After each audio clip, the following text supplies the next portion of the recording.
finally here. Hi, welcome to Restore Belief with Nikki. I'm Nikki. Uh, that was a little interesting.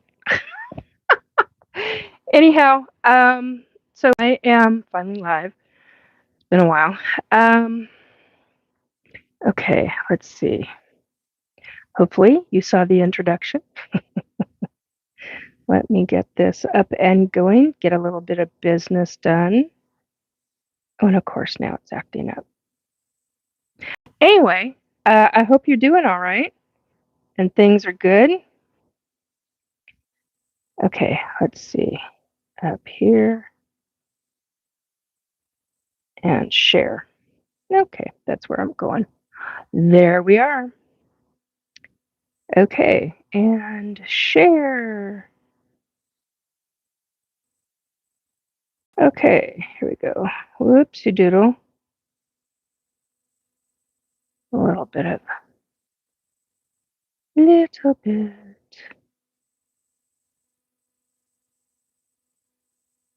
Okay, yeah, beep, beep, beep.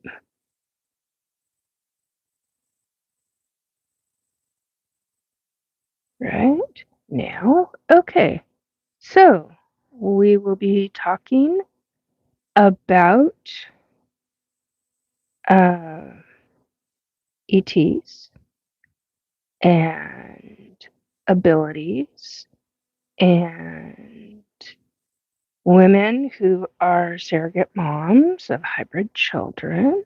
A few other subjects that I'm not popping into my head at this second, but come on in, grab a cup of whatever you want to drink, and sit on down and ask questions if you want. So, there we go. Right now, get this little bit of business done since I'm doing things a little bit differently. There we go. Is it posted? Oh, there you are. Okay. Anyhow, oh, I gotta switch this back over. Back into business mode. Dang it. Thought I had all that. There we go. Okay. Now that I'm finally here, and unfortunately I'm not able to get the rest of this. So if you have questions about ETs, I am a lifelong ET abductee. I don't have all the answers. There's no way anybody could. But I can tell you from my experiences and talk about, can I get a shout? Talk about different things. Copycat. Hello, copycat. Um, so, like, gets interesting when you're an ET abductee. Uh, so if you've got questions, go for it. Hey, Anns, how you doing?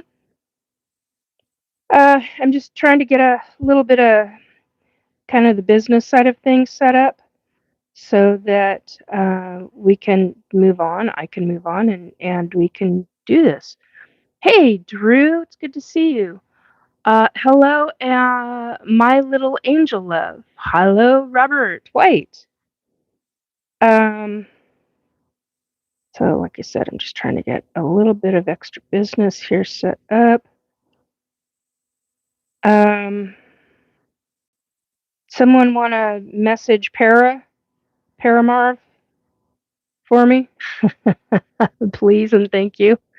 Anyhow, so for those that don't know and that are brand new to my channel, I'm 57 years old. I am an ET abductee.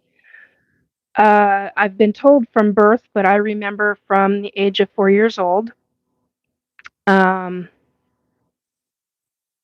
God, Drew.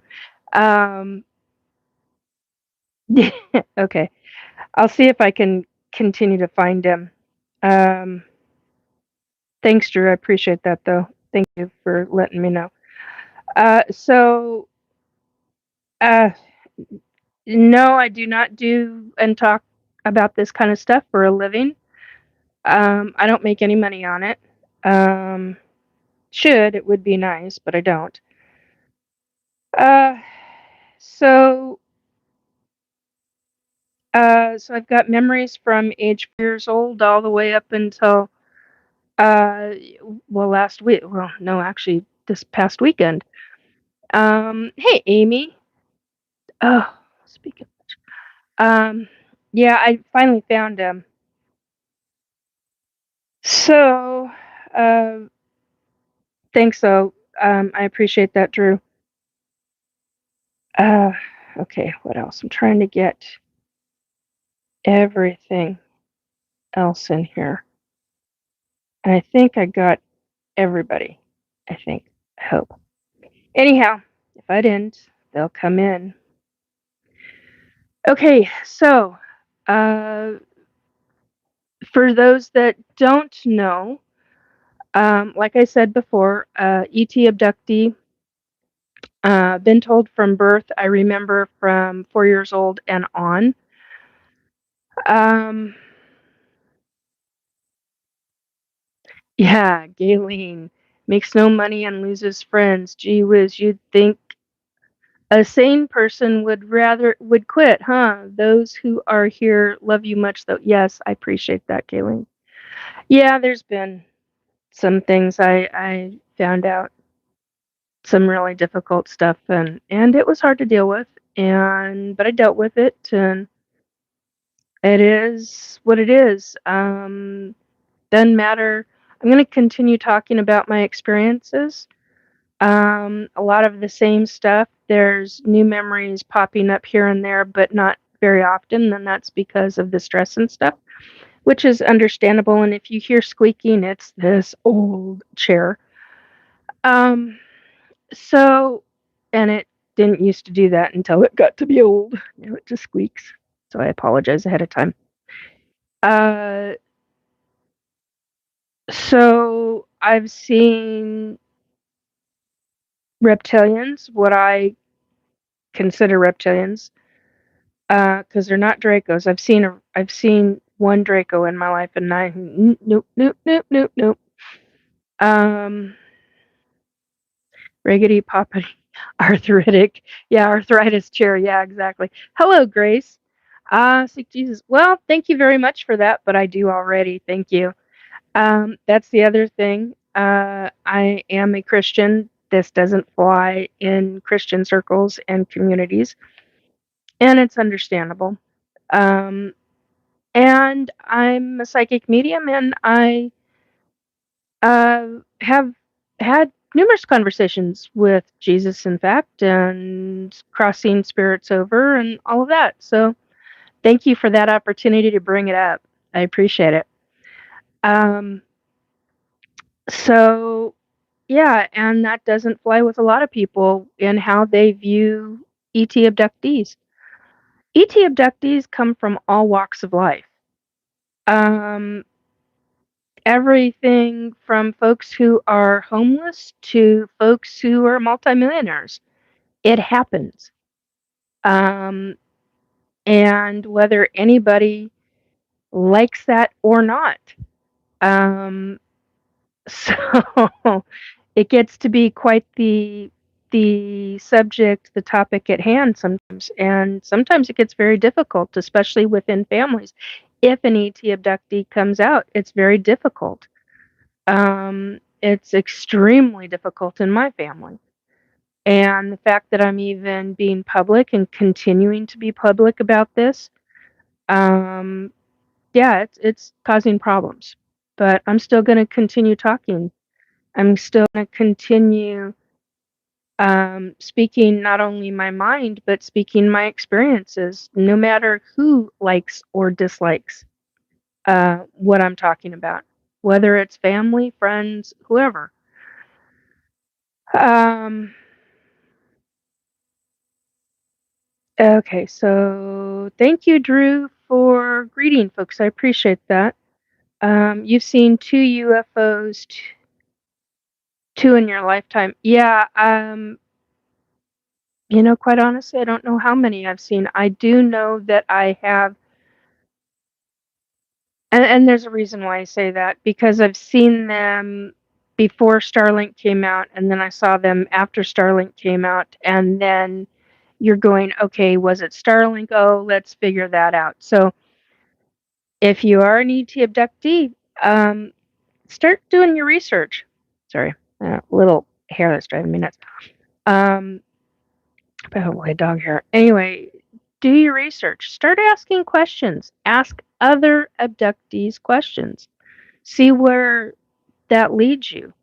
You know, are you having dreams about being with extraterrestrials or people that look human but aren't quite human? A lot of times, certain races and species of ET will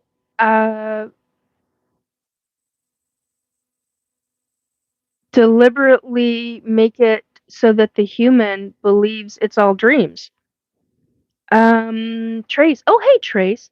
Hey, Nikki. Yeah, it's not my job to convince anyone of anything. Hey, how you doing? I'm doing okay today. I'm not hobbling around like I was yesterday. Yesterday was the day before. They were big days, and I'm paying consequences physically for it. But yeah, I'm doing better, and I appreciate the fact that I'm doing better enough to walk. It's not my normal, but it's walking, and I appreciate that. So, and it's not hobbling. Appreciate that even more. Anyway, the Hulk. Hi, beautiful. I've seen a light in my room, a blue light. Well, are they the fairy lights? um, which can go out to a wide variety of colors, such as blue lights? Or are they, hang on, let's see if I could do this again. No, apparently that's not going to work. There we go. Or are they little tiny dot circles that are not circles, little tiny dots that are flying, floating around? That's usually it can be Fae, it can be Sasquatch, it can be ET, because that's one of the ways that they can get around. Anyhow, I had a bunch of things I wanted to talk about. Now it's all kind of gone from my mind. Um, so there's all different sources of ETs. Yeah. Yes, Robert. I'm a walking here. I'm a walking. Yeah. Thank you, Robert. So, anyhow, uh,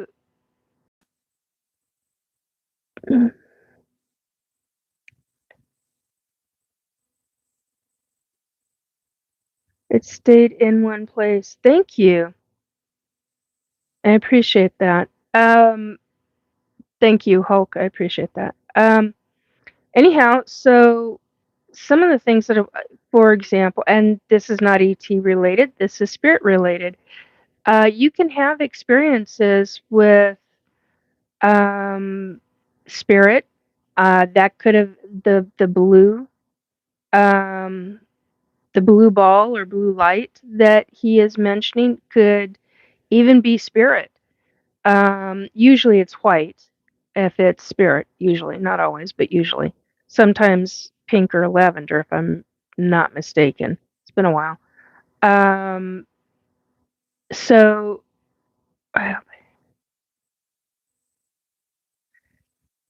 well, I appreciate you saying it out of respect. Thank you. I appreciate that. Um, anyhow, so spirits can do that if they so choose. To really grab the attention. Not all of them know how to do that, but some of them do, and they work on it. Uh, Building it up further. But what I was going to say is, there was a situation I came across in the last 24 hours where I ended up helping someone. Um, Yeah, the light, Trace says the light can be an entrance. You know, Nikki. Yes, it can. It can be a portal. You got to be very, very freaking careful. That's why when I've seen and instantly knew that they were UFO, they were little individual ETs and they have the ability to shrink their. It's the weirdest damn thing I'm ever gonna. To me, it's one of the weirdest damn things I'll ever talk about. But out of all the things I've talked about, there's so many weird things. But anyway, I learned after seeing them because I started asking questions. I was so appalled by what I saw because I saw a red one, a white. Well, no, I take that back. I saw the blue one first, then the white one. So white is in the middle. So the red one first, then the white one, then the blue one, and and then the white one came back around after the blue one. But anyway, but there were three of them, and I learned after that experience that it had to do with ETs and they're doing their individualized. It's a form of a frequency, and I was like, how the hell do you get your? But it's a form of a frequency, and it's really a mind bender. Hello, Remix 40. Welcome to my channel. Um, hope you're doing well tonight. So yeah, it astounded me that that could be an ET in a tiny, tiny, little itty bitty ship, and then they open them. They open the frequency up, and the orb it becomes an orb, and I'm like,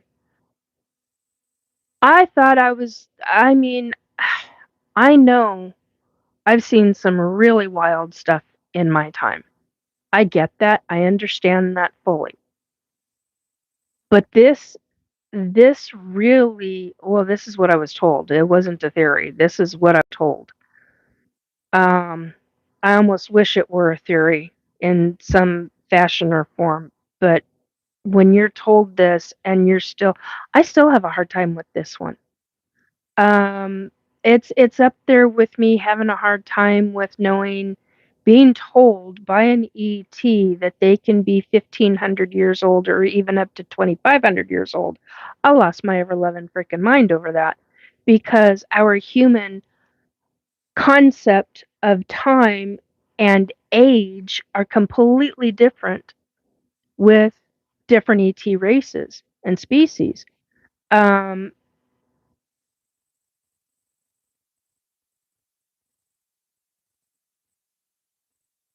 yeah, I appreciate that. Thanks.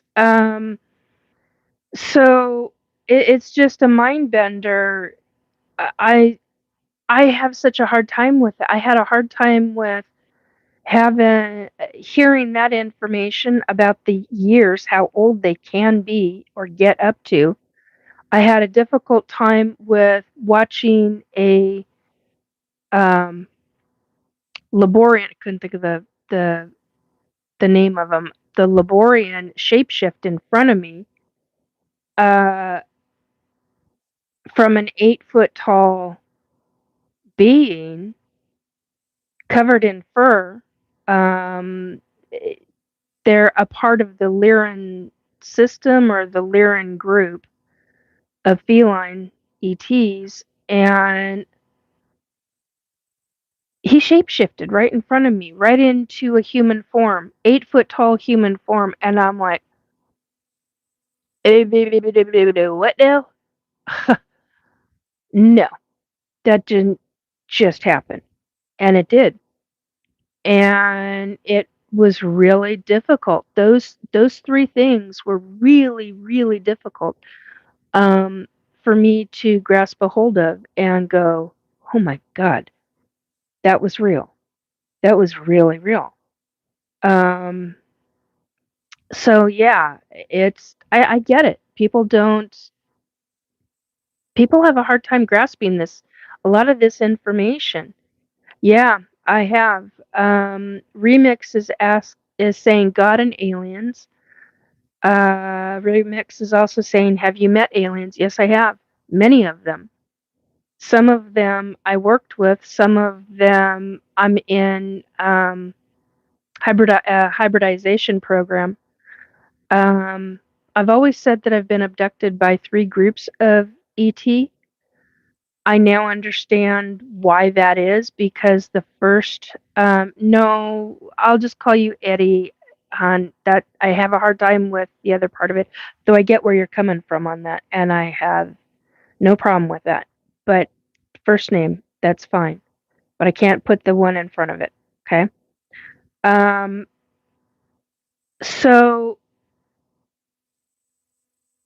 anyhow, the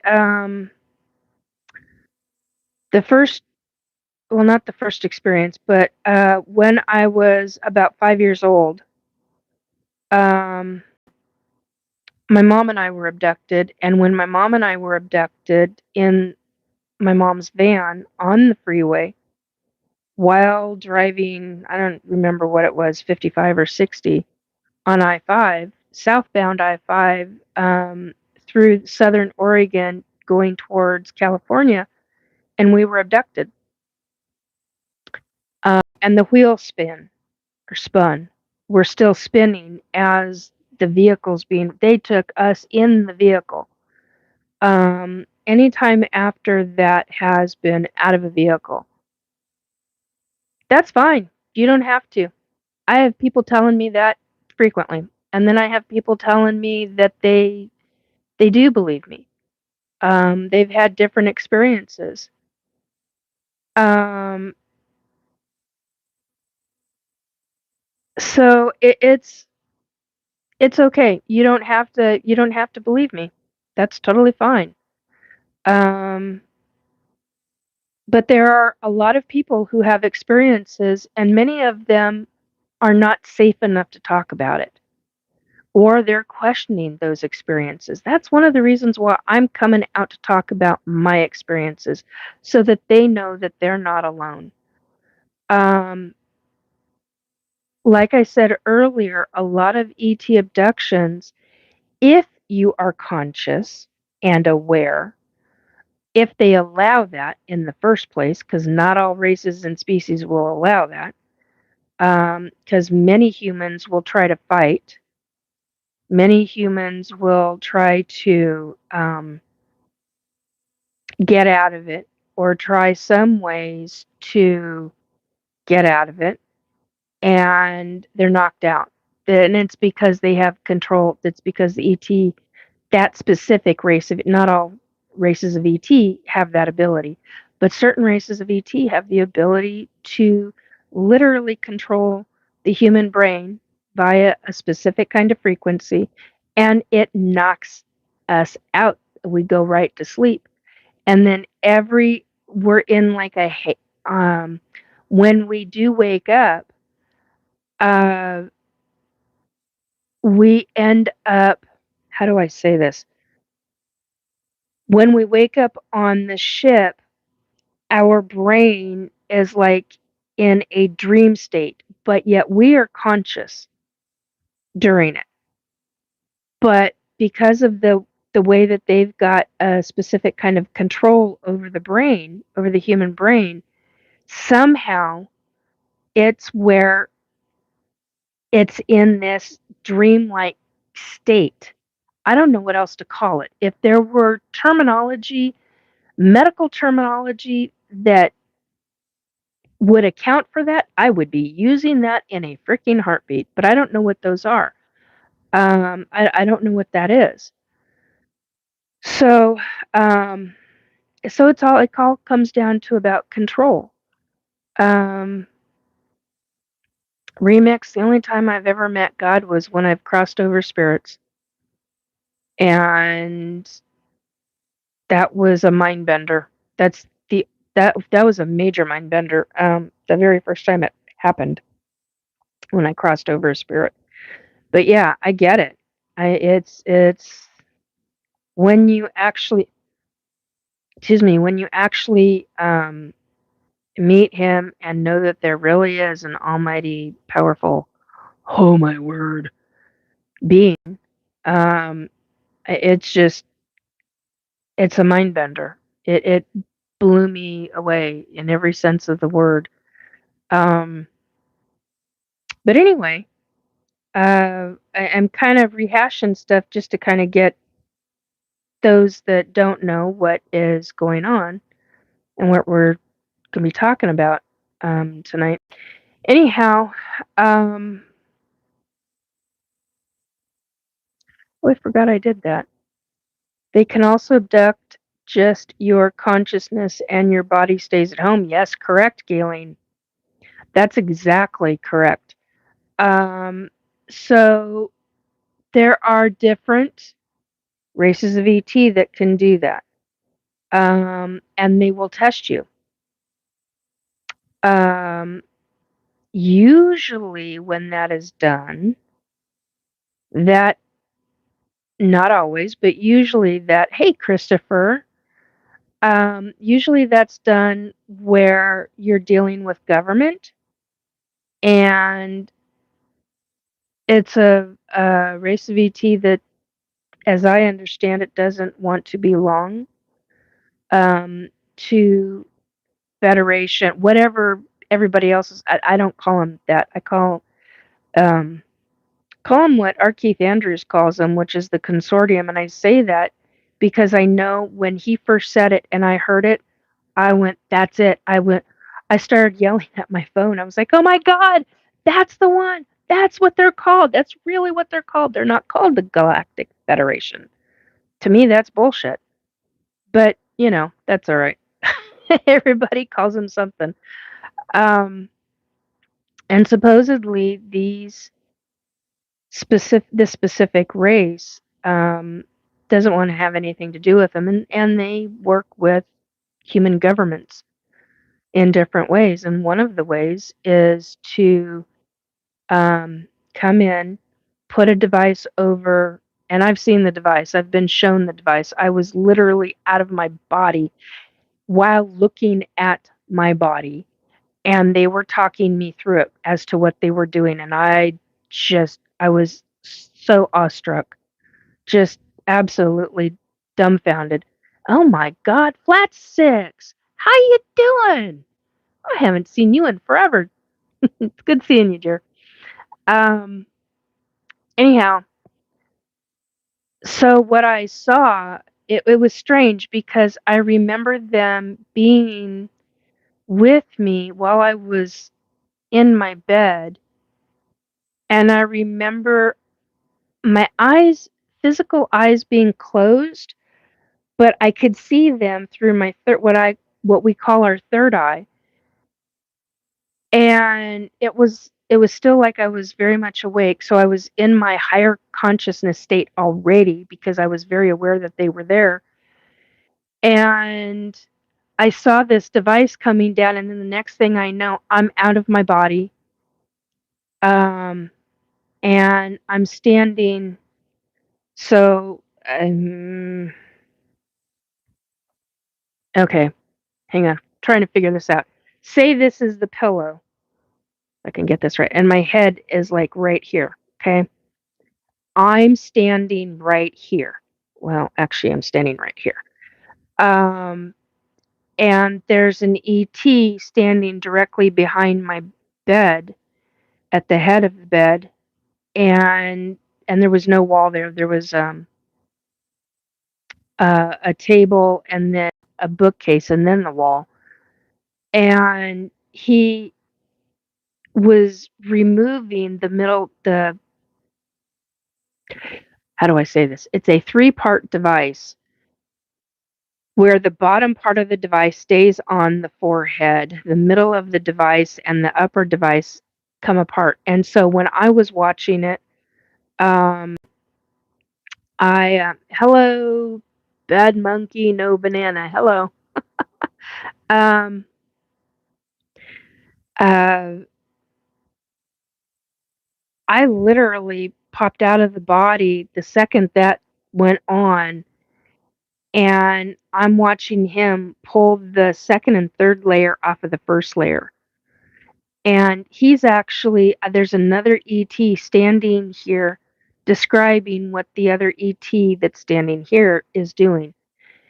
And and why that they were doing it. And basically, I knew we had different levels of higher consciousness. I just did not know how many levels of higher consciousness we actually have. It was another mind bender.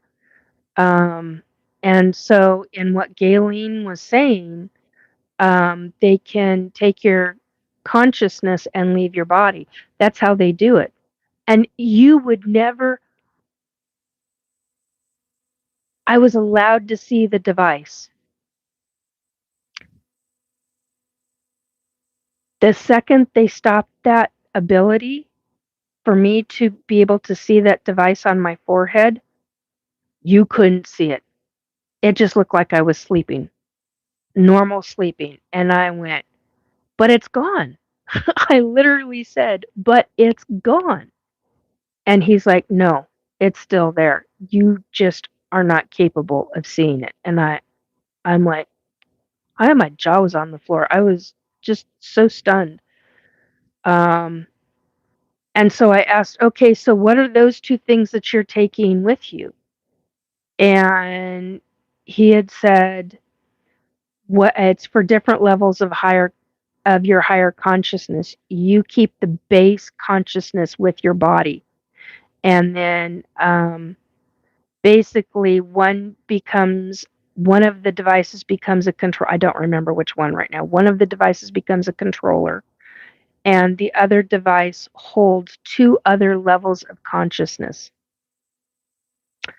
And I went, what do you mean two other levels of consciousness? And that was really when I started to find out about how they can deal with the higher consciousness states. And I have such a hard time with this, but I know I've seen it so many times now. I know it's legit. I know what they're doing, and I know where I end up going. Um, there are times where I've gone into, lack of better word, stasis. Um, there have been times where I've woken up, and they were testing me. The consciousness has woken up, and I get told, you need to go back to sleep. And I'm like, why? Why the fuck should I go back to sleep? Why?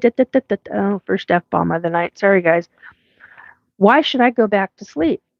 And they're like, because you are faster without having, I can't remember the phrase he used, but basically, I've never been able to grasp on to the exact part of that phrase. It drives me nuts. But anyway, so you're better capable of not having um, like a certain section of your awareness part of the consciousness um, be in control. You're faster, you have the ability to do everything that your physical body cannot do. Everything that you never thought was possible because our thought, and this is what I've learned because of the ETs, our human thought has the ability to not just manifest and create, but to take action in ways that we on Earth have never been allowed to think that we can do. And here's the other side to that one is that because of that, in fact, we are repeatedly taught pretty much pretty damn much from birth that we can only do this, or this. Not true. We have a broad ability, and when we are taught that broad ability, it opens us up, which is one of the reasons why, based on what I've been told, these are my words for it, not the ET's words for it, but based on what I was told, that's why kids are taken because they're more open to it. They're taught a lot of things as children, but they aren't set with their the way they think or the way that they've been raised yet. There are aspects of it. Do I agree with this? I have a very, very difficult time with this. Um, I have a lot of anger and a lot of rage over being an abductee. But at the same time, I'm allowing myself to learn. And that is something that is a big deal. Um, yes, as Robert White says, our abilities are limitless. Belief system, yes. When we are taught a specific belief system, we are quashed, we are squashed down bit by bit by bit. And then you add what is going on in the world right now with the technology and the skies being sprayed with different things. You have all of that coming into play. And then you've got different government narratives and different facility, businesses, conglomerates narratives. It's all a major power play over consciousness, over the human brain, over the human body. And it's really difficult. And so when I got told this, it was like I instantly,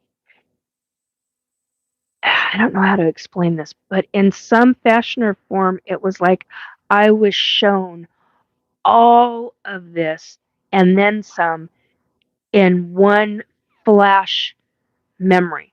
And I'm still trying to pull this apart, um, still trying to understand all of it. It's been a hell of a mind bender to me, to say the very least. Um, I'm still very much trying to understand. And why is Sasquatch? Um, something. Okay, I'm only able. I've had such a big, so last 72 hours.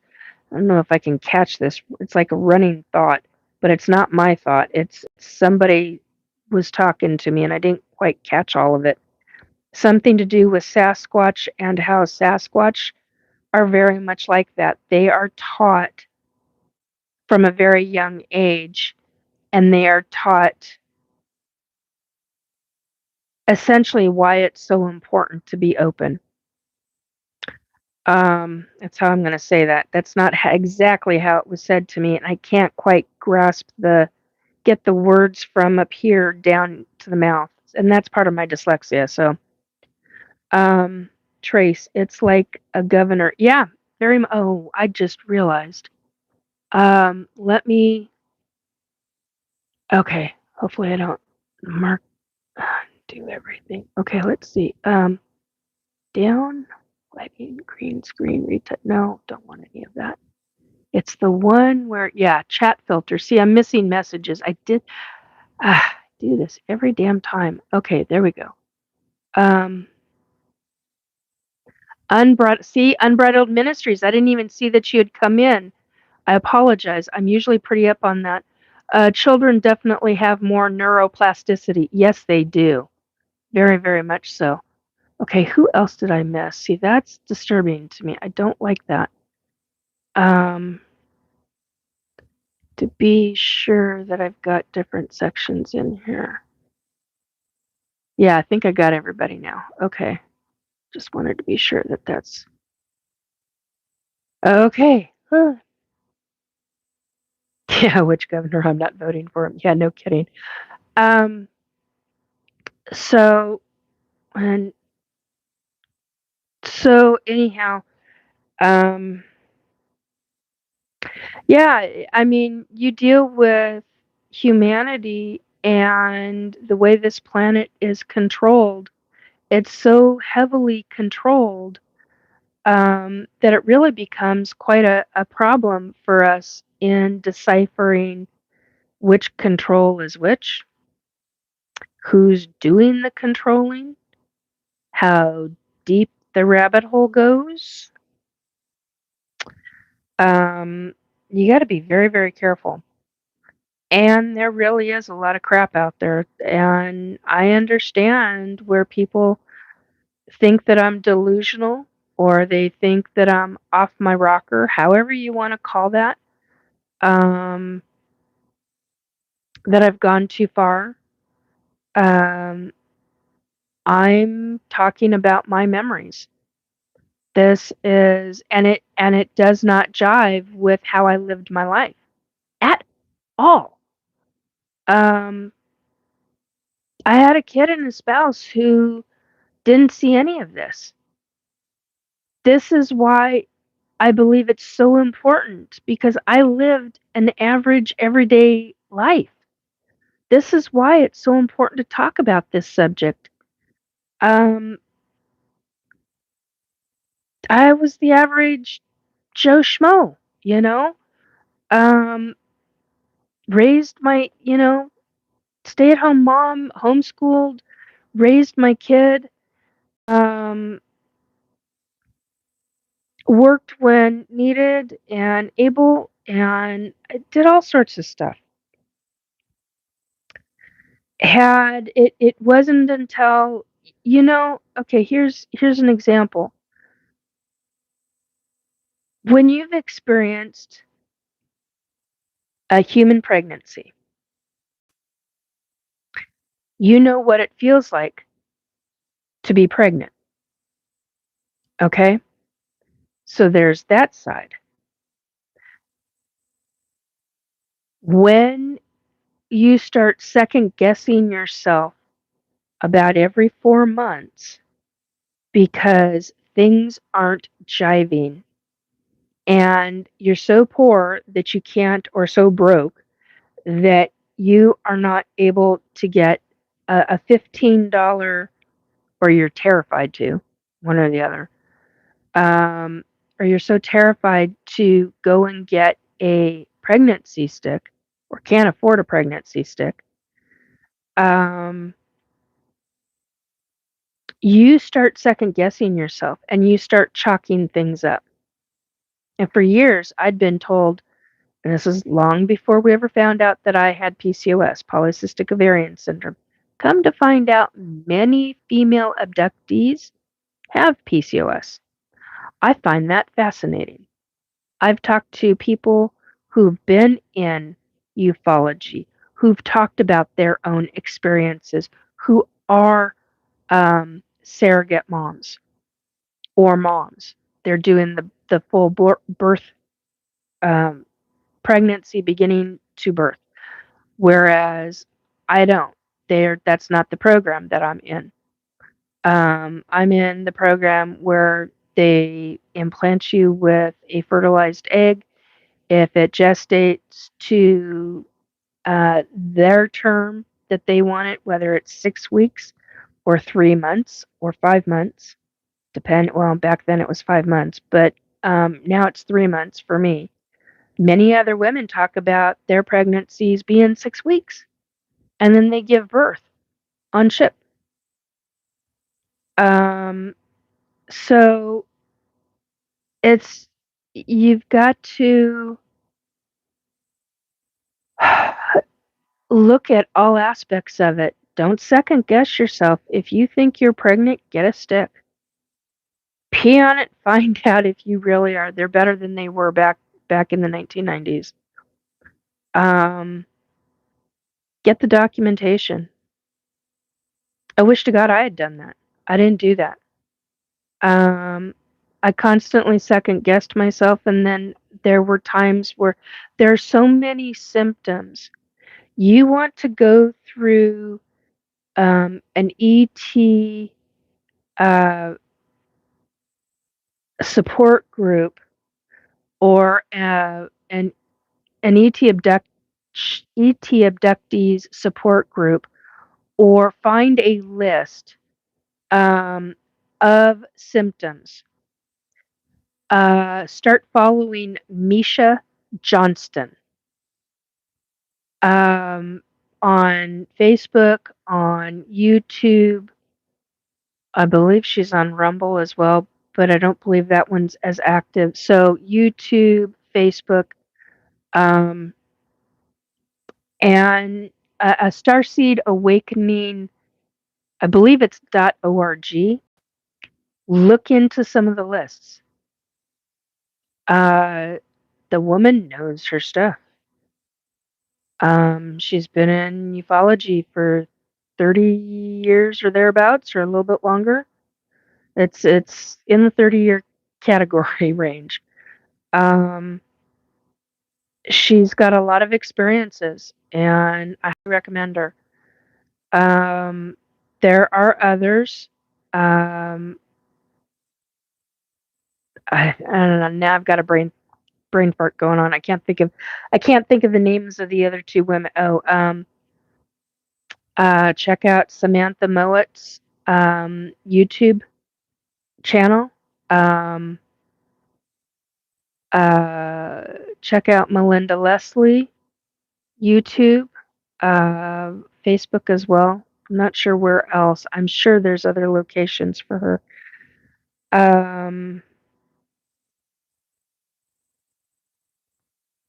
Cheryl Costa regarding statistics regarding ufology, or UFOs, and witness crafts being witnessed. She and her wife did really incredible books written. I've only seen bits and pieces, but from what I've seen, I'm like, oh my god, chef's kiss. These books, wow. Nobody did this until these two ladies. Why? How many years has there been UFOs flying around? I will not call them UAPs. UAPs to me specifically means government-oriented built ships, reverse engineered or helped along with certain not so friendly races of ET. There are a number of women. Thank you. Geraldine Orozco is another one. Look into them. Find out what they're talking about. I am not the only one. There are so many women talking about their experiences, and there are men talking about their experiences. How they have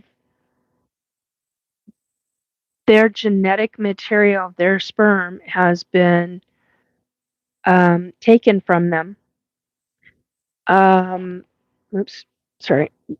Taken from them and used for fertilization of eggs. I was 4 years old, hands and legs around an ET's leg because of the fact I was such a busy 4-year-old little kid asking all kinds of questions and wanting to know everything there possibly was. And the only way they could get me to do anything was to sit my ass down on the ground. So it's like, no, you keep your hands and your feet to yourself and you don't do anything. So you're going to sit down and to hold the ET's leg. So that's what I did. And they, it was a male to me and used to talk to me about how it's essentially splicing and dicing of DNA to create the human hybrid. And they can also do clones. They're the race of ET that can actually do clones as well. That's a whole nother ballgame. So, yeah, there's a lot to this. And a lot of the details aren't typically talked about on these entertainment shows. And I understand why they have to list it as entertainment. They have to list it as entertainment because of the fact of the legalities. I get it. That's why I usually have to do mine that way. I didn't do it that this time, but yeah, these are my personal experiences. And the things on these other shows that are talking, there's certain people I'm a little leery of, and others that I keep an eye on and what they talk about. And I'm like, yeah, that's factual. That I know is that's true. That's true. Whoop, here she comes. Nope, that's words out of her mouth. That's not true. So you've got to be very selective in ufology as to who you follow and what you listen to. That all makes a major effect on us.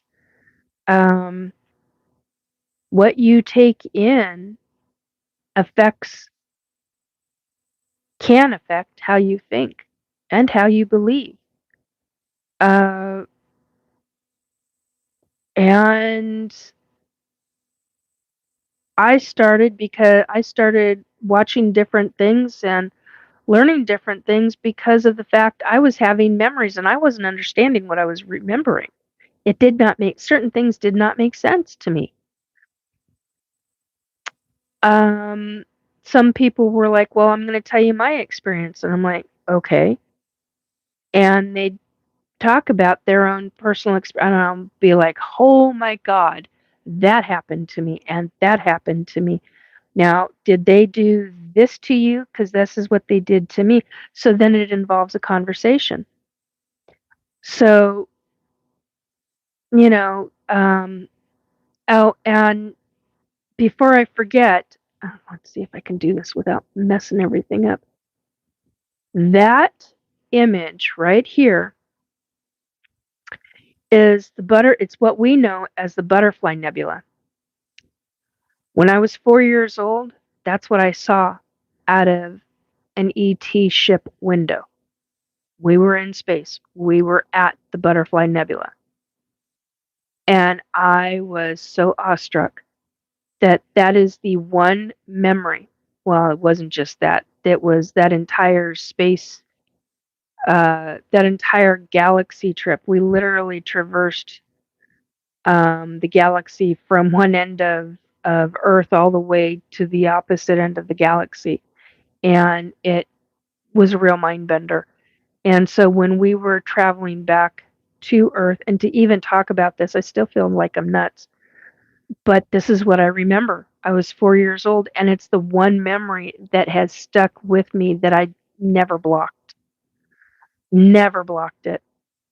And um, it's mind bending to me, but that's as close of the colors that I could find on the internet. And I got that from Amazon just recently because I was like, I need that. That's what I saw. Now the difference is when I saw it, it had more orange to it. It had pinks, it had orange, it had tinges of pale, almost teal blue, but not quite. But it was mostly, and this was in the early 70s, so you got to remember that. So you're looking at a very different time frame because these things they ebb and shift a little bit, and when they do that, there's different color formations.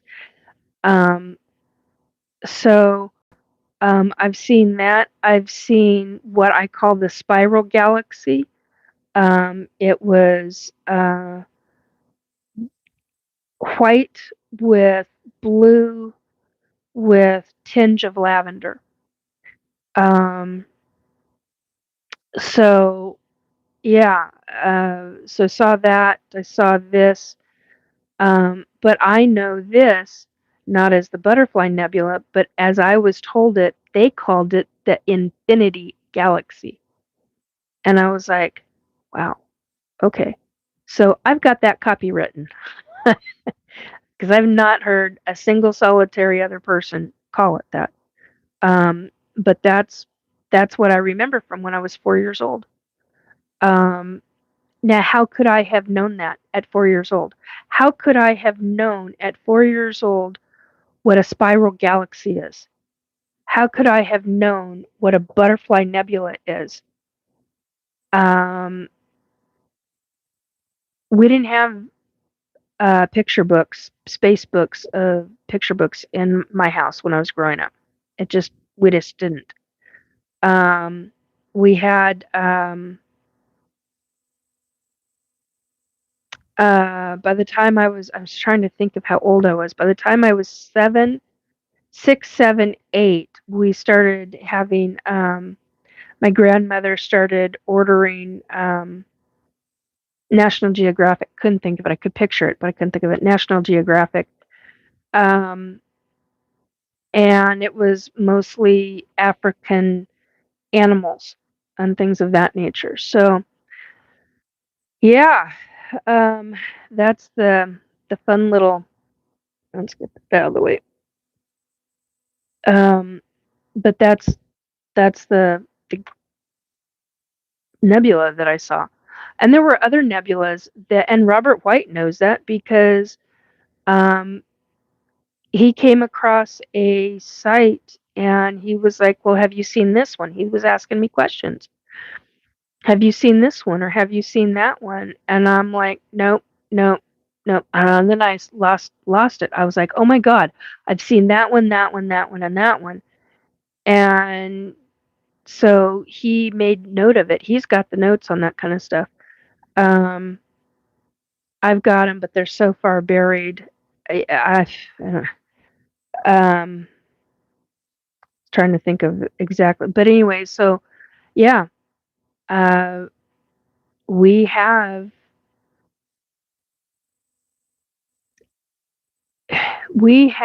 humans have the ability to be in space, and I know that they do because of what government has done with certain abductees. Not all abductees are retaken by government, but many of them are, and they are used for nefarious purposes. That's how I'm going to say that. And it's not good. It's not nice. Um, so there's that aspect of it. Um,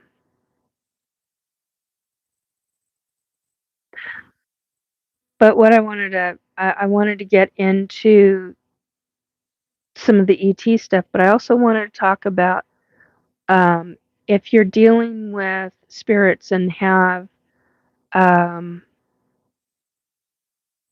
some not so nice spirits that maybe, or some form of evil that's trying to access you, find somebody in the paranormal that knows what the hell they're doing and talking about,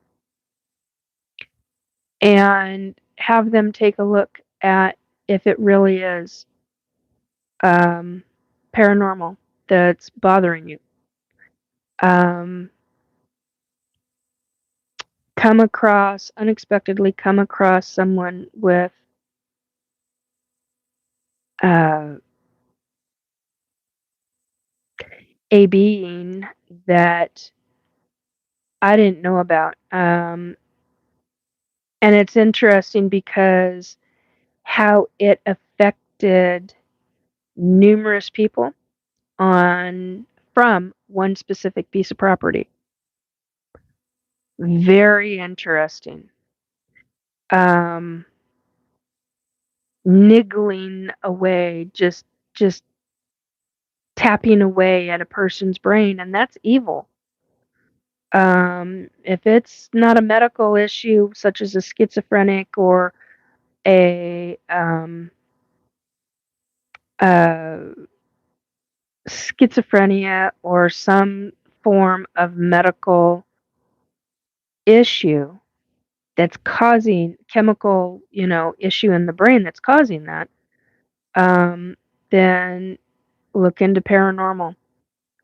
Rule everything out first medically before you deal with the paranormal. Always have a well-rounded view of all of it. And don't just ask one person that's in the paranormal, ask a few. Because like I said, you want a well-rounded viewpoint of things. And when somebody might not be picking something up, another person might, for whatever reason. Uh, so, and what I didn't know, I mean, I knew that there were, I just never thought of them this way. That's where I get goofed up on it. Anyway, so I know that there are true demons. True demons. Okay, I'm going to move this because that's going to end up torquing on my back. Um, so there are true demons out there. All right. There are, and now a true demon will take, I used to believe it was 1 millennia, but it's actually multiple millennia for them to become a true demon. I've learned that one. I've learned that one through source and through different hierarchies, different angels, um, and through a wannabe, actually. Wasn't even sure if I was being told the truth or not, and then I found out from angels and hierarchies, oh yes, that was truth, because you can never tell. Um, so you've got the true demons who are multi-millennia old, and then you've got what I call the wannabes, the ones who want to be the soul who wants to be that level of evil. Yuck.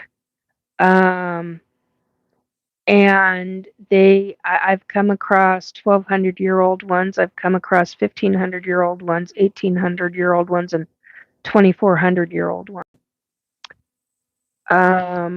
Which is none of them were nice. Anyway, but this one incident recently, what I did not know is there's one more level below that. And they are what I would call a minion of a wannabe. And they're easier to get rid of, that's for sure. A wannabe is a little bit more difficult than a true demon. You need a group of people. It's not just a one person and done type of situation. You need a team. And with some of the wannabes, depending upon how old the wannabes are, you need a team. And yeah, I would highly recommend getting Catholic priest involved that deals with demonology, and one who is fully experienced, especially when you're dealing with that level of evil and that magnitude of evil.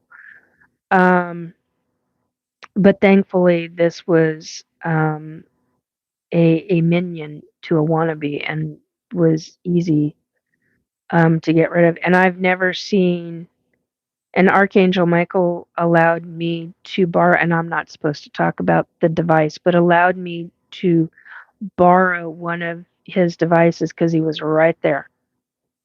And he's like, yeah, you're going to do it. I'm like, but why can't you?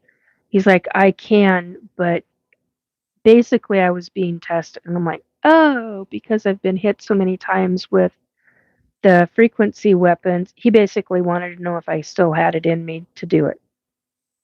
That was fun. Not much, but I understood it. Didn't like it, but I understood it.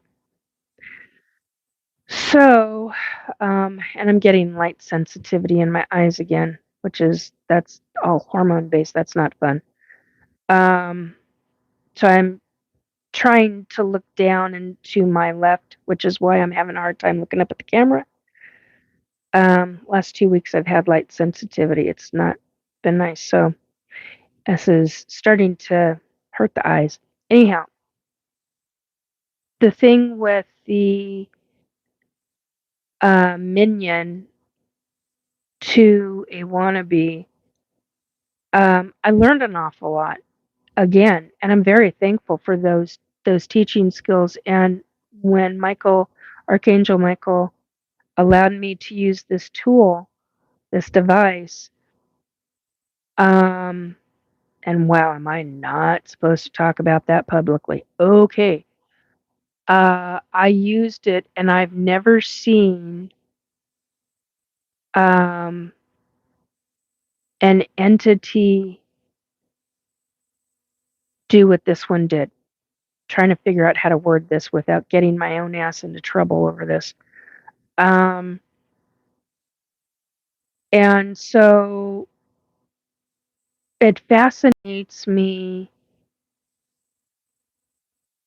a great deal as to how the hierarchies work and function with each other, how they work with us humans, and for example, why Michael wanted me to do this one situation. He took care of a number of things before and after, which I'm very thankful for.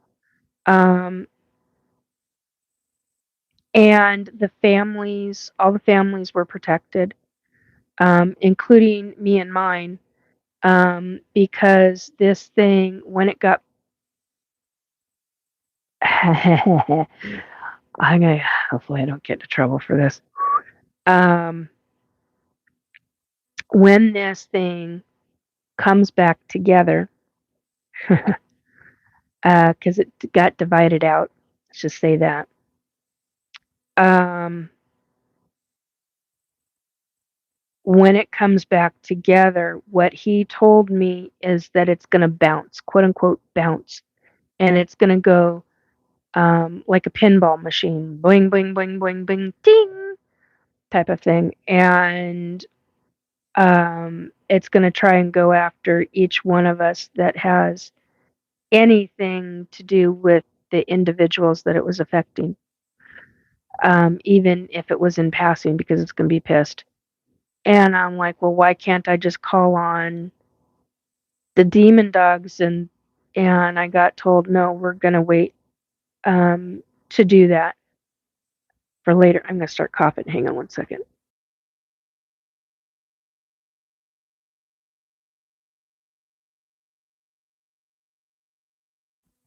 All of a sudden got a tickle in my throat. Anyway, so I've got a number of different things that I made up.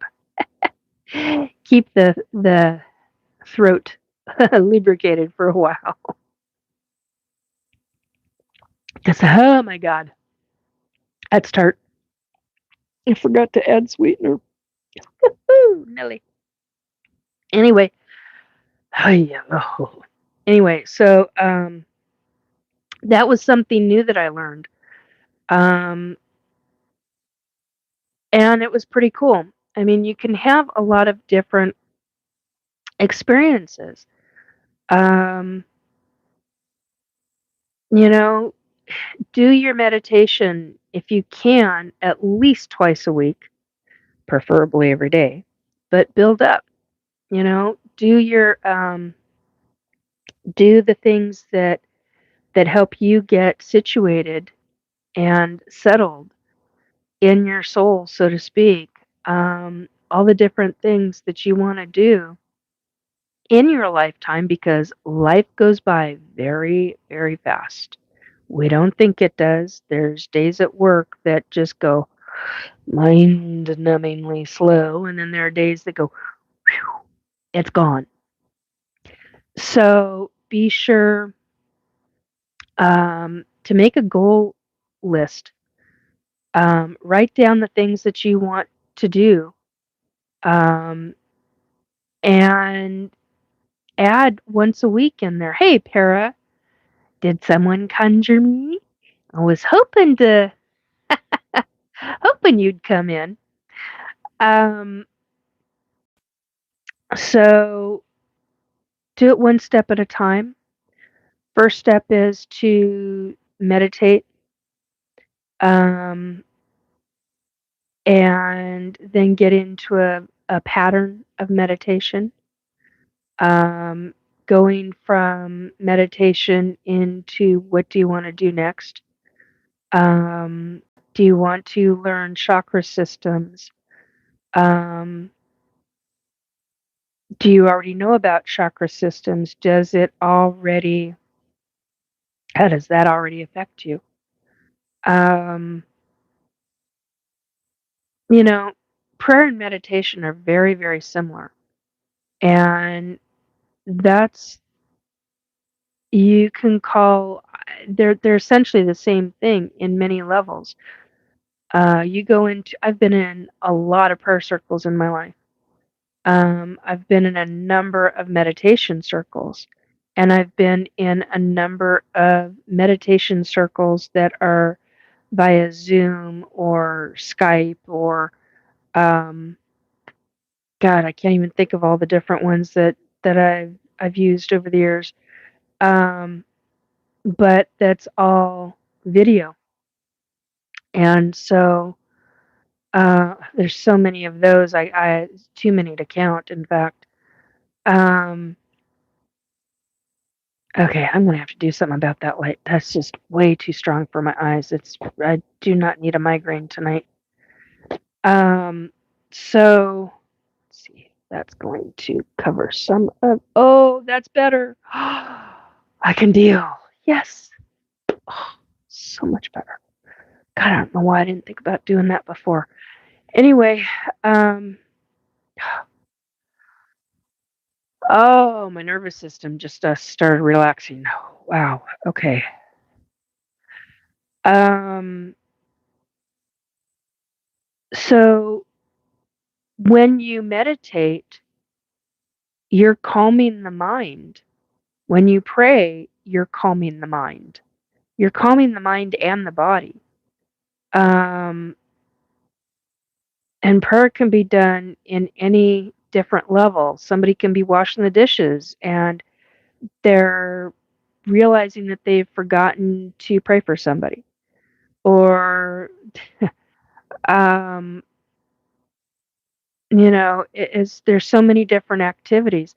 It's the same thing. You can be doing something, but you're quieting yourself inside and you're reaching up to a higher being, whoever that may be for you, whatever faith or religion you're involved in, or if you're not and you're agnostic, you believe in something, but there's so many different levels of agnostic. That's the other thing too. And I don't mean that in a derogatory way. I'm just commenting. Um, so you choose what works best for you. How does this work in your life, in all the different activities you do? Whether it's sports or religion or art or music or whatever, computer tech, whatever. Um, oh, I appreciate that, Para. Thank you. Says, hey, folks, don't forget to hit the like button when you can. It helps the show. Yes, it does. Very, very much so. Thank you. Yeah, like and share. I'm very appreciated over that. Thanks. Um, wow. I did not realize how much that was affecting me. Wow. My back is actually starting to relax now a bit. Wow. Anyhow, so find what works for you. But one of the key things is learning to calm the brain. Now, if you have self-talk. If you don't, because I have learned through a couple of people that they do not have any self-talk whatsoever, that it is a complete like blank space for them. Um, unless they're working on a project, and that's a different like a math equation or something like that. Um, you have to find what works for you. Um, and it may not go over well within a family or a group of friends. Keep it private then. Keep it private. It's between you and whoever you want it to be known to.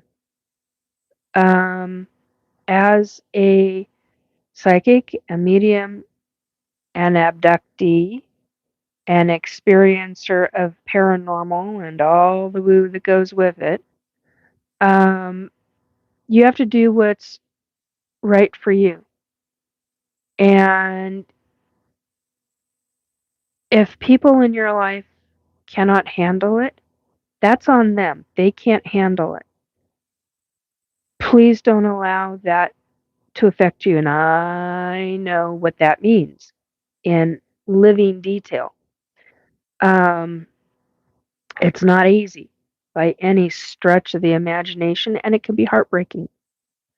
Um, so then you keep things private, very private, and you don't talk about it. I didn't realize that, for example, when um, I was raising my kid, there were so many things that were happening, both paranormal wise, ET wise. I just shut my mouth. And there were numerous things that I did talk about, but many that were outside of the home because it wouldn't have been, bluntly stated, it wouldn't have been accepted. And so you learn very quickly on to shut your mouth. Um, Now with me, I had a grandmother at a when I was a very young child, telling me, "Shh, Nicole, we don't talk about those things." Well, it, her reasoning was because they will put us in the crazy house or in the nut house or, you know, whatever terminology. So, and she was right. And it's difficult. So, do what's in your best interest, especially if you work. There are, hey, Anne, it's good to see you, sweetie. Um, it's very difficult if you work in a corporate arena and you have psychic abilities or mediumship abilities, or you are an ET abductee. That can really, hey, Tim, it's good to see you. It can really affect everything, um, every aspect of life, and it can even affect you getting fired or shunned if you're in, depending upon what religion you're in. If you come out about it, or even it's like testing the waters. Um, um, you gotta find out where other people believe. Um, it's not easy. It's not easy to go through this, and standing up for yourself can be a real difficult time sometimes. So um, just know that there are those of us out there that are ET abductees. Um, and believe me, we will know if you're not. There are certain things that people will talk about that you know almost immediately they're full of shit. And there'll be others that will talk about it and won't say very much, but what you've heard, you're like, oh my God, yeah. Or you may end up recognizing them because, hello, you live in the same state and they were on board the same ship you were at the same time. So, in my way of thinking, um, and it's not just my way of thinking, I've actually figured this out because I write journal notes. And I'm going to show, I'm almost done. I started this book in May. We're now beginning of September. I write journal notes. I usually go through them faster than that, but I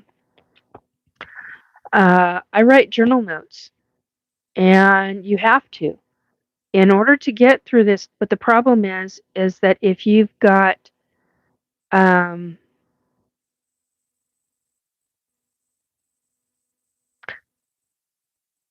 if you've got a situation to where you can't put it in actual writing, Uh, put it in a secure envelope in a folder in a device, in a tech device, um, and make sure that that's locked down.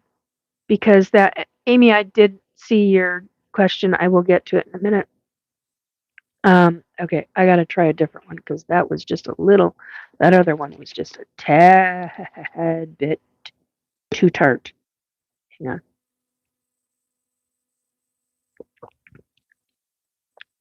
Better, but it too needs a little bit of sweetener. Anyway, oh, a lot better actually. So do what's in your best interest, but if you need to write stuff down, um, do it because you will. Oh, that's interesting. Um, you will end up having.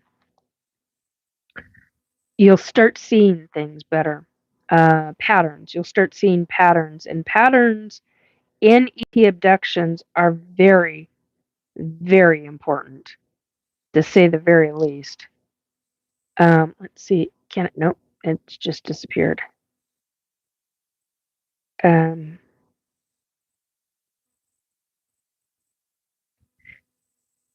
oh, I don't blame him. Message from a friend. I understand. Anyway, okay. Well, when that comes up again, so I had 11:11 on the clock, and when it comes up, and I don't mean 11 p.m. and 11 minutes. It's all about numbers. Um, Joe, you can't hear me from the sound of your generator running. Oh my God, is that better? Hang on.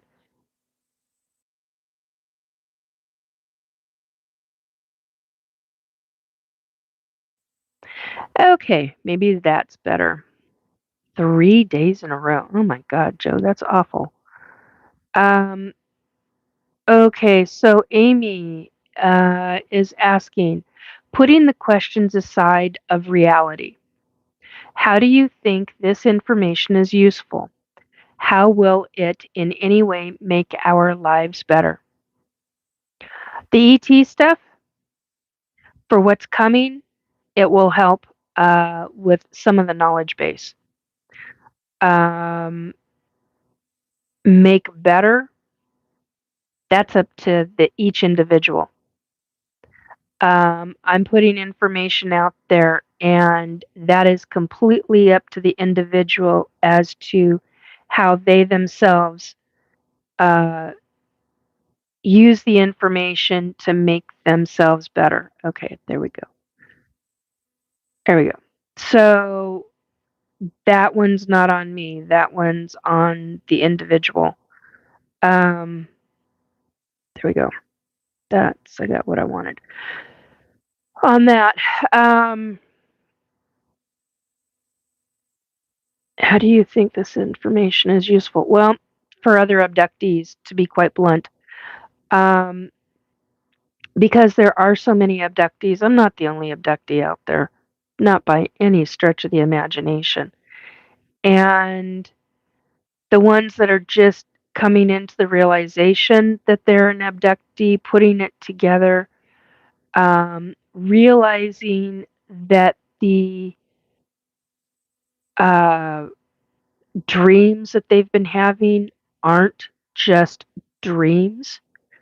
They're part of ET abductions, and it's so that the ETs create less fear in the human. Basically, is how that one works itself out. Um,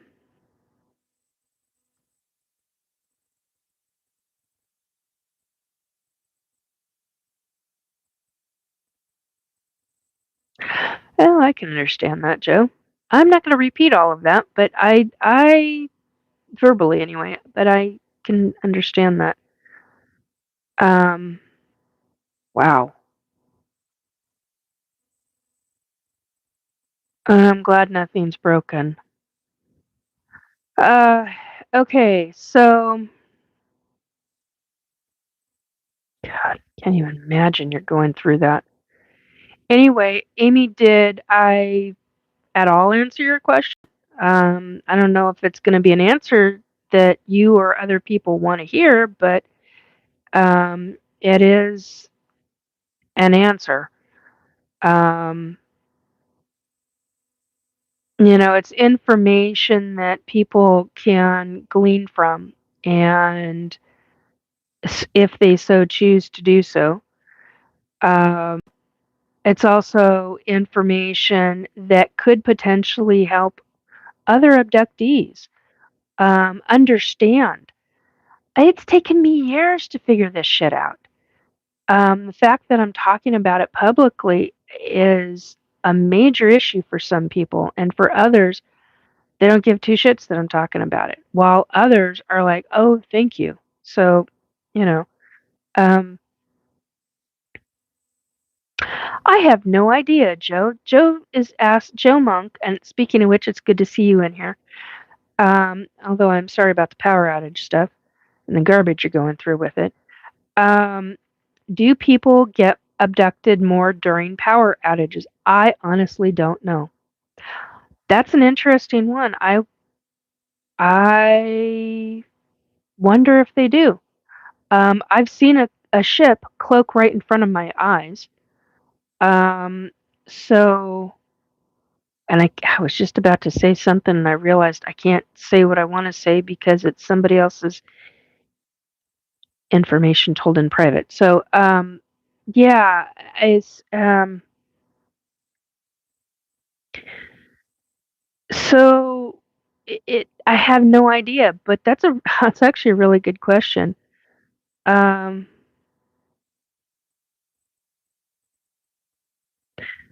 uh, Joe, power is out, swoop down and abduct humans. None of their cameras will be working. Oh, uh, yeah, if they're installed cameras, but if they're on battery backup, I wonder if they'll, you know, actually pick it up. But then again, if the frequency is, if they can control the frequency, then they can probably shut the cameras down if they know about them. Um, scramble cameras anytime they want, so I don't think that's a factor. Yeah. The aliens make their own power outages, as I understand it. They can. Yes, they can. Hello to a newcomer. I'm not a bot 404. Cheers. Have a good day. Hello. Hope you do too. Yeah, yeah, Tim Mothman. The aliens make their own power outages, as I understand it. Yeah, they can. Um, they can pretty much shut a grid down, from how I understand it. But I wouldn't necessarily ever want them to do that, because then I'd be asking, what the F is coming and why is it being done? That would get a little concerning. I won't say scary, but I will say concerning. So does anybody have questions for me? Um, hour and 28 into this, and I know there are some new folks here. If you have questions, hey, Lil Cam, it's good to see you. Um, if you have, just ask away, and I will try and answer your questions. Um, the thing about the minion to a wannabe, just I was stunned when I found that out. Um, in the last 72 hours, I was just like, wow, okay. I knew there were lower downs, but I didn't realize that there were lower downs that were actually, that we humans would classify them as minions. I'm like, whoa. Such as, I didn't know this. Now, this I find, sorry, squeaky chair again. This I found absolutely fascinating. Why fascinating? I don't know, but I do. I find it fascinating. So, the minion, let's see if I can read what I wrote, how I wrote it. Where is it?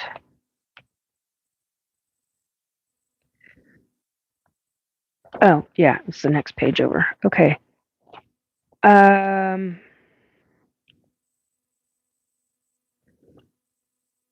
See, you need protection.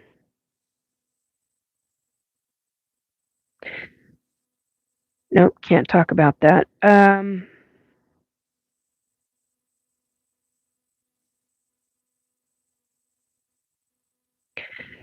Okay, where the hell is it? They end up. So this entity, this minion to a wannabe, was affecting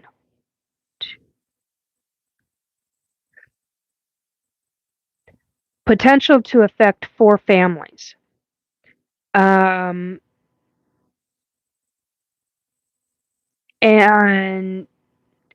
I find it interesting how it was all on one piece of property, but how it was affecting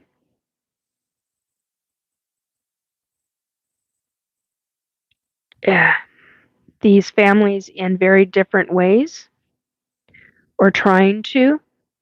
Also, in how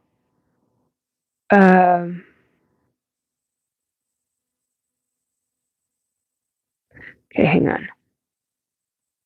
Where'd you go?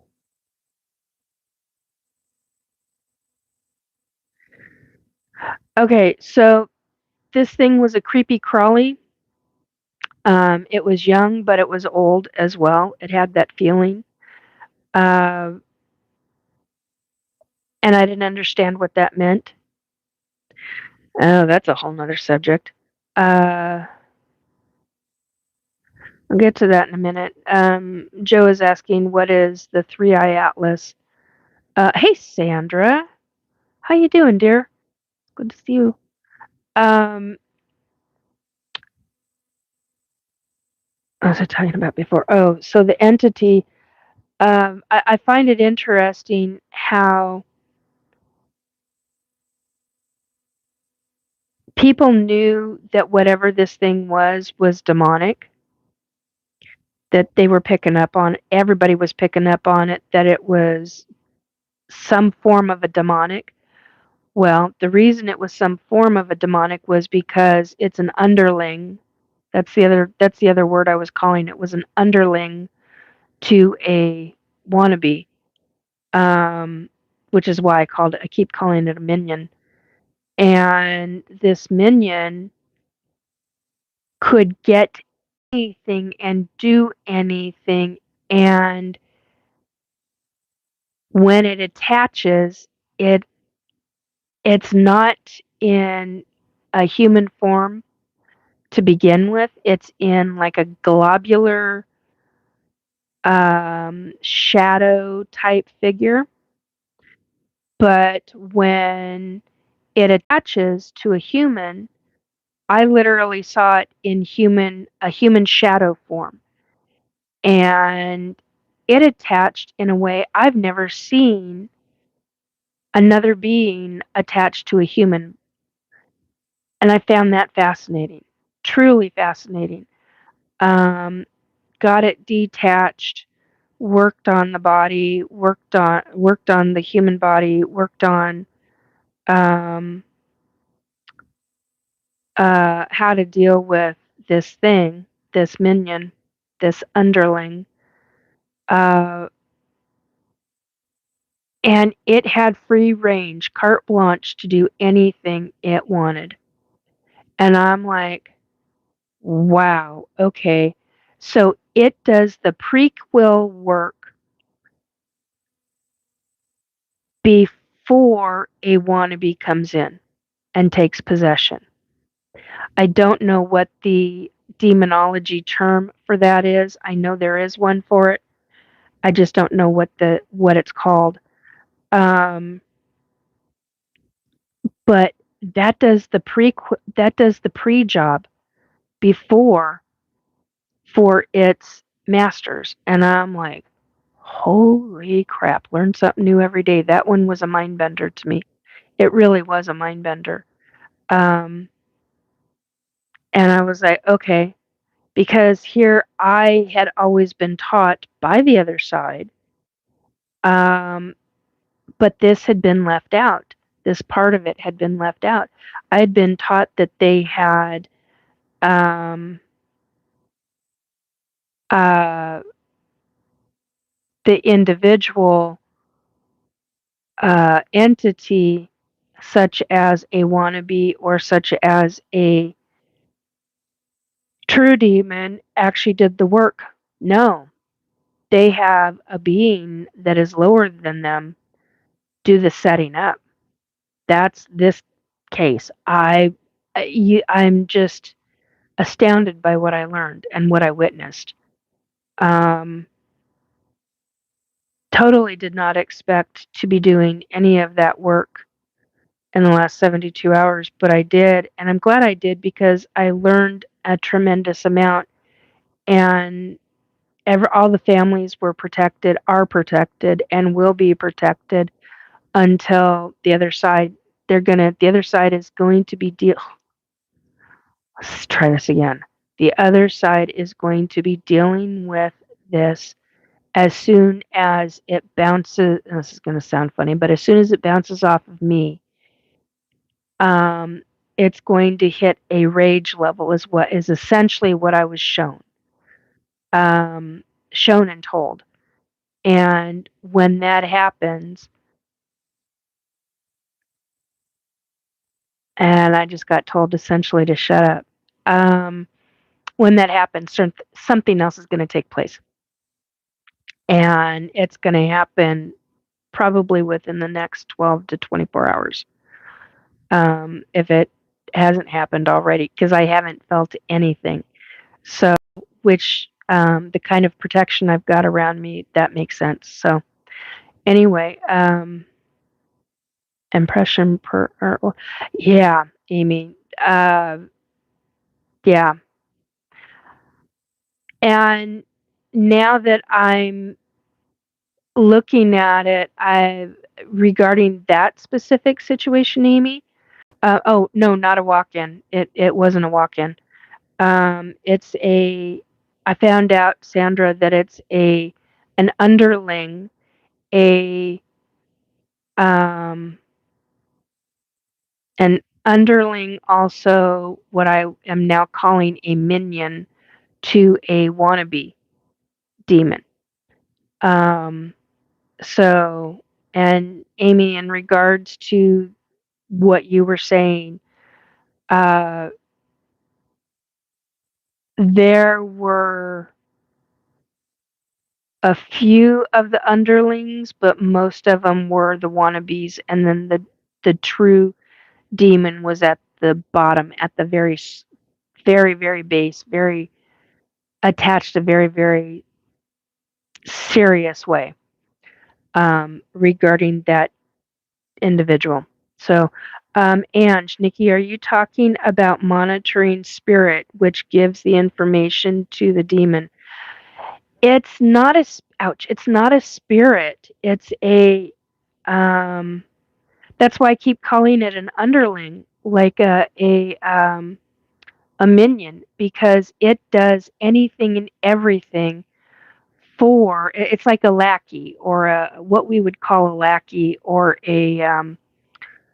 uh, a peon. You know, it's one of those. It's like they do all the grunt work, all the grunt work. That's what I got from this. Um, Archon. Yeah, this is not a spirit. This is we're talking levels of demonics. And that's why it was so fascinating to me, because I understood different levels in the hierarchies and the angel realms. I understood that. There's very much, as with the dark, there's very much the light in that kind of realm. It never occurred to me that there would be those that are like that. I mean,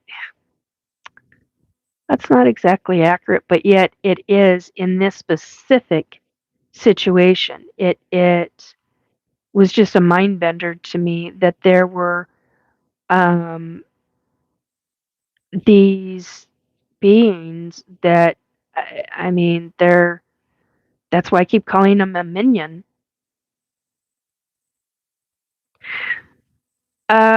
You shouldn't, but if you walk away, that's going to cause a problem. Hello, Luz. Uh, is it Luz or Lewis? Um, Sandra, the moon, and welcome to my channel. Sandra, the moon was bright orange tonight. It has a hazy day. Yeah, I've got too much light around me to see the moon, which really sucks. This place that I live at is lit up like a Christmas tree. So, I mean, it's quite bright. That's actually a really excellent question, Louis. Uh, why should I fear demons if the Lord is by my side? Because they are tricksters,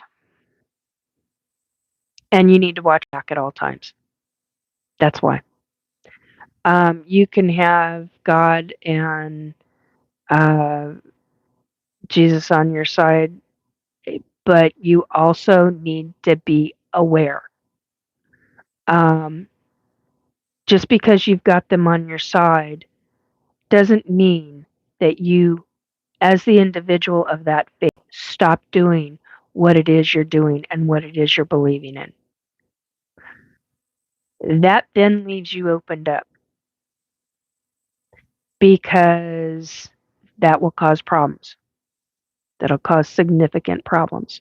Does that make sense? Um, and I've actually come across that kind of stuff in my past with other people, and it's been very disheartening. Excuse me. Um, so yeah, it can be quite difficult. Um, and how can I be more vigilant? Another excellent question.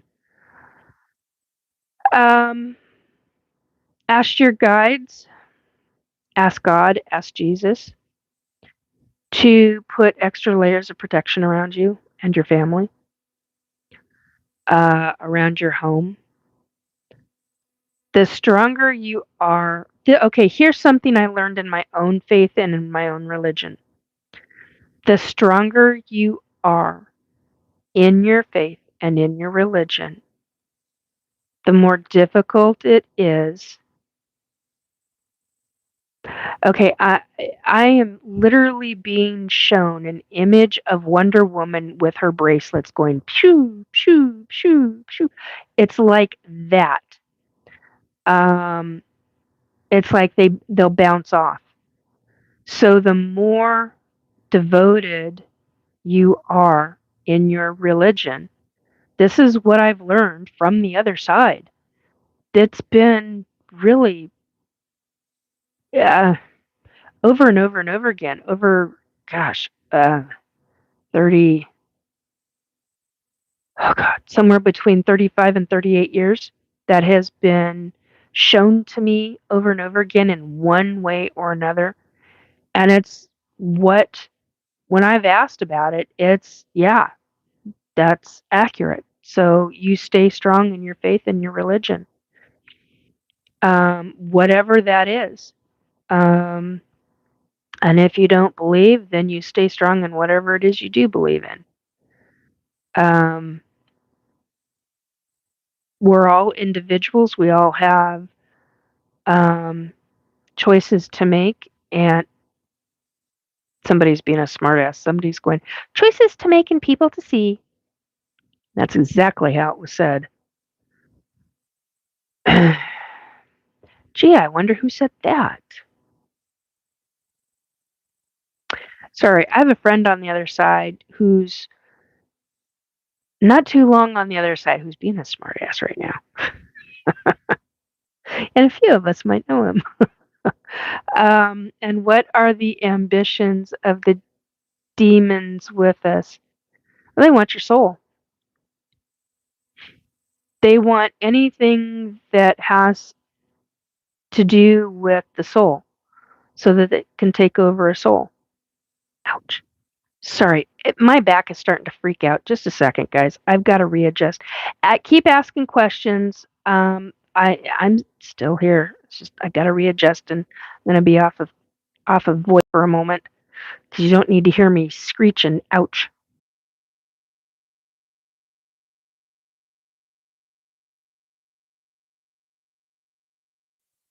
Okay. They they will. Whoops. Gotta scroll back. Oh dear God. Excuse me. I apologize. I didn't mean to. Would have hit the mute button.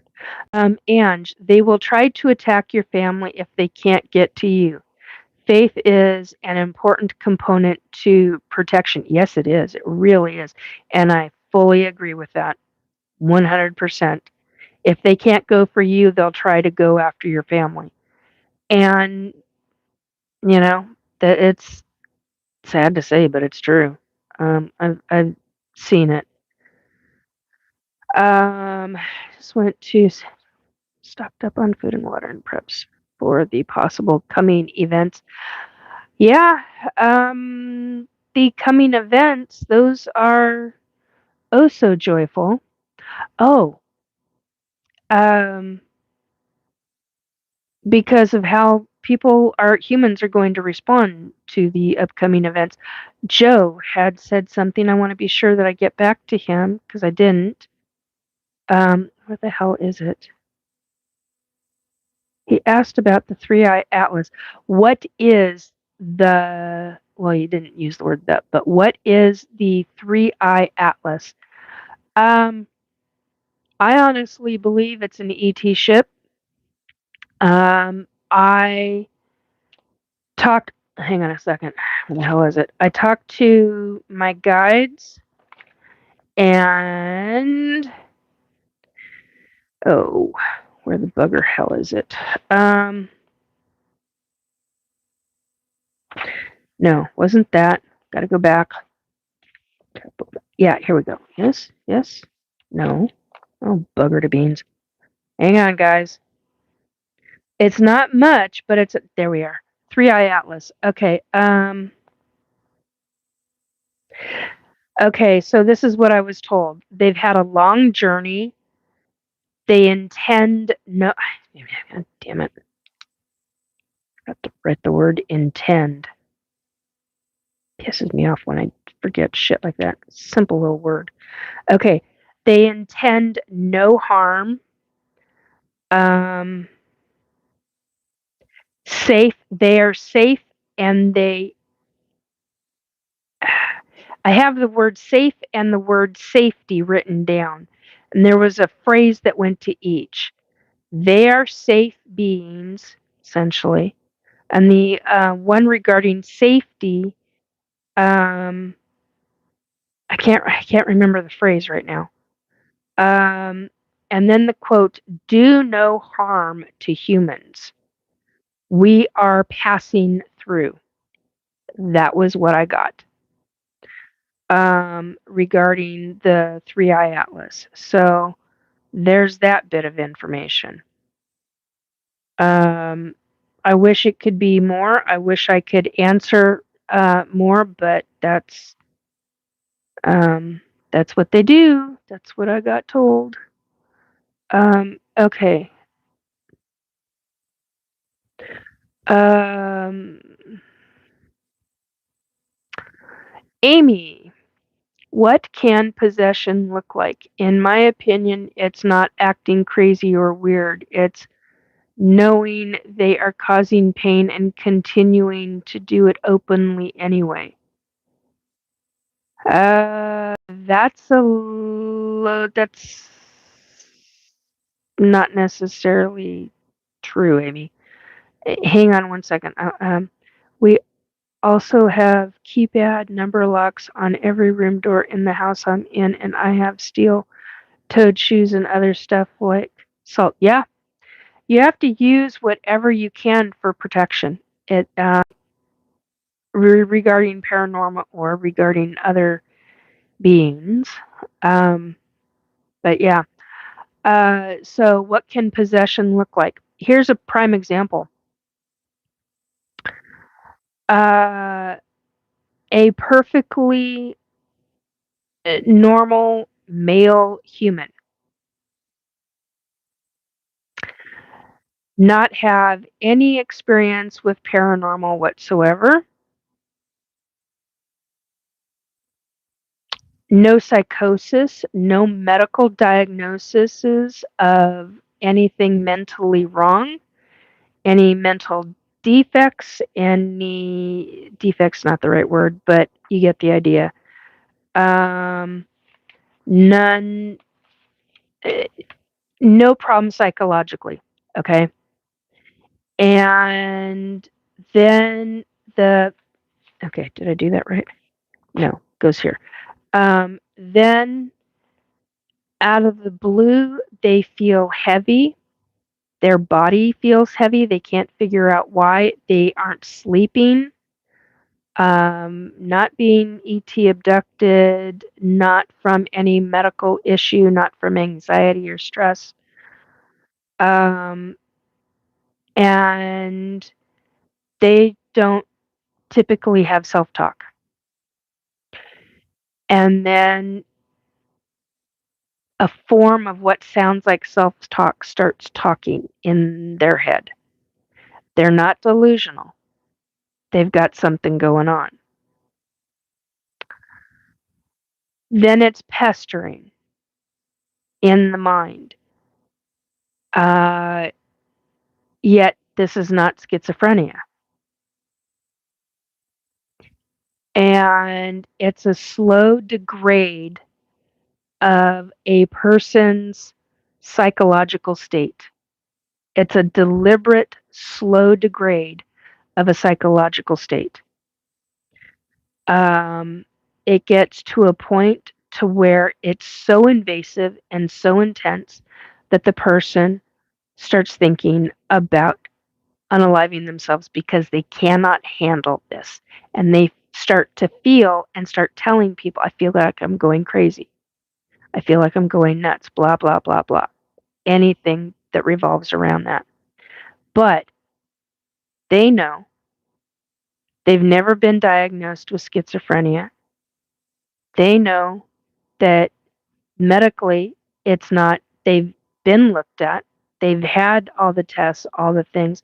It's nothing that can be defined, but yet it shows up in this way. And yet they've got an overall feeling of darkness and dread around them, and they can't get it lifted or lightened up by any of the none of the things. It's not a form of depression. It's not anything. Um, and it can go from there to get even worse until the person. Now, this is a very short synopsis of this, and it's probably not going to jive with some folks, but it's how I'm describing it right now. And it goes so much deeper than any of this. Um, and it goes from there into the person. Uh, when possession takes, in order for a being, an evil being, trying this on a soul, they're they're constantly gnawing and degrading the person mentally. Okay? It's a constant. It is a daily occurrence, repeatedly, numerous times a day. It starts slow and it builds up until the person gets to the point to where they want to unalive themselves. Then it gets to a point to where at that stage, at a later date, but at that stage, then it's like I will do it. It's the soul of the person saying, I will do whatever it takes um, to just, I don't want to be here anymore. Well, that's the opportunity for the evil to come in and say, do you want me to help you? Big no no. Gigantic no. And that is, yeah, Jesus loves you. Jesus is king. Yeah. And that is where the evil comes in and takes hold of the soul. Well, with these, what I call minions, these underlings to a wannabe demon, and a wannabe demon is below the level of a true demon, what we know as a true demon. And true demons are rare, but the wannabes are the ones that are doing all the stuff. What I found out with this one situation was that that I helped in was that this underling was doing all the prequel work for a wannabe. Pissed me off. And I went, oh, no, you don't. Oh, no, you do not. And called in Archangel Michael, called in Jesus and God and a number of other angels. Well, actually, Michael called in a couple of other angels, and it got dealt with. So it's a complete takeover of the mind. It's a slow degrade process, bit by bit, and it can take weeks. For some people, it can take months, and for others, it can be years. So, so Amy is saying, so it's more about destruction of an individual soul and not necessarily destroying the lives of everyone they can. Eventually, they will, once the soul has been possessed, it's a different ballgame altogether. They will do whatever they can, and that evil will also try to infect other humans. So if there's an attachment, there's always, I say always because that's how I know it as, but I'm being told almost always, there is uh, a section of them where they're not. All right, what I found out with angels and demons is that they can be in multiple places at one time. So with this evil, hello, Entertainment Extreme Network. Hello. Welcome to my channel, Restore Belief with Nikki. I'm Nikki. Um, so what I've come to find out is that when there's that possession happening, or it has happened, that evil being isn't fully all in the possessed person. It is in other locations as well. It just astounded me. So, and other psychics, other mediums, they may have different, other energy workers, they may have different experiences than I have, which is totally fine. But this is my experience, and that's what I've been told, that's what I've witnessed. And it is a true mind bending thing to realize. It's horrible to make that realization. Um, I also found out a number of years ago that in order to actually unalive a wannabe demon, not a true demon, that's a different ballgame, but to truly get rid of it so that it will never, ever, ever possibly live again in any realm, in any way, shape, or form, you have to have the permission of numerous hierarchies, God included. God's the first one. And then there's a trickle down effect in the different hierarchies. Wow, did that hit me hard when I learned that. I was like, "Oh my word. Okay." So, it made sense to me, but it was just it was one of those mind benders that I experienced. Um, oh, uh, okay, hang on one second. Let me get to that question a second.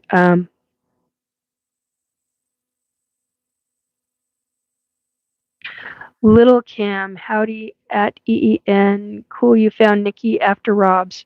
Oh, awesome. So Rob was on tonight? Um, that's good to know. Anyway, so Entertainment Extreme Network, I want to know if you do starseed readings. I haven't done readings in quite a while. Right now, I'm mostly doing energy work and that kind of thing. Um, Mostly because I get wiped out a lot easier in doing readings. Uh, you want a starseed reading? I would look at talking with Misha Johnston. Uh, oh, there's a couple of others, and I can picture their faces, and I cannot for the life of me think of their names. Oh, ladies, I'm sorry. Um, cannot think of names right now. Um, yeah, I'm sorry. I'm sorry, hon. I'm not doing, uh, I've had way too much going on. But the energy work, if it's an emergency basis, yeah, I typically do those. Um, and sometimes it gets really wild. Like in the last 72 hours, it was really wild. I had an experience that I've never seen um, a an evil thing do what this one did when it was being um, dispatched. Can I use that word without getting into trouble by the higher? Yeah, I can use that one. Okay.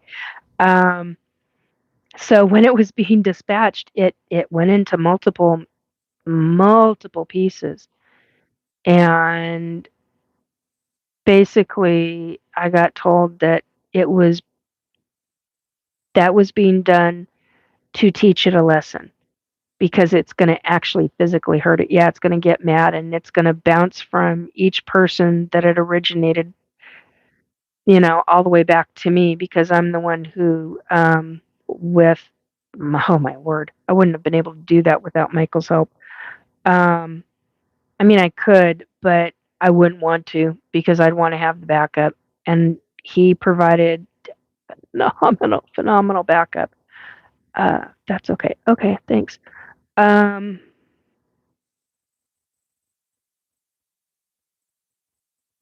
oh, that's true, Amy. So Amy just said, when you get to Nikki's level of knowledge, the very term starseed kind of melts into larger complexities. Wow, that's a mouthful. Yes, and quite true. Because, well, there's so much involved in it. So, like, are you an ET abductee? And I'm not putting on the psychic cat right now. If it hits me, it hits me. I will tell you. If the mediumship start and they're talking, and they have, my guides have been talking to me, and I had one spirit trying to talk to, and I'm like, no, no, no, no, no, no, no. Unless you got a message for somebody out there in public, I'll speak it for you, but I'm not, no. Um, but yeah, it does. It gets into a lot of complexities. So are you yourself a hybrid? Do you believe you're a hybrid? Are you an ET abductee, contactee, or an experiencer? or all three. Um, so, yeah, and I'm all three, but usually I use the word abductee because it fits the most. And there's so many different meanings to those three words. The word contactee has a negative connotation. Uh, no, not contactee. I'm sorry. Scratch that, reverse. The word abductee has a negative connotation. The word contactee, more positive, much more positive. The word experiencer encompasses it all. And I'm definitely all three. I've had positive, negative, and a large gambit of things. So, um, you see a UFO, um, or you've seen one. Yeah. Was it round? What shape was it? Um, and were you able to track it via, not a weather app? Good grief. The airplane app, and I don't remember what those are right now. I don't remember the actual, look like a V shape. Yeah, that's potential for either a true UFO ship or a government built ship. Now, isn't that fun? That's a whole nother subject. Um, yeah, that's a fun ball game. I've seen round. Excuse me. Sorry, I've seen round ones. Um, I have a very vague recollection of a triangle, but I don't talk about it because it's just so almost like minuscule, obscure to me. But I'll talk about the round ones. I'll talk about the rectangular ones, and usually, well, there's one that is really predominant in my memory, more so than the other one. But I don't typically talk about the other one because the really big one is the mothership, the triangular one, and uh, gigantic. Just oh my god, it's just gigantic, and that's the one that cloaked in front of my eyes. Little Cam, Flight Radar 24, and ADSB. Thank you, Little Cam. Thank you. Entertainment Extreme Network. I was just reading that, and my whole screen disappeared in front of me and then came back. I was doing the CE5 app in doing the. Oh, you mean meditation? Yeah. Yeah, actually, some people have the ability to call UFO ships to them. And as I understand it, those UFO ships that are being called, not culled, but called, CALLED,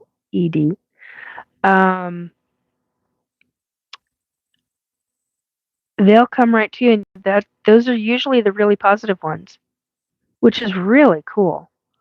Um, so yeah, it's all about authenticity. If you want to call an ET, a true ET ship to you, it's all about authenticity, where it comes from your heart, your mind, and your soul. And it has to be genuine and no anger, no emotional level of a chipmunk. I don't know, it's the first word I thought of. And it's got to be everything. Well, it's like every cell in your body resonates authenticity. Um, I see them in the sky, night sky. Yeah, that makes sense. I've seen them both in the day and at night. It's interesting because when I was on the San Juan Island, we were at Friday Harbor and went over to the other side of the island Friday Harbor on San Juan Island. Friday Harbor is one side of the island, and the other side of the island is Roach Harbor. And we were in the middle of the island, and I remember looking up through the skylight in the car and going, gosh, that cloud looks an awful lot like hiding an ET ship.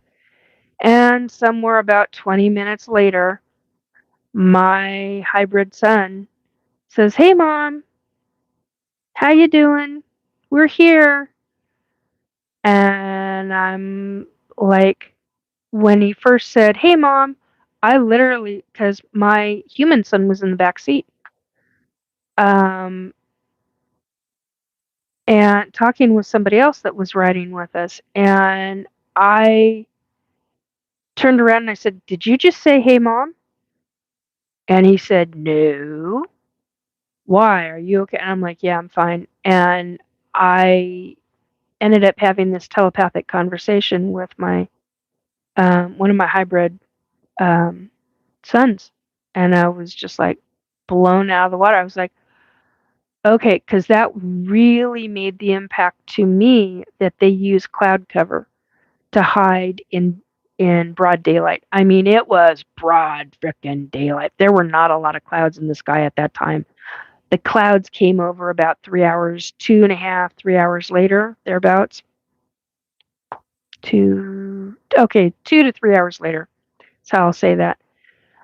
And then you couldn't see, you couldn't see any blue sky whatsoever. It just clouded up, middle of the day. And so, yeah, that's really when I started paying attention to daylight hours and what cloud shapes look like. Um, and certain cloud shapes that had very unusual patterns to them. How you want to call that? I don't know if you want to call that a pattern or not, but it's just a pattern, a look to them. And I'm like, I wonder. And, a lot of times you don't get any sound. Close to Victoria, San Juan. Yes, I remember. Yeah. That was an experience.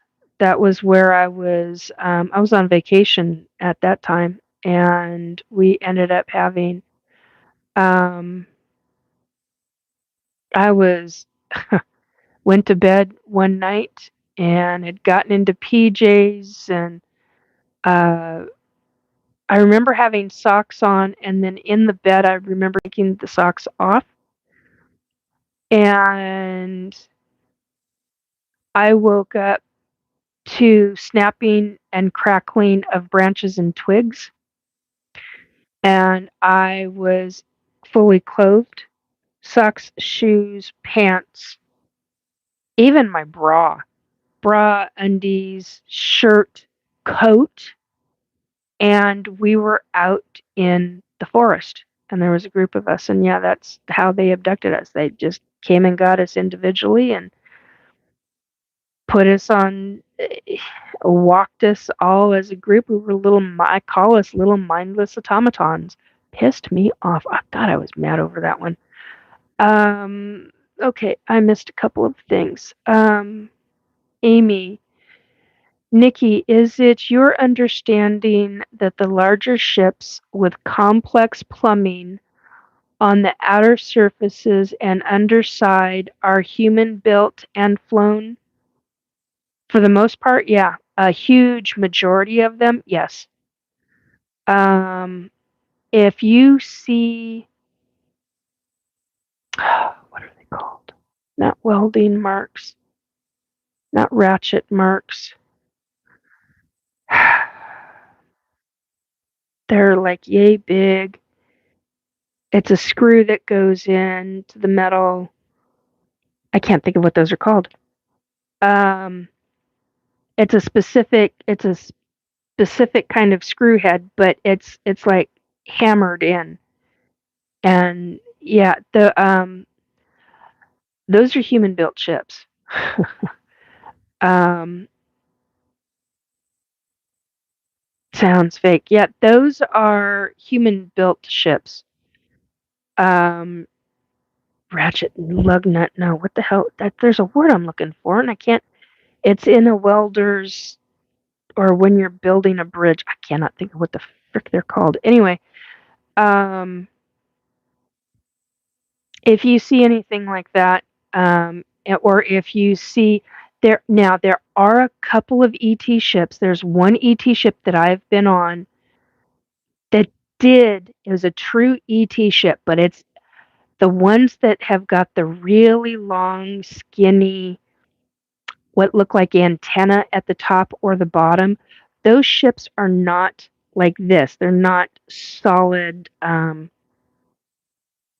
They're usually multi-levels. They look like a cake going up and a cake going down. And at the top or the bottom, it's very much, if you've ever seen the movie, oh my God, it's a 1970s movie. No, I'm being screwed with. I can't think of the name of the movie. Holy crap. Uh, Ship Shape, yeah. Anyway, I keep thinking Third Eye Blind. That's not it. God, really, Nikki. Anyway, a 1977 movie. Then for whatever reason, I can picture the movie. Just can't think of Close Encounters of the Third Kind. There we go. Thank you, Mom. Where at the end the ship turns upside down and all the Pookie are at the top. Anyway, I've seen a ship very, very similar to that.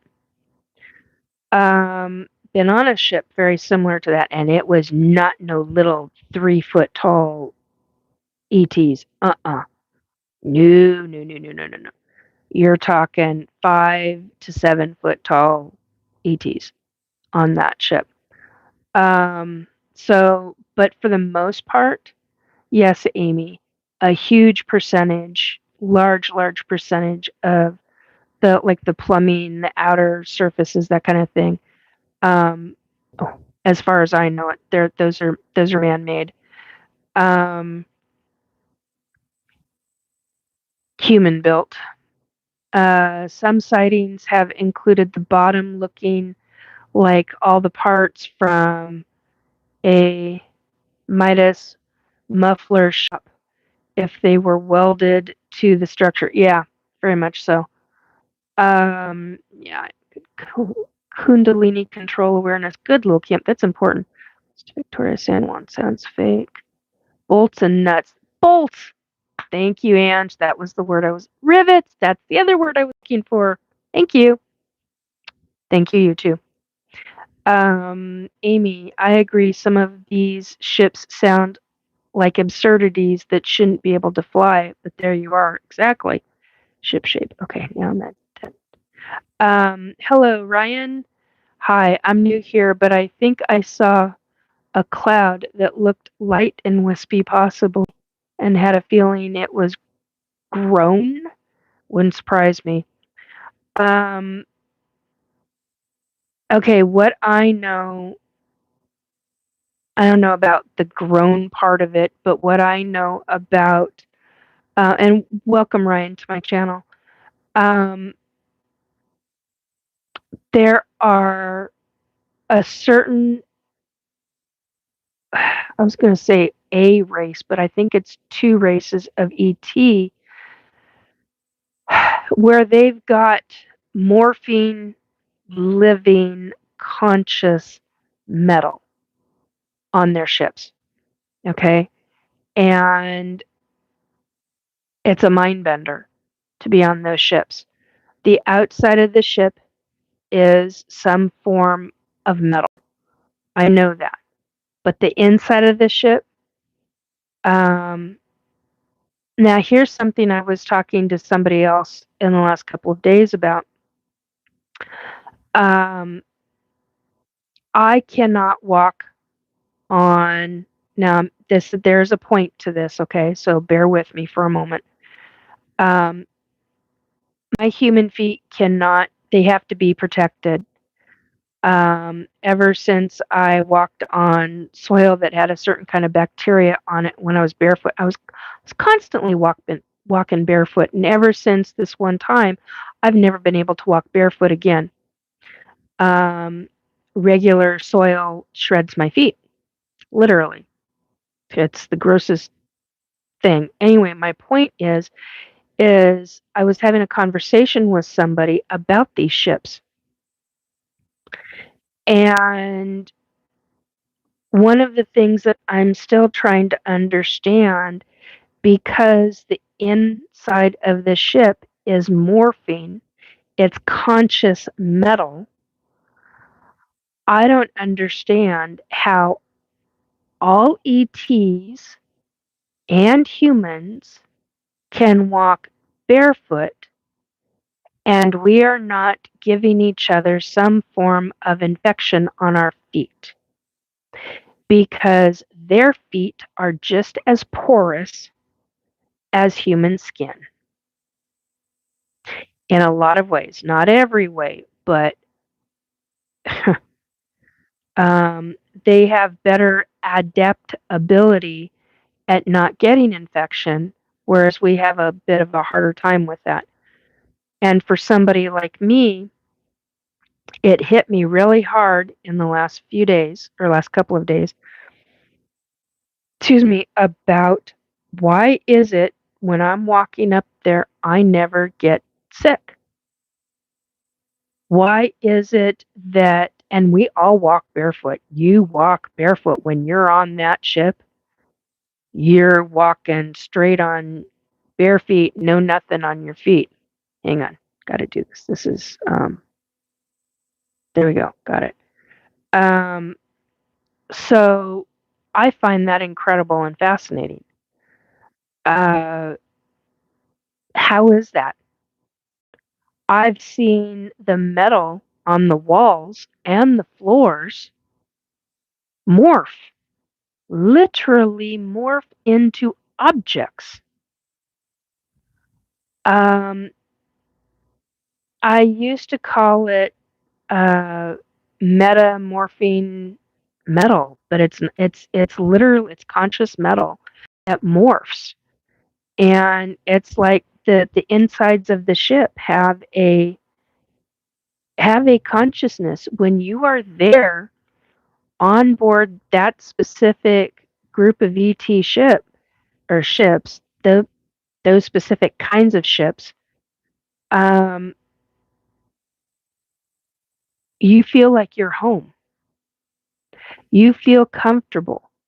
The temperature of the air is just right. The lighting is just right for your eyes.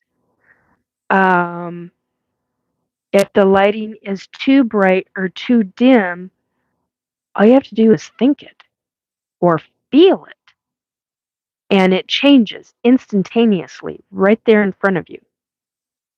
I have seen children, hybrid children, in nursery rooms, different kinds of nursery rooms, but in nursery rooms where a child obviously thought of, where it's just one big room and the kids are just playing and having fun and whatever, including disabled kids. I've seen disabled hybrid kids too.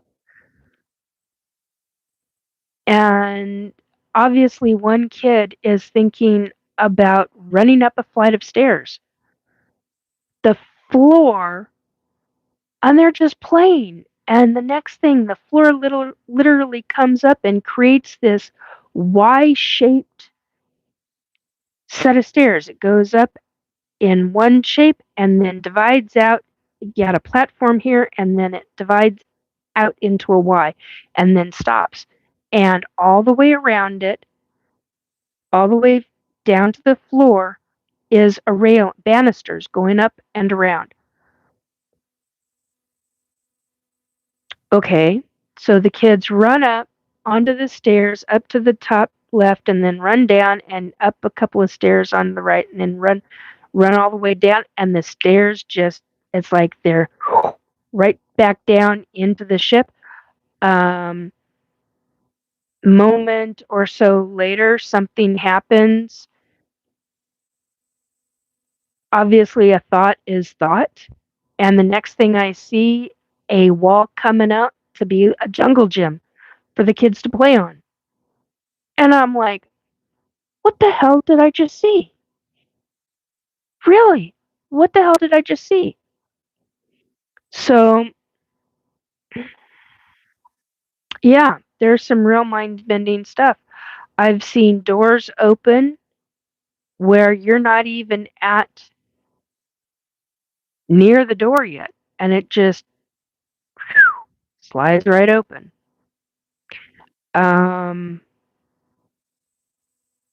I've seen ETs.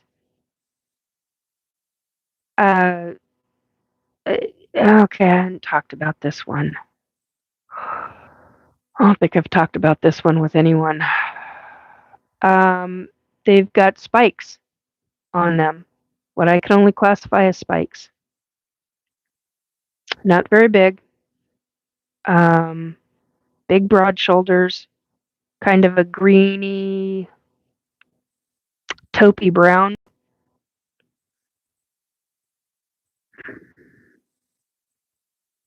And that's all I really remember of them. But I know there's some kind of reptilian, you know. And okay, hi, cat dog. I'm doing okay. Okay, have you ever seen a door that Ange is asking this? Have you ever seen a door that is a door completely see-through, like a heat signature running through it? No, not that I can. Okay, not a door, but what I can only classify as a window. How do I say this? Okay, so how do I say this? Okay, so there's a wall here, what looks or appears to be a glass window right here. It has a small portion that looks like metal and then a door. The door is not see-through, but you can see through over here at this window. There's a long counter that's angled. Oh, it's not flat. Okay, it's not flat. It's angled like this to where you could type, but it's completely clear unless you walk up to it. So it's a panel. And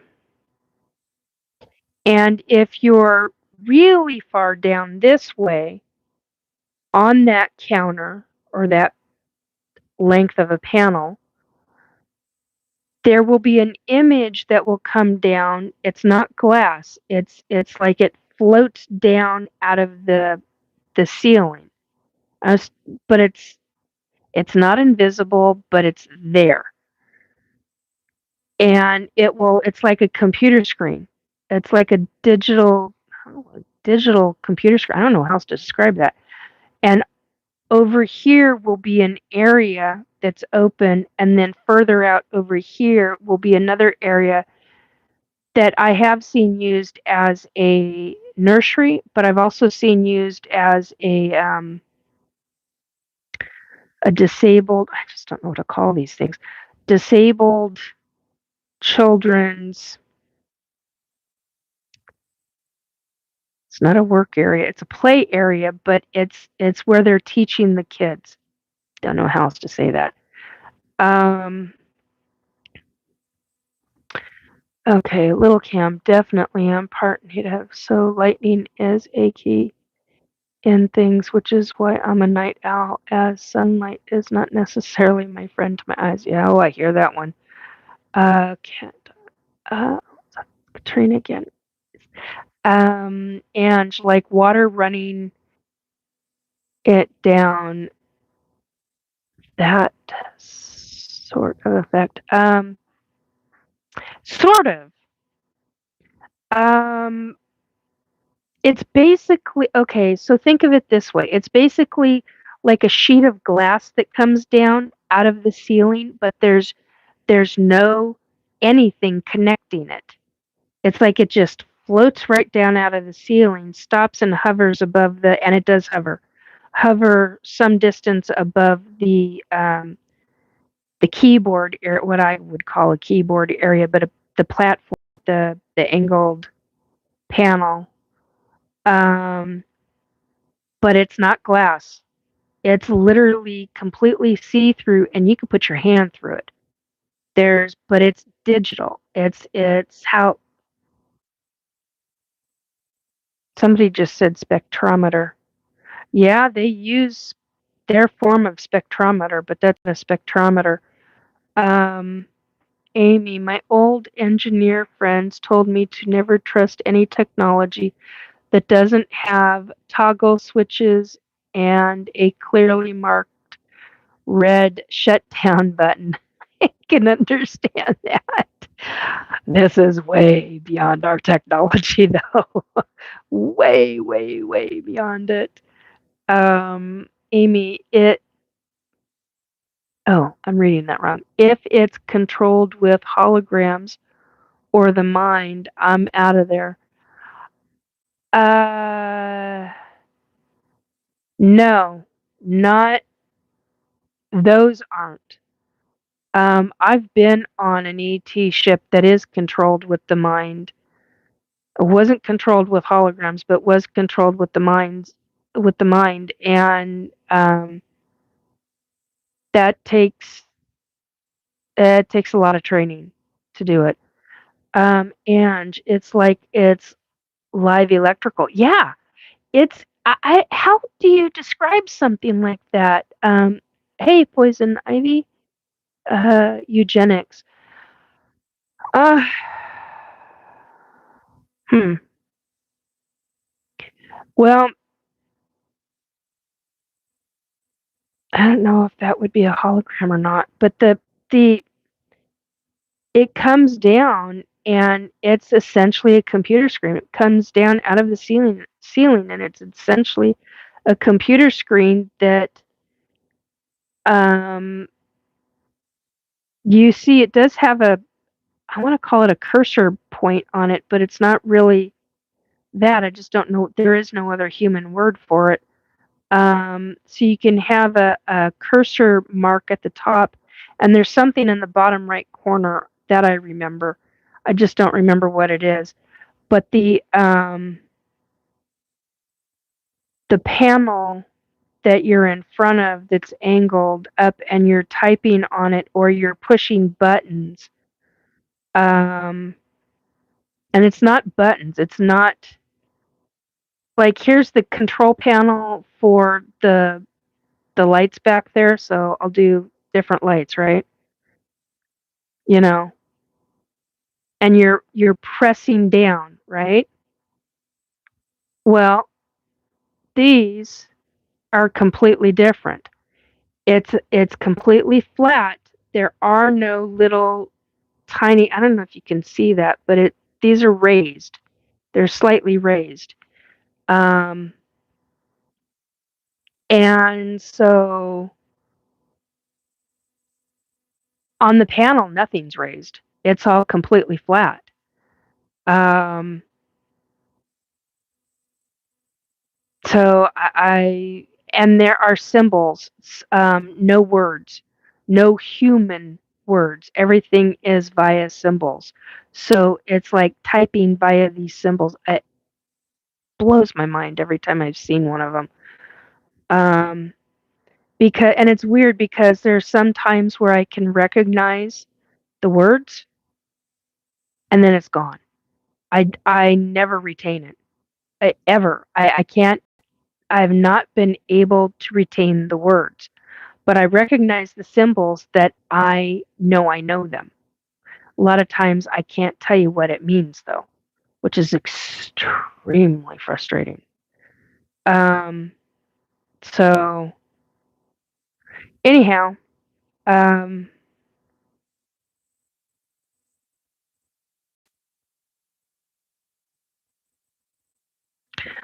Amy says slightly raised buttons, the last vestige of civilization. As soon as it's flat or glass-like, I'm gone.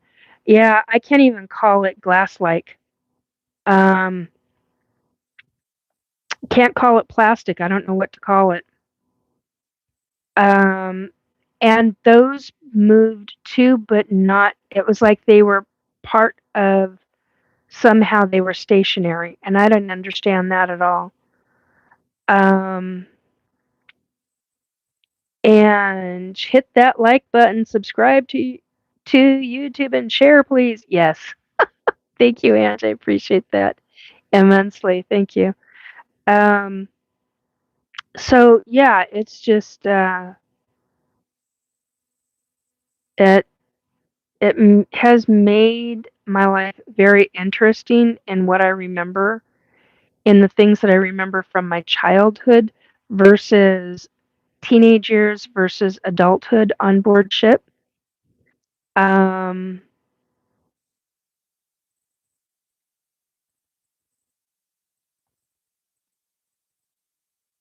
oh, I understand, Amy.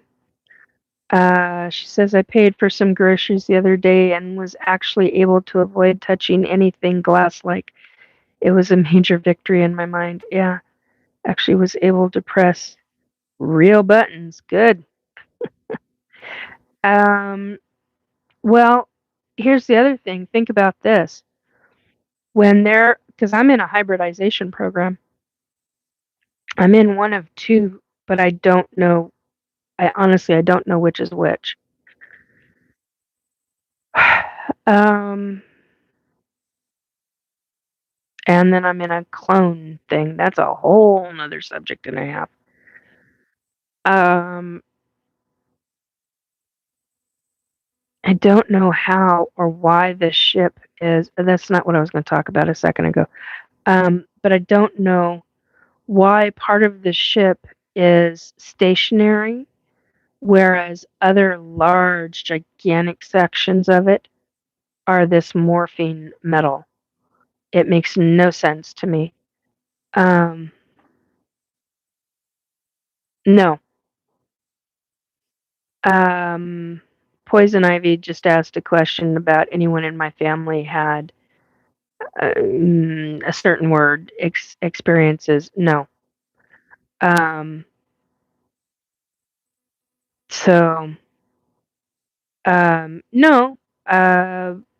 Had childhood sexual abuse as a child, went to counseling for it um, as an adult, and the perpetrator, and I wasn't the only one, the perpetrator came back to me uh, in the last year because he had died.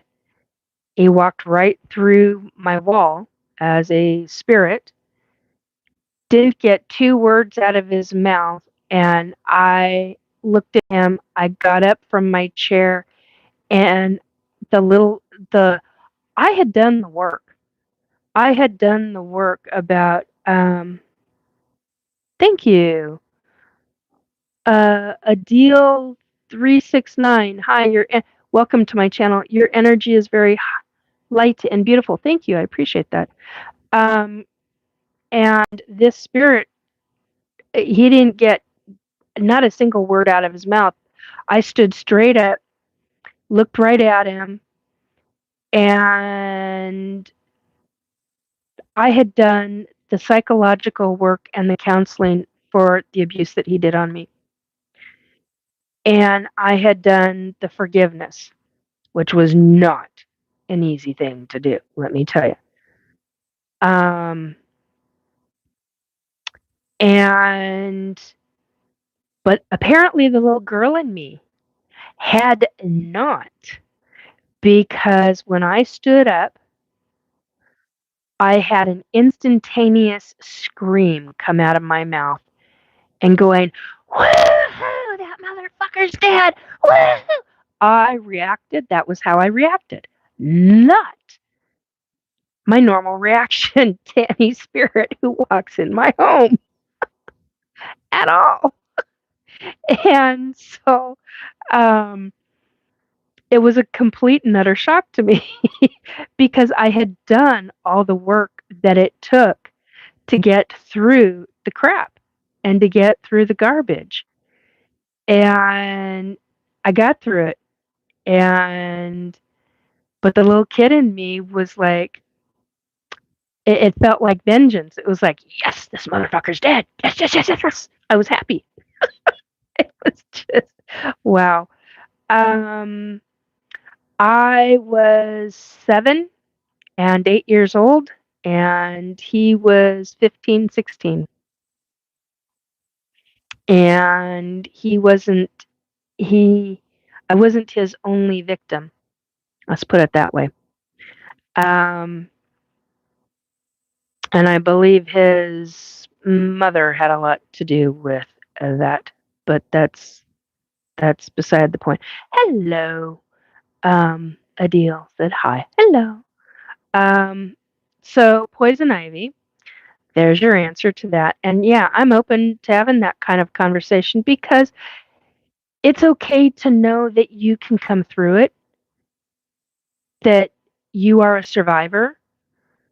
And I'm so far beyond all of that now that, and I've done the work. I've done the psychological work for uh, that awful time in my life. Um, and I've got so many wonderful memories of other things that it outweighs all of that horribleness and negativity.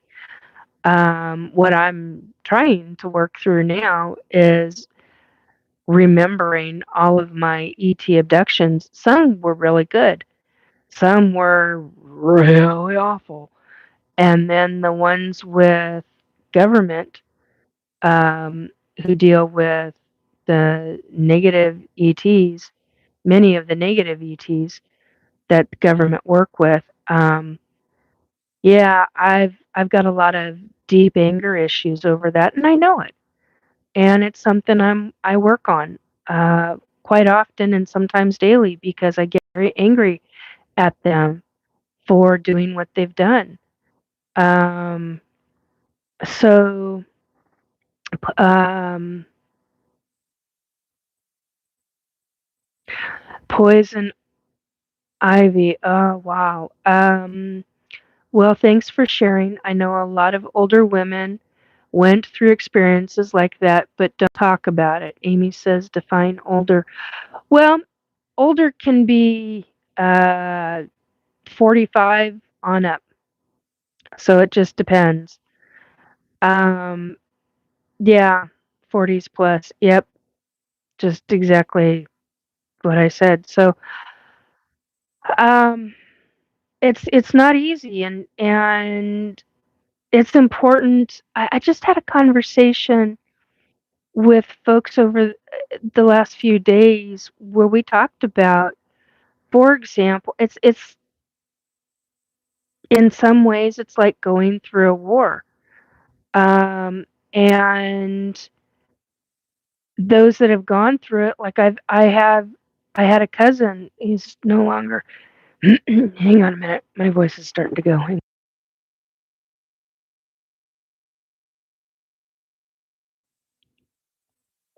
So, Amy, you're not getting ancient. Um, so to me, ancient is like 88, 89, 90. Nah, 89, 89, 90. That to me is hitting the older stuff. Anyway, the real older stuff. Anyway, and so I had a cousin who uh, was one of the paratroopers, and all of his friends were shot down in the skies. And he never talked about it. And his boys wanted to learn, to understand what it was like.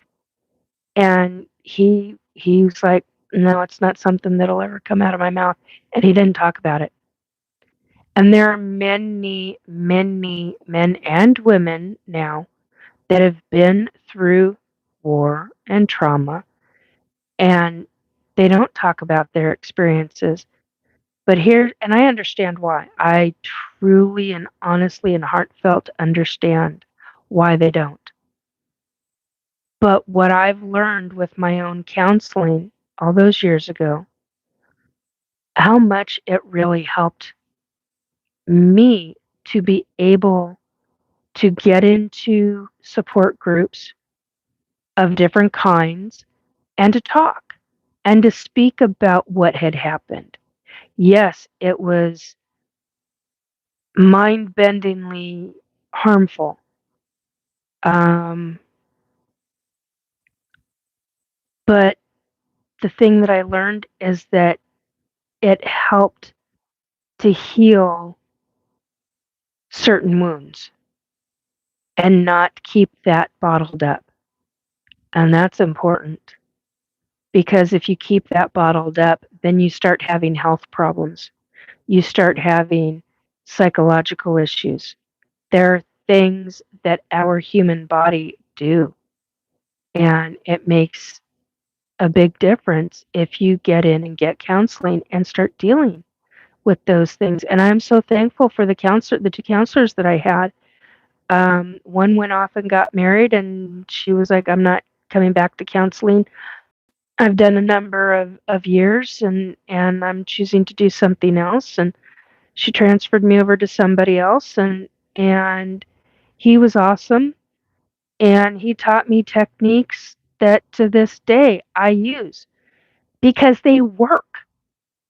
They work really, really well. And it's important for us as humans to, with our emotions, to deal with those emotions and to deal with that trauma and to work through stuff. So, um,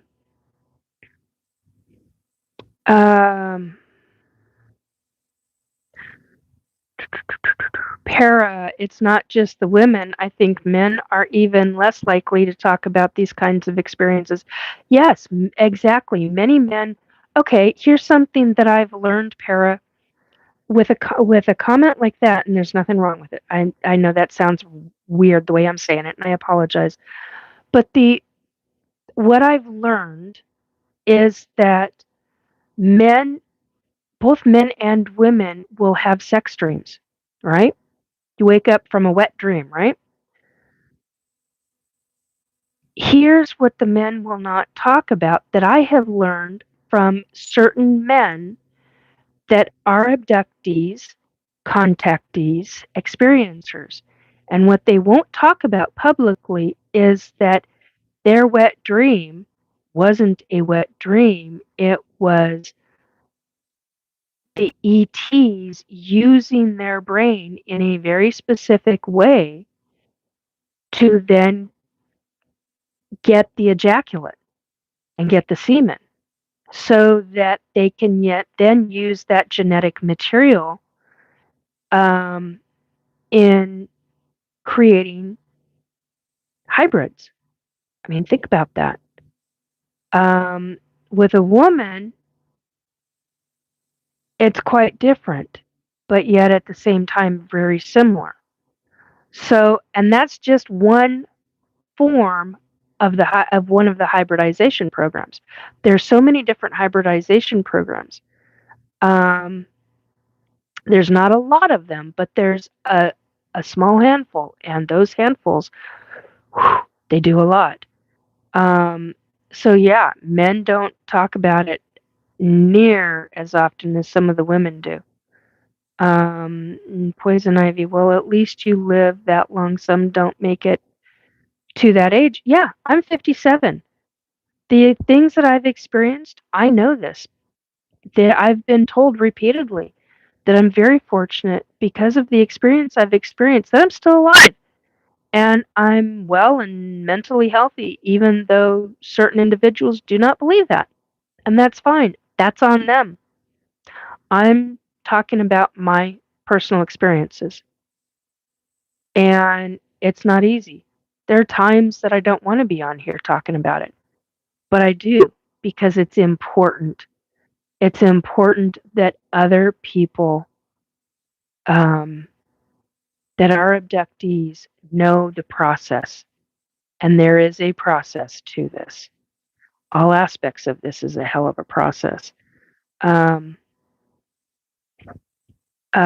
Poison ivy, yes, that's why everyone's going mad.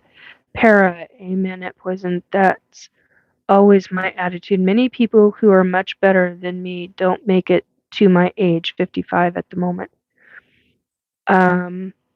That's why poison ivy. That's why we have to cherish our moments. Yes, I agree.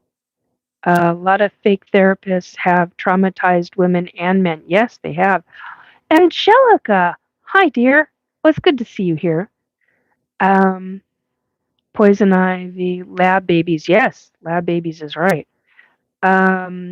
Amy, basically gray aliens to look like human prostitutes. No, not from what I know, Amy. And I will try and get back into that in a minute. Little Cam, very interesting. Poison ivy, what?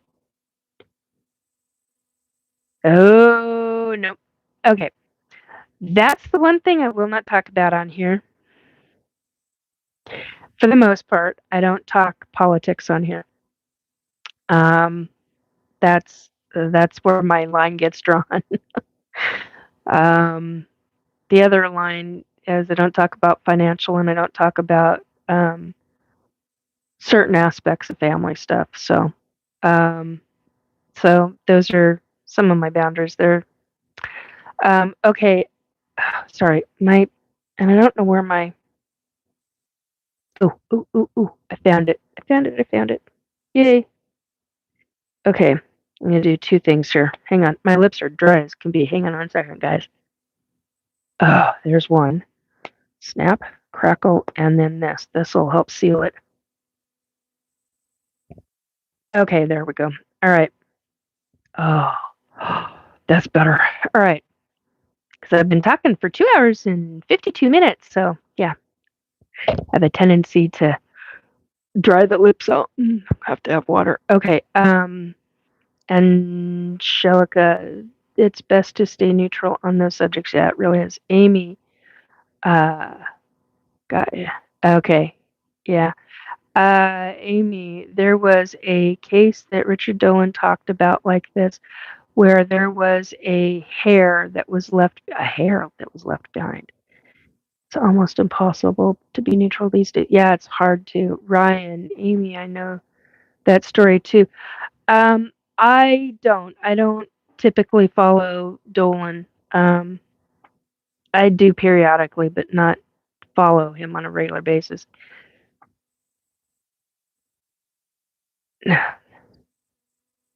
But nice chat. Yeah.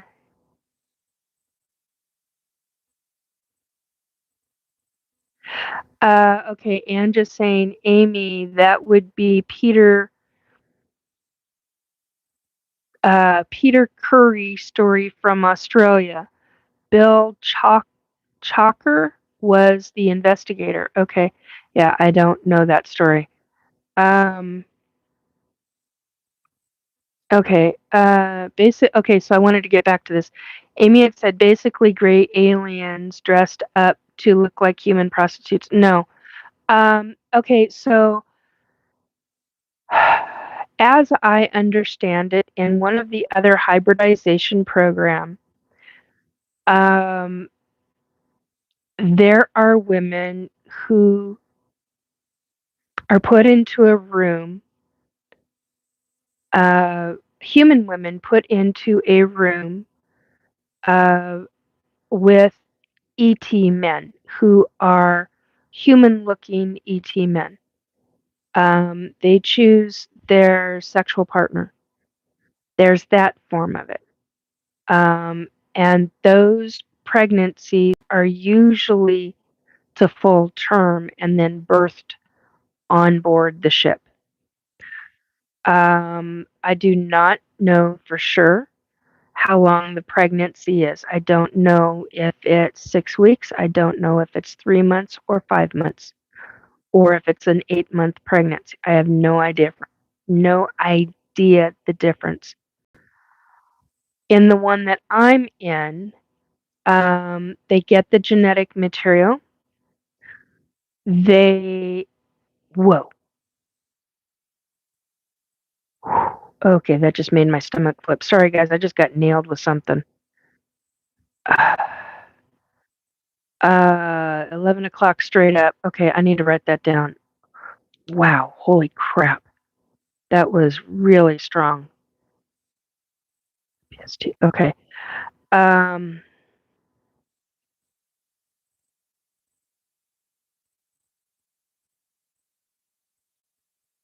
It's not yet. It's a frequency. There we go. That was the word I was looking for.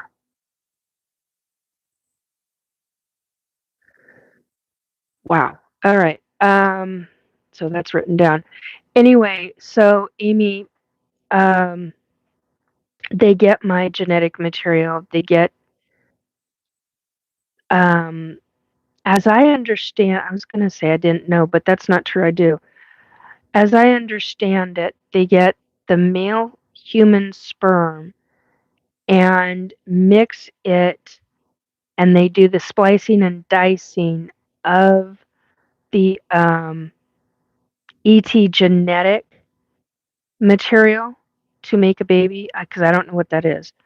And then they get rid of everything that they do not want in the genome sequencing, put it together, see if they can get it to fertilize, do it over and over again until they can get a fertilized egg. And they're so proficient now, it's not very often that they F up. I was trying to not do that, but, before they, goof it up. Anyway, so they get it perfect, get the egg fertilized, and then they implant the egg just like they would with just like humans would with a surrogate. They implant the egg, return the human, see if the egg takes a hold, and I'm hurting. Like, it's really starting to hurt now. And so basically, yeah, this is a frequency weapon. Basically, oh my God. They end up, if their fertilized egg takes hold and becomes a zygote, or zygote, whatever that phrase is, then you're pregnant. Now, after it takes hold, sorry guys, I'm going to do a part of a gummy. I apologize. I don't like doing that. Especially on a live broadcast. I cannot handle that.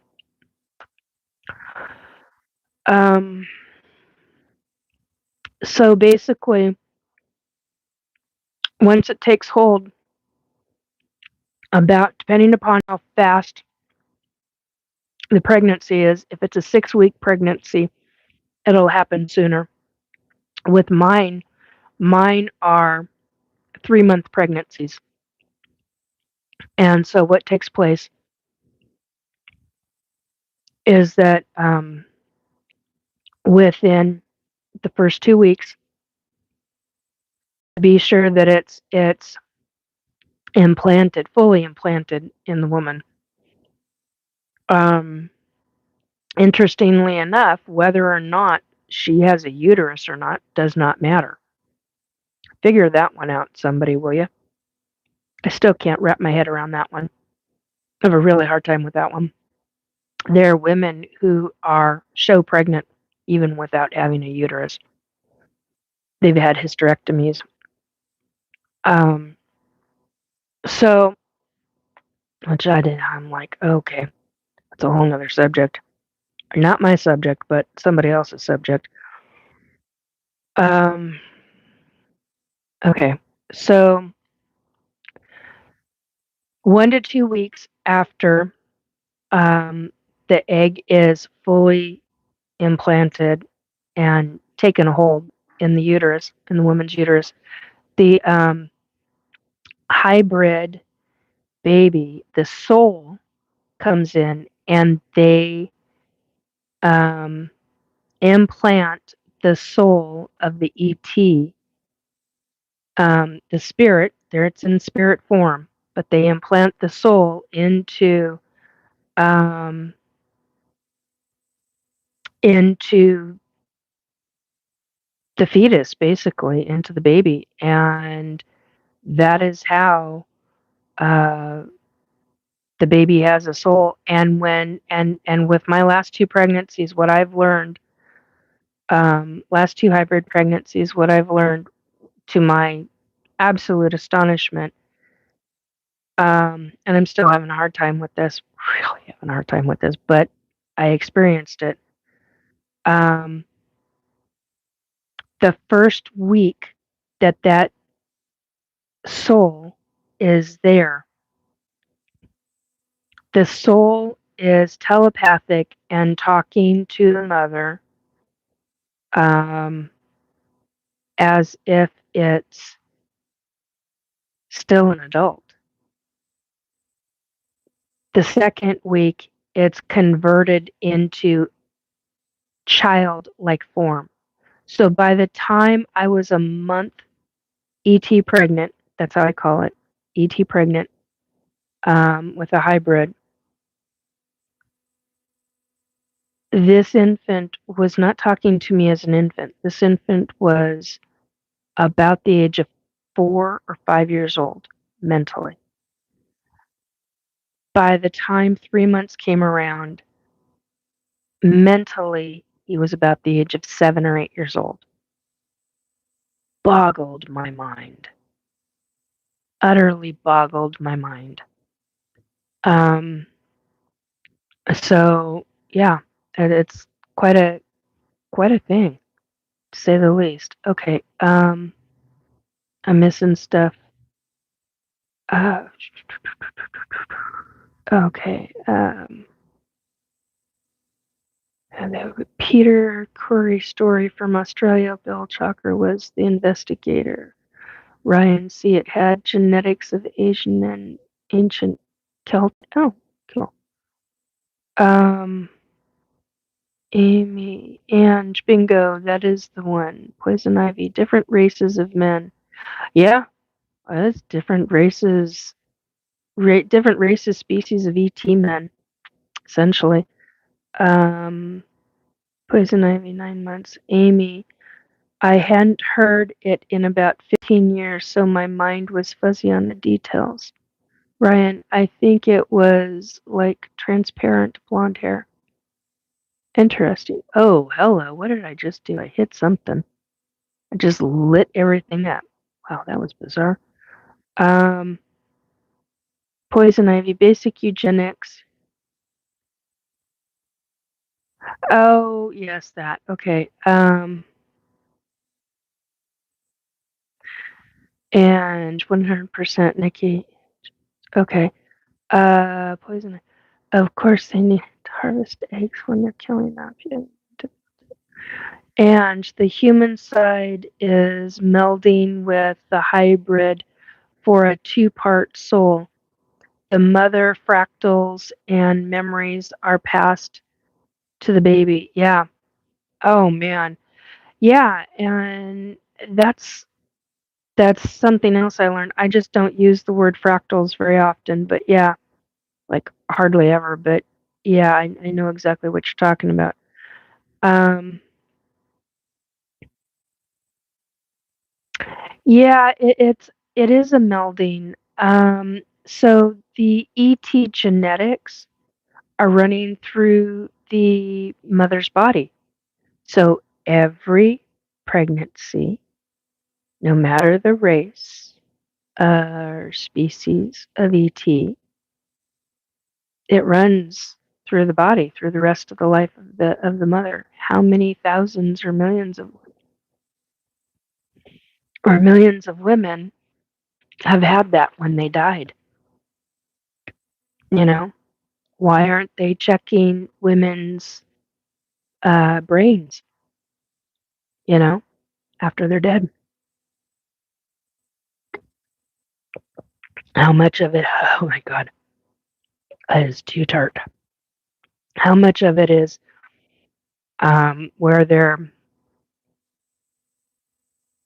where they have ET genetics in them? The only way you'll know is through the brain.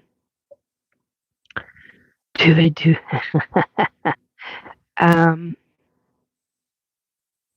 Amy, what I wonder is if a human soul, complete with human emotions and intelligence, could be compacted into a snake. That would be a nightmare. No, I don't believe they've got souls. I don't believe the snakes on the ground slithering. I don't believe they have souls. I could be very wrong, but I could be. I don't believe they do. Robert, do they get dual citizen passports? Oh, that's hysterical, Robert. Okay, hang on. Excuse me. Okay, Amy, my neighbor used to try to scare the crap out of me with notions like this. Oh, good grief. Yeah, that's being a little wicked. And Robert, so Lil Cam Wild and brain would show white matter over growth, I would think. Yeah, see, I don't know. It's got me curious, though. I mean, in the grand scheme of things. Oh, hey, so for the 15 that are in here right now, please hit the like, subscribe, and share buttons. If you haven't, or if you're interested in this subject and you find it fascinating, I'm usually on once a week, and the last few months have been kind of difficult. There's been a lot going on in my life, so it's been a little hit and miss. But you can check my Facebook page for sure when I go live. It's usually been every Thursday, but certain days of the month, I have a medical appointment, so for my back, so you I reschedule the day for a different day. Anyway, if you're interested in ufology and ETs and I was going to say religion, spiritualism, or psychic medium, or paranormal of any kind, cryptid, it's where we come talk. I look forward to your shows, Nikki. Thank you, Ange. I appreciate that. Um, yeah, lately it's been a lot of new folks, so we've been kind of retalking a lot of the same stuff, but then throwing in a mix of different things. But um, because there's so many new folks that have come in, and I've actually had different people private message me saying, "Hey, I saw you on I'm this person on YouTube," and I'm like, "Oh, okay." So then they'll want to ask questions. I'm like, "Ask away. You can ask me whatever. Doesn't mean I'm necessarily going to have the answer. And if I know somebody, I will refer you to somebody else that I know that has the answer." Um, Tons of new folks this year. Yes, there really is. And I think too, it's because uh, I'm going to say something that I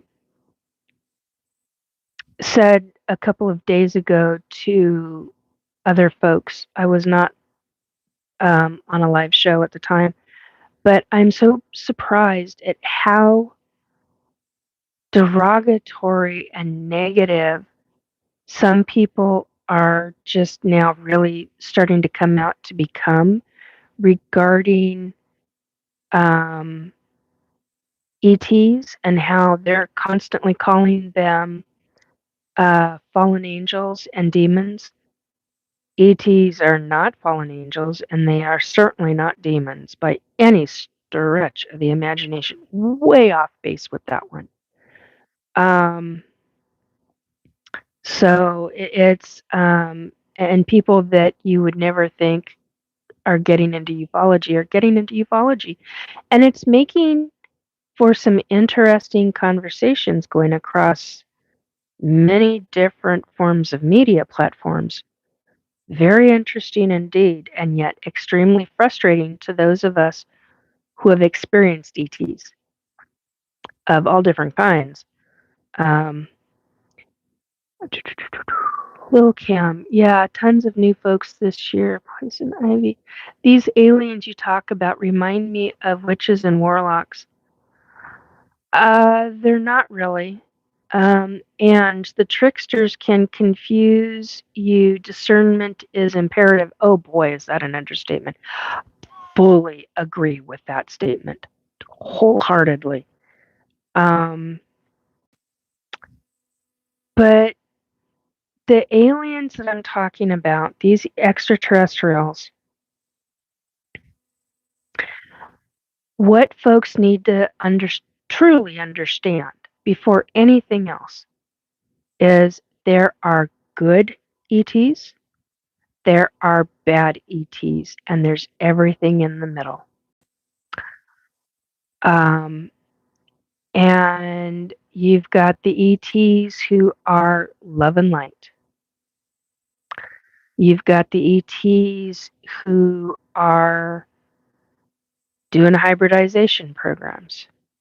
You've got ETs um, who are working with government, um, global governments that have all made a pact for one reason or another.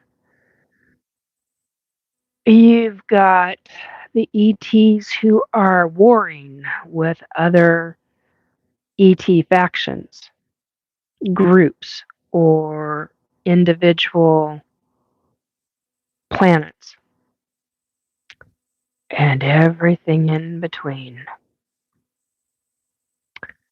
Um, there are times where I truly do become very upset and angry about these things. Um, and it's hard. It's truly hard sometimes. Uh, Poison ivy, just like the four corners of the earth, babe. Yep, exactly. Paramarv. I hear folks talk about elementals, fairies, elves, gnomes, etc. Could these be ETs in disguise? If not, do you know if they have a relationship with ETs? Yeah, some of them do.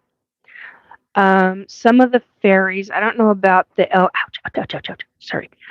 I don't know about the gnomes and the elves, but I know that some fairies can. I know some Sasquatch. Oh, the pain levels. This is not cool. um, pain levels are starting to get to me. Um, so I know that some Sasquatch have relationships, and I don't mean sexual relationships. I mean they have interactions and work with ETs. Not all. There are many. The Sasquatch use the term clan as the word family. That's what they mean by family. There are many groups of Sasquatch clans, Sasquatch families, who absolutely do not want anything to do with extraterrestrials. The ones up at Mount Baker do not like the ETs. They want nothing to do with them, and they will protect if you ask for their help. They will help keep you firmly planted on the ground. However, I will tell you this, they will keep you firmly planted on the ground. I've experienced it for myself. But that doesn't stop the ET coming onto Earth, onto the ground, putting you in a time encapsulated bubble and doing their experiments while you're standing or sitting. Doesn't matter if you're in public or not. You just look like you're frozen. I've been there, I've done that one. That's not fun. I don't recommend it to anybody, and it sure as fuck pissed me the hell off. Still pisses me off. I'm not happy over the fact that I had my left knee drilled into. Yeah, and being told, whispered into my right ear, "Shh, it's just mosquitoes." No, fucker, it's not just mosquitoes, you asshole. Yeah, I wasn't happy about that one. Um, so, could these be ETs in disguise? No. Okay, so Para, what I do know that some ETs will do is it's a certain kind of orb type vehicle. That's all I know um, about the vehicle itself, except that somehow they can go from full size in the vehicle and the vehicle can shrink down to, I've seen it as the size of a quarter, a US American quarter. Um, I've also seen one slightly smaller than that, but not by much smaller than that. I do know that fairy can do that. The fairies can do that. I do know that Sasquatch can do that. Do I know if they interact with each other in that level? No, I don't know that. Do I believe they do? No, I don't. I believe that they wouldn't. Do they try to impersonate each other? No, I've not experienced that. I've not heard of anything like that. No. Um, uh, I hope I answered your questions, Para. If not, ask me more in detail or something along those lines. And 100% the good, the bad, and the in betweens, here, there, and everywhere in all timelines. Yep, exactly, Ange. Little Kim, I caught. Oh, you caught. Oh, that's right. You were in our chat. So Little Kim is saying, I caught S4 the other night since Dave wasn't on again this week. Love the setup and that it's finally on YouTube after these years. Yeah, it's awesome, isn't it? Um, the shows are still also on Spreaker. So if you go to Spreaker.com, you should still find the S4 bunker, uh, or it also being relabeled as the S4 Paranormal bunker is on there, and then all of the last few years, last 2 years, I think, are on YouTube. So, yeah, and it was great to see you. You made a lot of really good comments. I very, very much appreciate it. It was very much loved by everybody. Thank you. I appreciate that. Poison ivy, half of the ETs on meth, the other 45% on cocaine. Yeah. I'm sure they do their own version of drugs, but I don't think they do human version of drugs. Oh, I'm going to start coughing again. Just a second.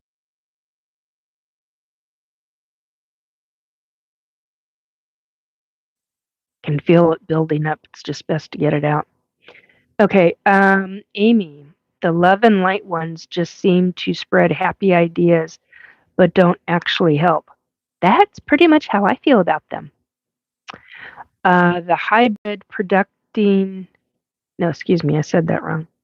The hybrid producing ones seem to be out for themselves, and the all government ones sound all out nasty. Yeah, you got that pretty well tightened up. Buttoned up, that's the word I was looking phrase I was looking for. Um,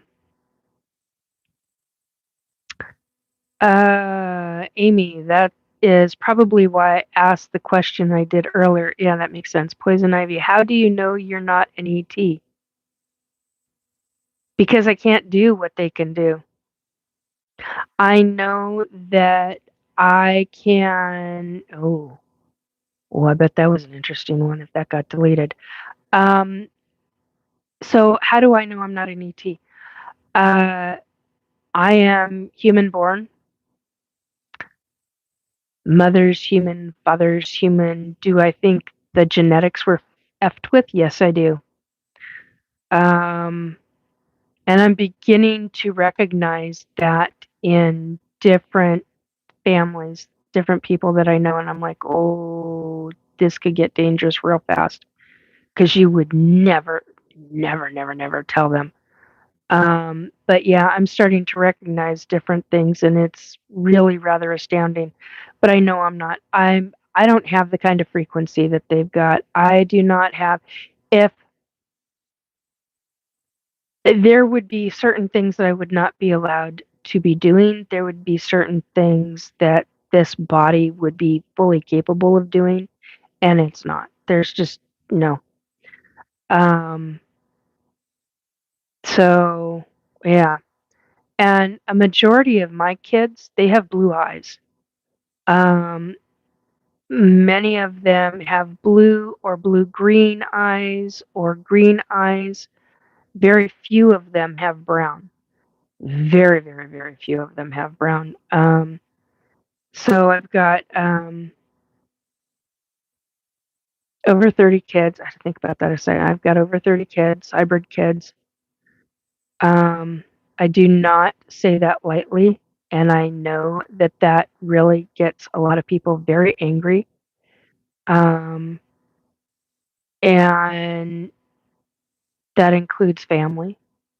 Um, that's fine. That's your choice. That's not on me, but it sure makes things interesting. Um, so it's difficult at times. Uh, my kids, my hybrid kids, um, I know I've got more. I okay. I know by how it feels that I've got more sons than I do daughters.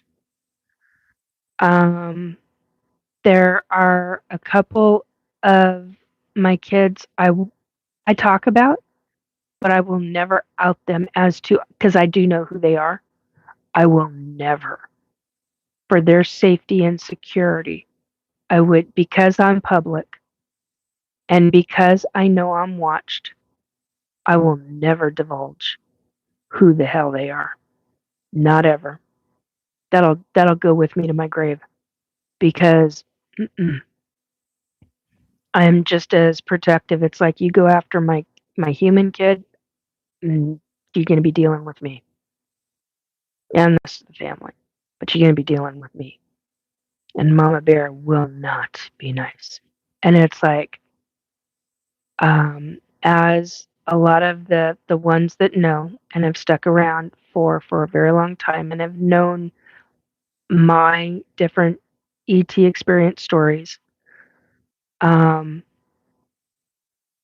they know that there's a story where one of my boys was in the process of dying, and I had ETs, 7 foot tall ETs, come and get me. And they're like, your son's dying. We need your blood. You've got to come. And I'm like, just tell me what happened. And I was up out of my chair. Didn't matter how bad I was hurting. I was up out of my because the adrenaline kicked in. It's like you get told one of your kids is in trouble or dying, you're there. You will do anything and everything that you can for your kid. And I did. And I was gone. My body felt like it was gone between 9 and 14 days, or 9 and 13 days, whatever.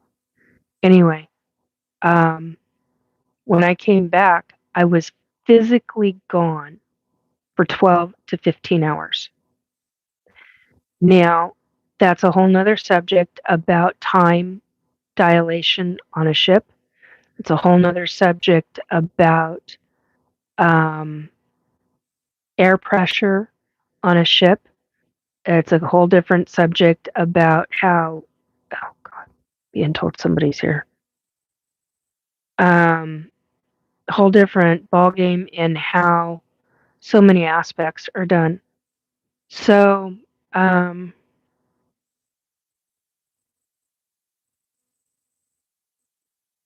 um, so it's real. It gets real interesting real fast. You do whatever you have to for your kids. So I went and they did a blood transfusion, and it saved his life. Um, So, Poison Ivy, I know someone who was born from frozen sperm. Okay. Poison Ivy also says, you love your kids with blue eyes versus brown eye ones. I love all my kids. Doesn't matter what they are. I don't care if they're gray. I don't care if they're a Laborian. I don't care if they're a reptilian. I don't care if they're an Arcturian. I haven't talked about the Arcturians very often tonight, but no, they're really not fallen angels, dear. But if that's what you choose to believe, then that's what you choose to believe. But I know, to me, it's fact. I know that they're not. Unfortunately, for me to be able to prove it, it's going to take some doing. I have been in the last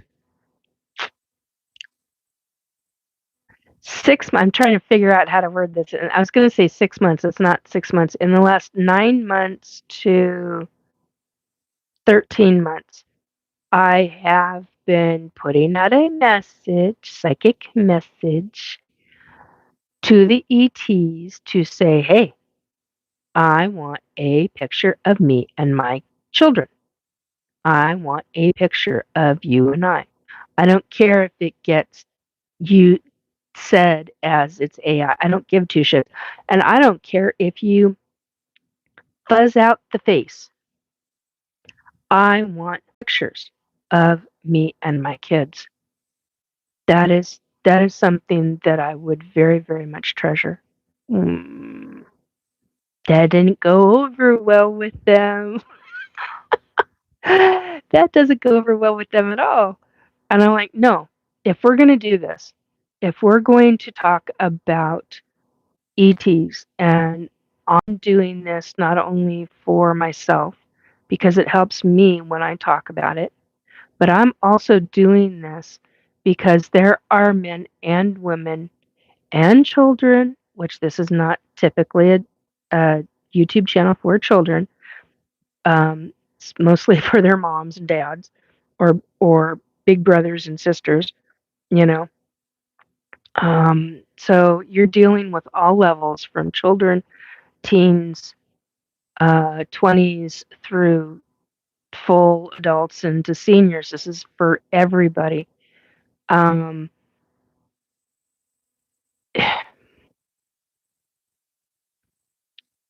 but I want documentation and evidence. I mean, real evidence that will, um, and I would say maybe piece of genetic, or something that, but then that could be taken over by government and all this other stuff. Whereas paper, a photograph evidence wouldn't be. And people could rip it to shreds in however many ways they choose to do so, whatever, but it would mean everything to me, because that would be mine. And it would definitively prove it, and not some AI piece of. So, um, I do not love any one of my kids more than the other. No. If that's really what you were asking me, Poison Ivy. Amy, there was a new age idea in healing pushed about that those with blue eyes were supposedly more pure. For obvious reasons, you can see how this is dangerous territory. Oh, that is extremely dangerous territory. Okay, and then we did with the ETs are fallen angels, by the way, which is not my viewpoint. Poison Ivy, I asked because I know someone who prefers their blue eye with blonde kid versus the brunette with brown. Wow, that's not okay. Poison Ivy, same sperm donor father. Yeah, yeah, that's so not okay. Favoritism does a lot of freaking harm. It really and truly does. Amy, also beware of some of the Nordic ET cult like beliefs. Like, yeah, I know I'm not saying that name on my channel, but yeah, you're right. You got to be careful with different things. Little Cam, yeah, I'm only 23, but followed everyone like Dave and the one since I was like 16. Yeah, I understand. Get it. I truly, I really get it. It's it's a mind bender. It really is. I wonder what happened to the ET kids from Maui alien killer cult. Not a clue. Um, it's interesting. Now, here's something I am going to talk about. My guides just gave me some information yesterday. Well, technically, in the wee morning hours of this morning, um,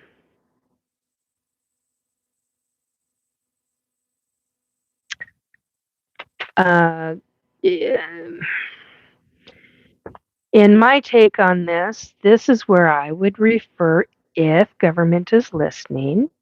You and I try not to do this very often, but this is something that is of a concern.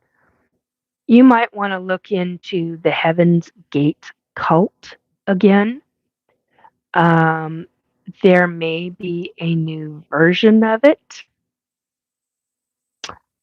I was told to keep my eyes open as a psychic and a medium because it's coming back around again. And I'm like, oh my God, it's been what, 28 years, 25 years since that shit? So just go in and do a little perusing because that's the last thing that anyone needs is to have more people do some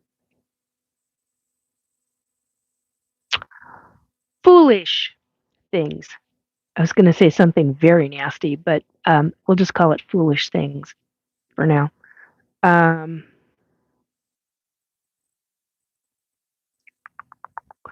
Para, I go back and forth on that guy and his story. It's a fascinating story. Yeah, it is. I agree, but it's also there are certain things about it. There are aspects of the truth and then aspects that are absolutely no way, that are a no go. I have no idea who you are referring to. Orange ET? I know blue, I know green, beige, brown, black, gray, kind of a yellow green. Oh God, what else? Some that remind me of lizards that aren't quite lizards. Um, Amy, some of this stuff runs in cycles, forgotten for 10 to 20 years and then pushed back out like it's brand new, often with twists. Yeah, there's a lot of things that are happening with that right now. Um, it's the first I've ever heard of it. Poison ivy. Poison ivy is saying the ET is known as orange. Yeah, okay. I don't have any. Yeah, not a clue. I can honestly say, to my knowledge, I've never seen an orange ET, although I have seen a red and black spider, 12, 12 to 15-foot spider. So, yeah. Um, and they typically don't want to harm unless they are under attack. So, Para, there are a number of dates being thrown around right now related to some form of disclosure or alien interaction, etc. Have you been given any info on anything like that? There are a number of dates being thrown around right now. Oh, God. If you're talking dates, the dates that I always spout off about was 2020, 2023, 2025, There was something supposed to take place in 2026, but it wasn't as important as 2025, 2027, and 2030. There was also something that was supposed to take place in 2029, but it's like the 20. It's like the 2026 thing. So no, I don't know about 2035.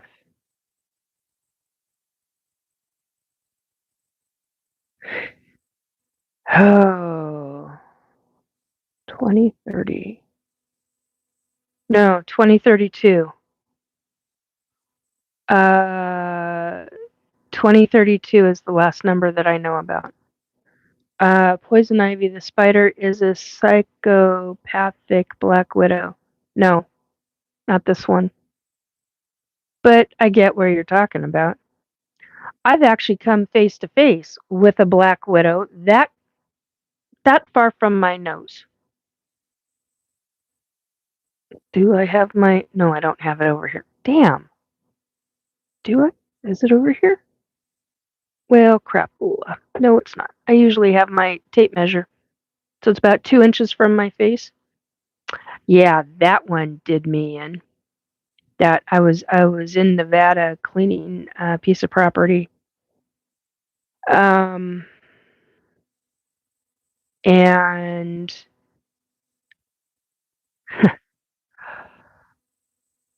went to clean the window, and the spider wasn't there 1 minute, and the next minute it was. Just as I turned my no, I was looking over to my left. Just as I turned my head to the right, and scared the living shit out of me. And yeah, it was a black widow. I even got pictures of it somewhere. Went running over to the other house and went rummaging through my luggage and got my camera out and went running back over. And this was when I was much younger and much skinnier.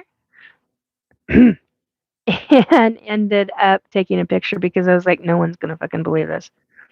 So it's on 35 millimeter camera at the moment, um, on film. So anyway, that was a while back.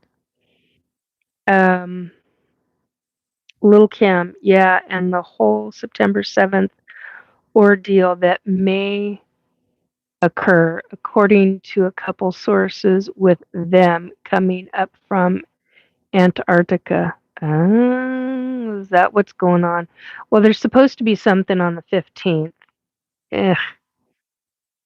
Um, Paramarv, have the ET spoken to you about the Mandela effect, what it is, isn't, and what the source may be? No, they have not. But personally, we just talked about this on S4 Bunker last night. Um, Personally, I believe it's a combination of things.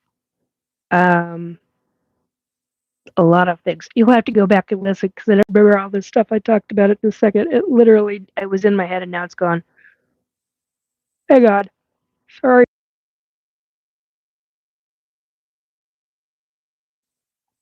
Okay, I'm getting tired, so my meds kicked in. um, yeah, unfortunately, if I had a time stamp in my memory, I could tell you where to look. Unfortunately, I don't, and we don't do description box time stamps, so I apologize ahead of time. Uh, I told you, poison ivy. I told you them spiders are psychopaths. Yeah, Amy. When someone goes even beyond years into specific days, be very careful. Yeah, agree. Poison ivy. The spiders are in Argentina. Oh, really? The giant ones? I know they're on a different planet. I didn't know that they were in on Earth. I'll check it out. Yeah, that would be good. Anyhow, yeah, we've had a lot of topics except a big one. But anyway, um,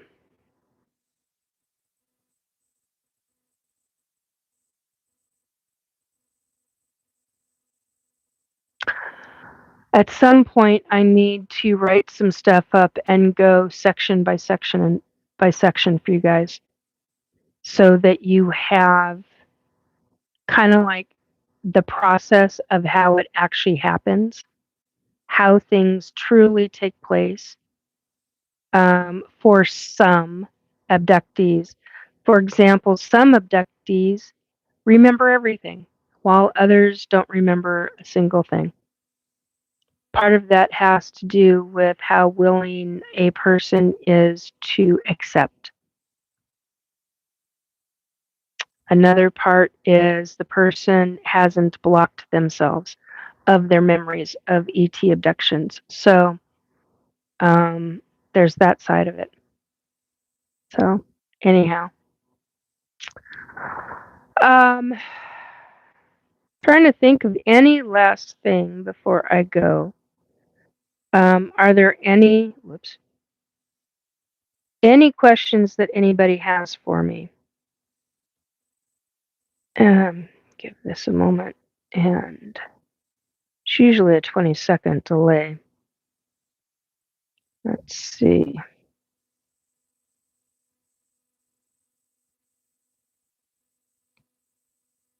Okay, let's see here.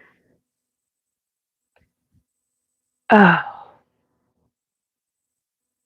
I've got a song running through my head. It's driving me nuts.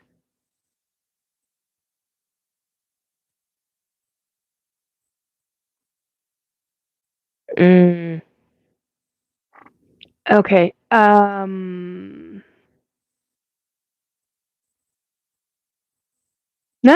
Amy, the spiders are a big topic. I want a spider super show. Yeah.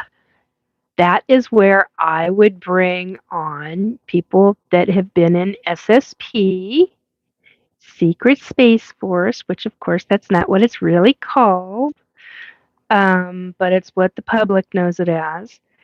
I would have to bring them in because people remember more than I do about that. I just remember, wow, yikes. Poison ivy, lots of ETs were human before. They can be the souls. Paramarv, you had been experiencing harassment from government asshats for a while. Have they been leaving you alone? No such luck. No. Um, they haven't been, unfortunately, which really rather sucks.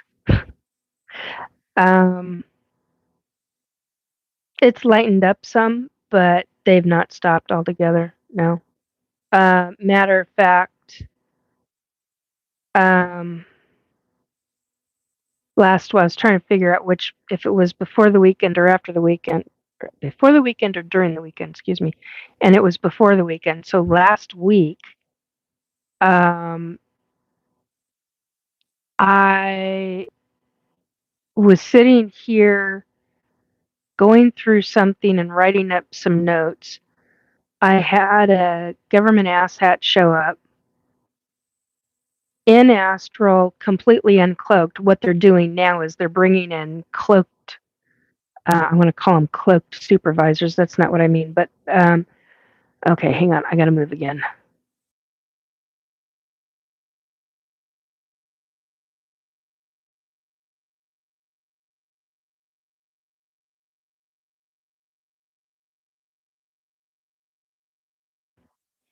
Okay, so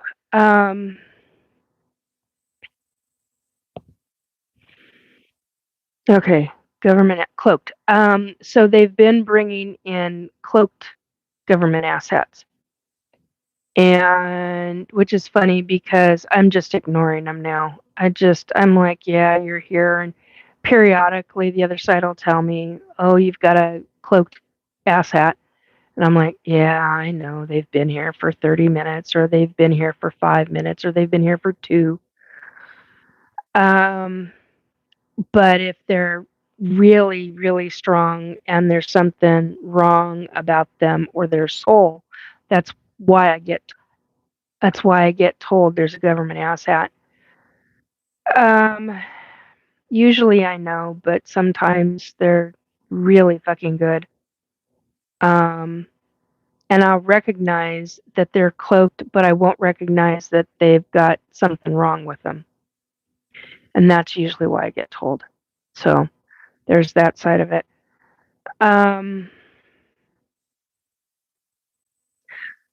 So yeah, so I was sitting here working on something. Well, actually, I was finishing up notes from a piece of energy work that I had done earlier in the day. And he stood here not 2, 3 feet from me. And I went, oh, you've got to be fucking kidding me. Less than 5 minutes later, that MFer, then I get nailed with a weapon, a direct energy frequency weapon. And it was the microwave energy weapon. And I went, no, motherfucker, I am not going to deal with you. I'm not dealing with your shit. So I got up and I moved. I don't have to stay stationary. If I know about it and they're pulling that shit, I don't have to stay stationary. Screw them. I don't have to sit here and be forced to take their shit. Fuck them. So, in answer to your question, yes, they're still harassing me. They're still, oh, in violation. I just had a word. Other side just said they are in violation of, and I can't grasp the next word. Shit. It's a phrase, excuse me, but to me it's the next word. Anyway, so there's your answer to that one. Paramarv, it's Copacabana by Barry Manilow. Para, I bet it's running through your head now. Yeah. Cathedral 45, hello. You came online after so much time. Yeah. Yeah, it's been a while, hun. And welcome. I hope you're still around. I haven't gotten to the bottom yet. To see who all is in here still. But welcome, Cathedral 45. I appreciate you coming in. Poison Ivy, all this show is missing are some walkie-talkies. Oh yeah, tell me about it.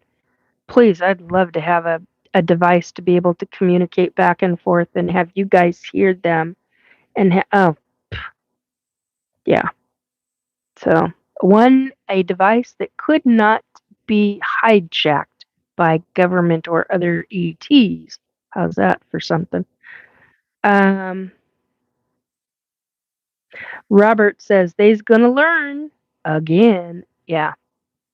And again and again. And actually, the interesting side of the government asshats is they stopped allowing 2 out of the 3 government asshats to be here because I was giving out so much of their personal information psychically, like where she lived, what her house was like, who she was fucking, yeah, no, all of that kind of what she looked like. Yeah, they didn't like me doing that. So she's no longer permitted here. I found out. One of my guides. Oh, she's not coming back now, Nikki. I'm like, yeah. So I started doing that with the other 2, and it wasn't quite so much, but there's 2 of them. There's a woman and a man that are no longer allowed here because I got way too much information off of them being here. Didn't matter if they were cloaked or fully visible or whatever. I could still pull in psychic information off of them. So even off the cloaked ones, I could do that too. But I'm just so fucking fed up with them. I'm like, seriously, you guys are really being assholes. Really, this is ridiculous. So,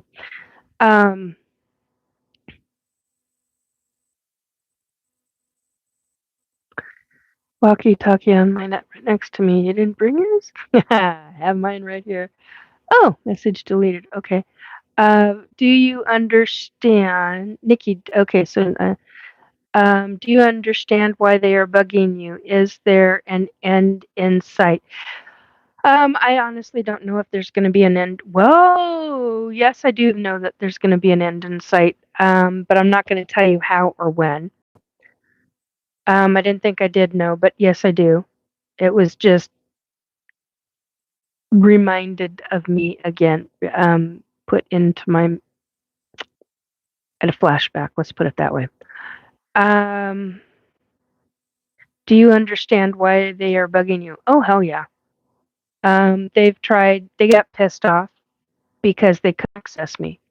And they couldn't access my brain a certain way. And so I basically stopped them at every fucking level. And they didn't like it. Well, that's too bad, MFers. You know? Besides, I'm still to this day getting told that they are having consequences. They are having significant consequences. And as much as I do not like an orange buffoon,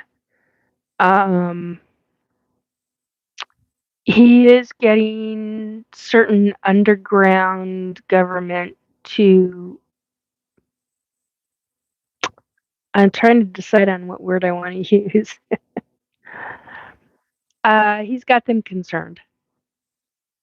So that I can appreciate. The other shit I don't, but that I can appreciate. So anyway.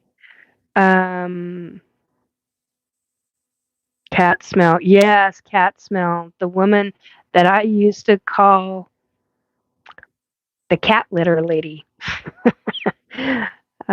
Cathedral 45. From now, are you going to come every day or every other day or what?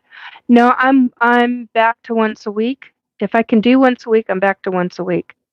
I'd like to continue being able to do Thursday nights.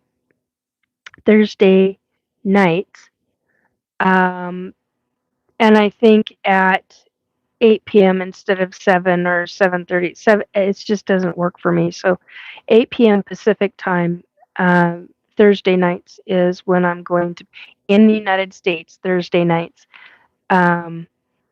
is when I'm going to be doing the live broadcasts. So,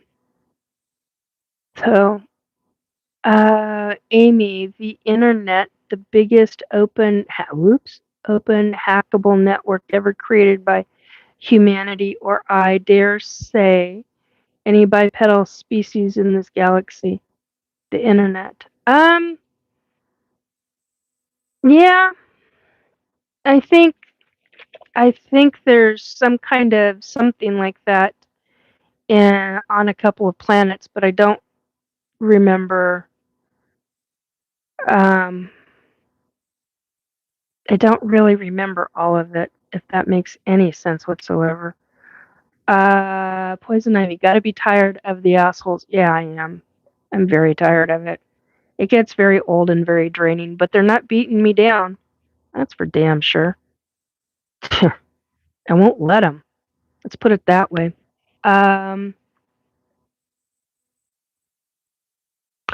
Hello, Aaron Ruiz. What's blue and not heavy? Mr. Mackey 2099. Okay, best life to you. Farewell. Farewell. Mr. Mackey, the orangutan overlord was just an end to means and a way to buy time. Yeah. Poison Ivy, ready for ET takeover. The ETs that came here messed things up. Yeah, originally they did. Aaron Ruiz, light blue. Uh, Paramar, Claire. Yeah, okay. Hang on one sec.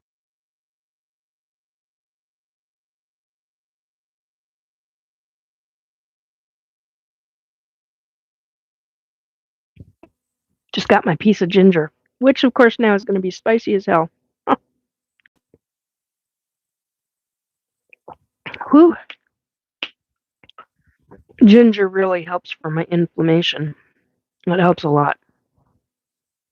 Anyway, um, any other questions? Lil Kim, life is certainly interesting. By God, yes, it is. And when you come here and you don't know why you're here, and then you unexpectedly find out. Hello, single boy. He says, hi from Iran. Hello. Um, so yeah,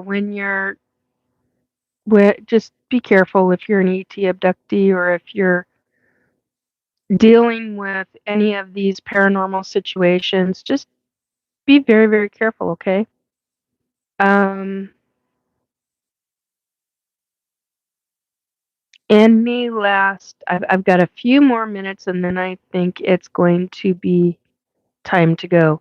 Um, Poison Ivy, your drink sounds refreshing. Love ginger. Yeah, my drink is a combination of two juices,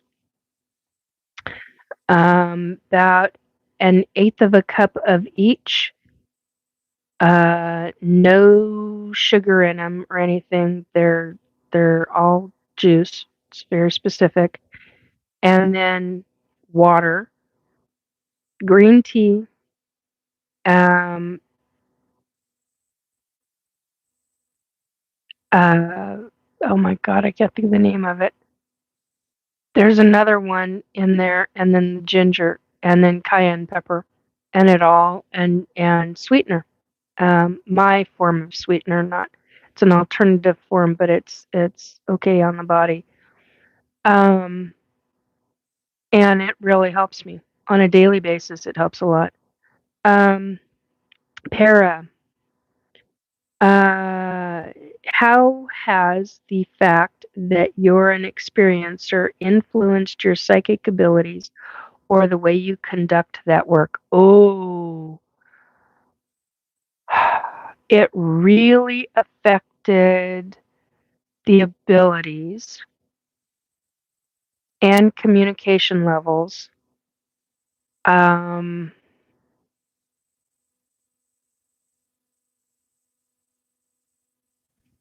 in 2017, when I started coming out to my doctors, I didn't come out to the doctors about the ET stuff, but I did come out as a psychic medium and ended up having to prove it to two of the doctors. That was interesting. You'll have to go back a number of episodes to be able to find where I talk about that one. I don't want to get into it again, but yeah, that was interesting. Oh my God, when did this occur? And that, oh, jeez. So, um, I mean, this has been all my life since birth. What? Give me the fucking break. Um, anyway, so what else? How has the fact that you're an experiencer influenced your psychic abilities or the way you conduct that work? Yeah, afterwards, see, I didn't, in 2015 and 2016, I did a lot of hemming and hawing about whether I was going to even come out as a psychic medium because I knew what that would mean for inside my own family. Um, and talking about it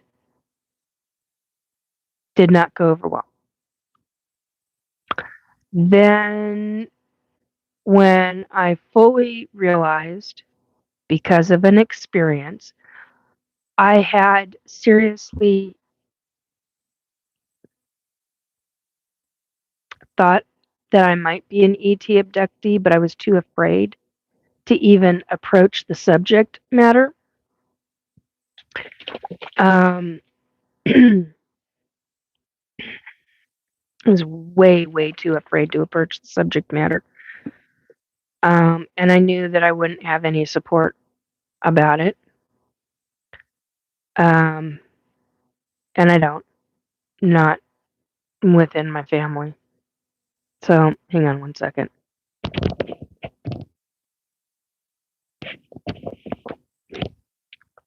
Okay, I really need to add a little bit more sweetener to that because that is. Whew. Um, so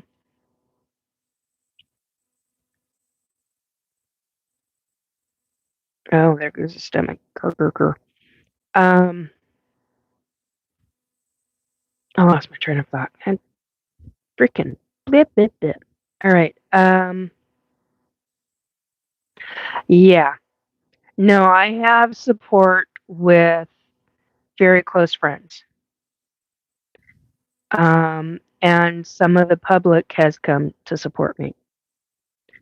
That is what I mean, Robert.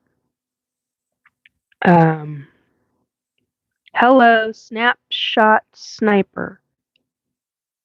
What about Roseanne Barr? Haven't been talking about her at all.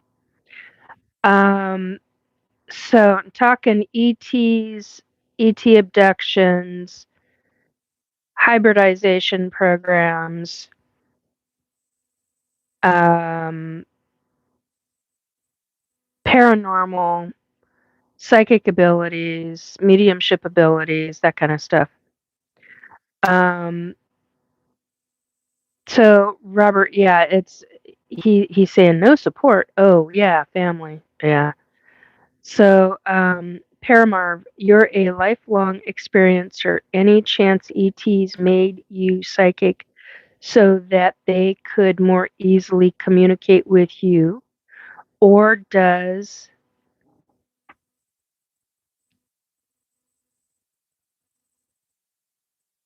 hang on a minute. Or does psychic abilities run in my family? I didn't know that until my grandmother, who was blind at the time, I was in her kitchen with a direct view of a living room window, and she was near the window. But you have to remember, she was blind. She was listening to a TV show on her TV from across the room, asked me to go in and deal with something on the stove. Me being 6, 7 years old. No, 6, 7. I don't remember at the second right now. I always get the time, well, not the timeline, the years mixed up, and the ouch, my back, and the date mixed up. The year, so that's the year, date, and my age mixed up. I always goof that up with this. Anyway, it was so fucking long ago. Um, so I was at the kitchen. I just shut this off, and I saw a guy out the window. We're on a third story of a very, very tall building in or near downtown Seattle, I should say. He was floating.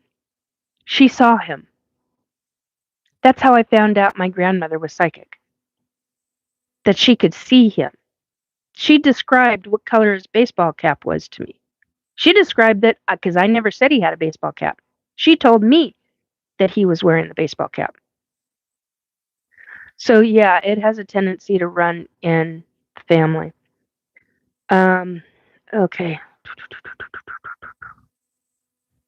Um, although here's what I've learned. Here's the other part of your question. You're a lifelong experiencer. Any chance ETs made you psychic?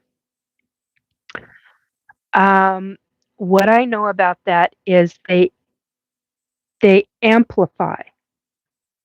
the abilities you've already got. They help you to amplify your own abilities. That's how I need to phrase that. So they help you to amplify those abilities. Um, Robert, astral assets. Yes, they are astral assets. Snapshot sniper. That's all demonic interdimensional entities. Extraterrestrials are not demonic. At least most of them aren't. I would say the Dracos, that's a different story. I do not like Dracos. Dracos are nasty little buggers. Um, Whoops, I hit a button. She hasn't been relevant since about 1994. Who hasn't been relative? Okay, am I missing messages? Um, hmm. That's about 1994. Well, the only one that I know that would be that classification, Amy, might be LMH. LMH, yes. Anyway, okay, snapshot sniper. The same entities that make UFOs haunt houses. No, incorrect. If that's how you believe, then that's how you believe. Oh, Roseanne. Okay, got it. Um,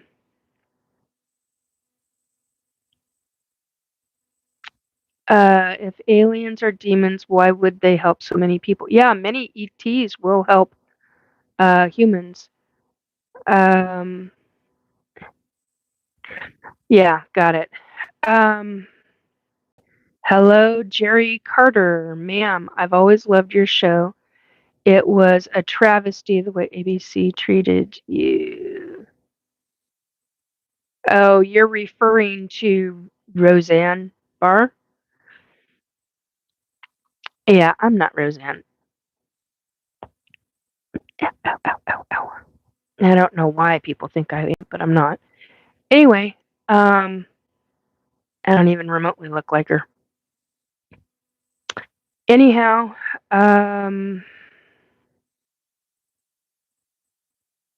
okay, so para, yeah, so they can accentuate and help advance a human's abilities that they already have, and they will run tests. They will run you through tests to help you. Oh man, that is wicked. You know, if I could do to them what they have done to me, because this is a direct result of what I was hit with.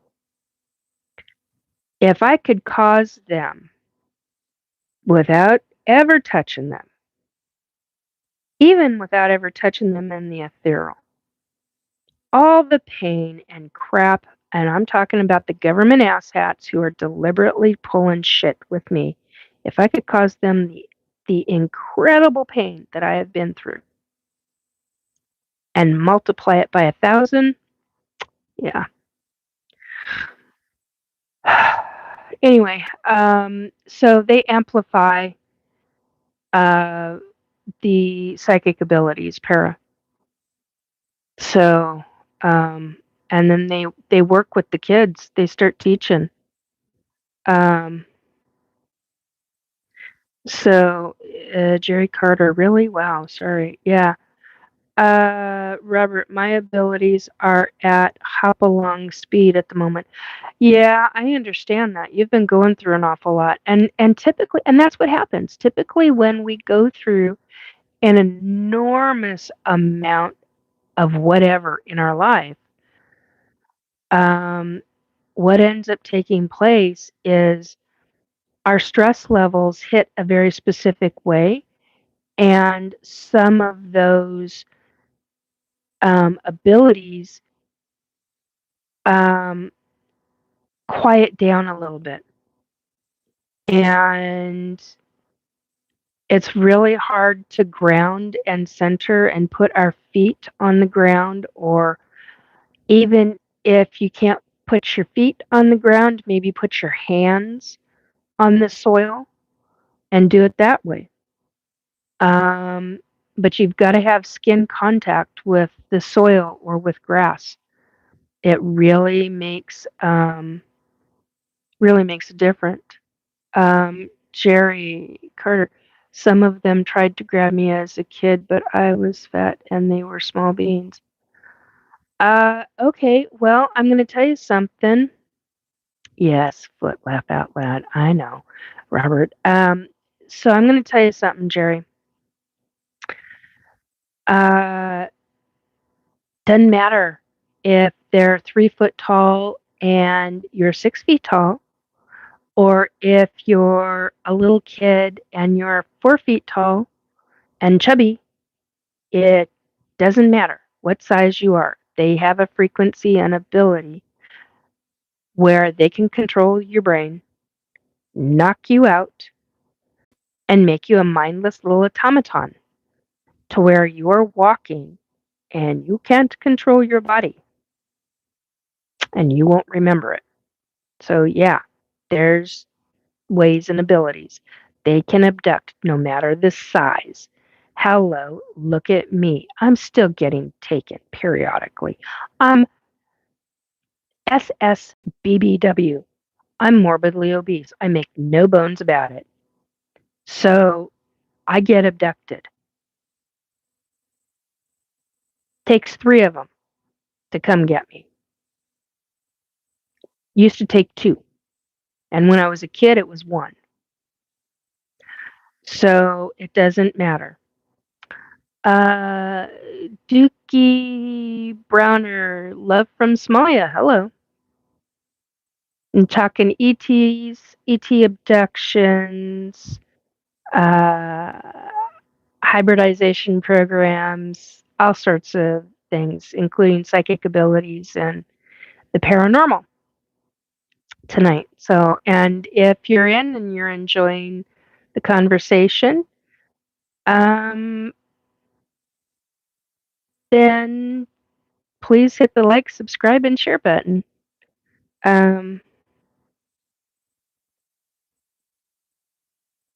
Okay, I don't know what. Okay, I don't know what that's about. So, anyway, you know, whole situation. I very well known for saying it is what it is. I have very set sayings at different sections of my life. And right now, I just say it is what it is. It's not something I can always control. And when they come, they come. Do I get notified? Yes. Not always. I used to say always, but not so much anymore. Anyhow, any other questions? Is there anybody who's got any remaining questions? Because that's what I'm here for. Okay. Um, let's see anymore. Okay. Boom, boom, boom.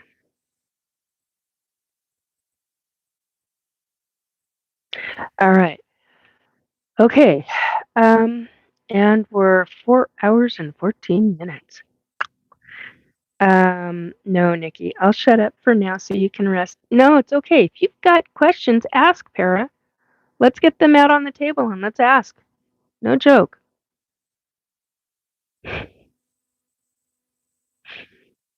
So, seriously, I will wait if you've got questions. So,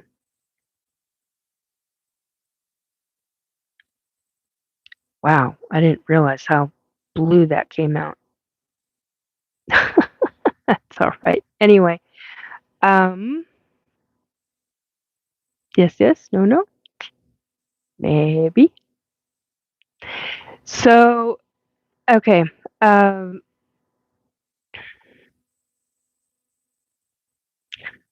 So in the hybridization program, I'm good for now. Thank you. Yeah. Okay.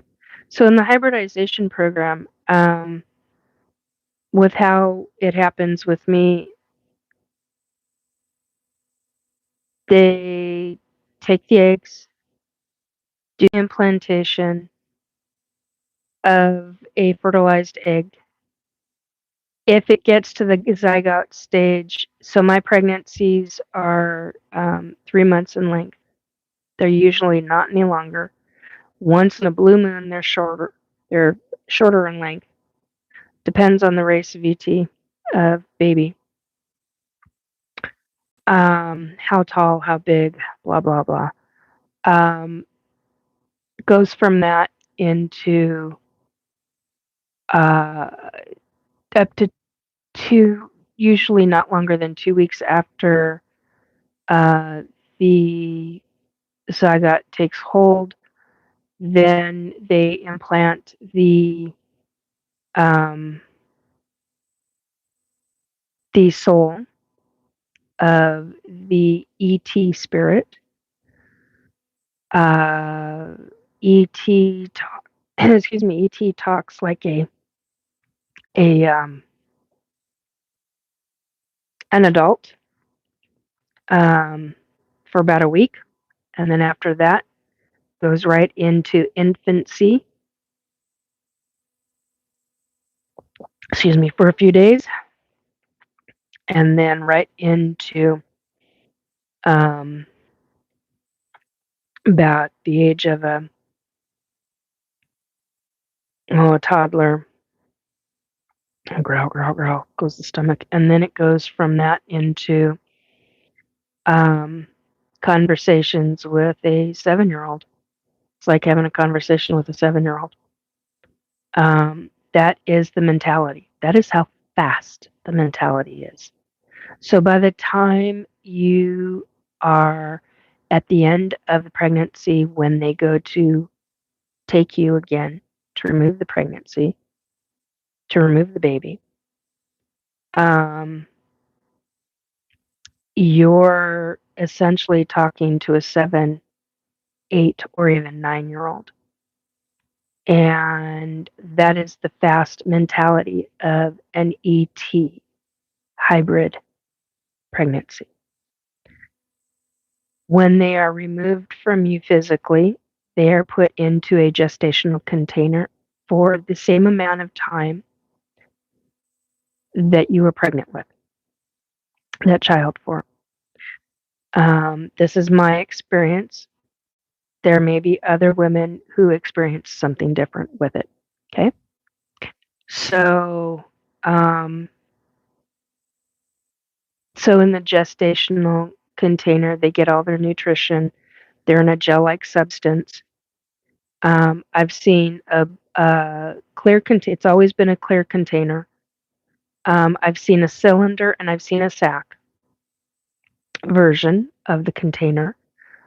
The gel I have seen has either been blue or it's been green or some version of the palest form of either of those colors.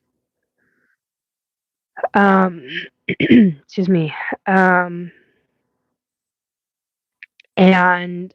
when Robert came and got me, when Robert White came and got me this one time, so that I could see my kid because I was really missing him, and he's like, "Come on, I'm gonna take you somewhere." And this was Christmas Day, a number of years ago.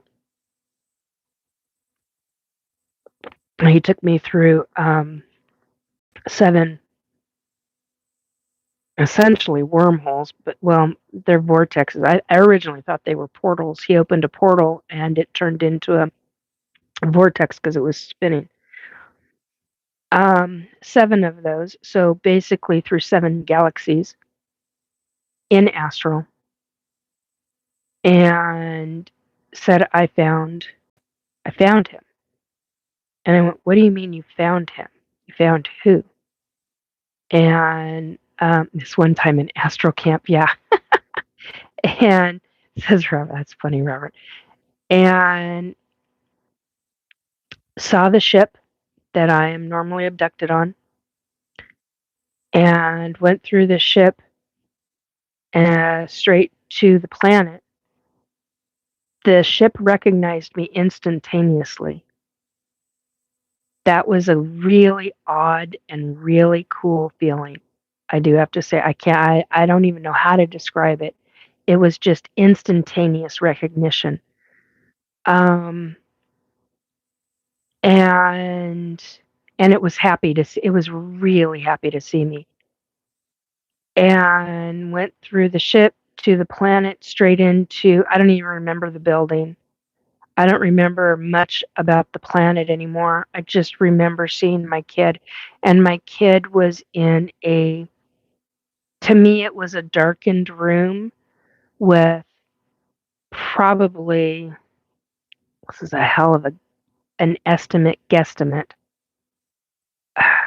probably 200 cylinders with infants that were gestating, that were going through the process of growing, different growth cycles. Um, Mine was, I remember him being on the end of the first one, went up to him, and I remember putting my hand on the glass and then going like this and going like this and just, I'm here, I'm here. Hang on.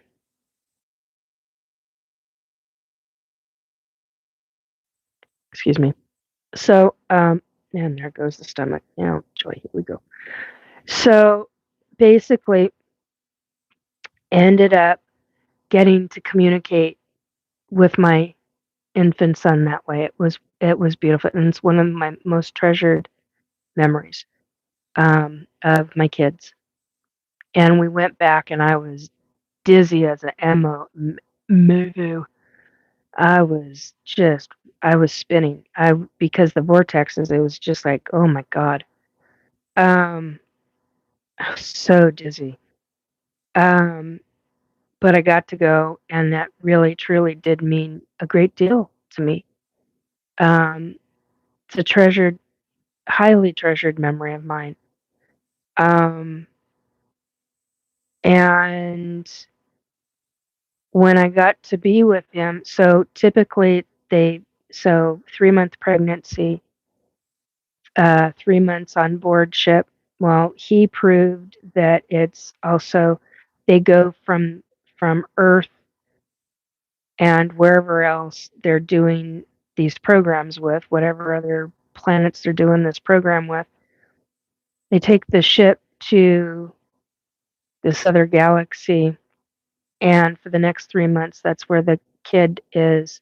So it's actually on a planet, physically on a planet, and it gets that planet's gravitational system and everything, which is completely different than, oh, stop it, stomach. It's completely different than ours. And so basically, they bring the babies back and they go through um, birth, they reabduct, they get to Earth, they reabduct the mothers, and then the mothers are like in a progressive line. Dang it, the throat.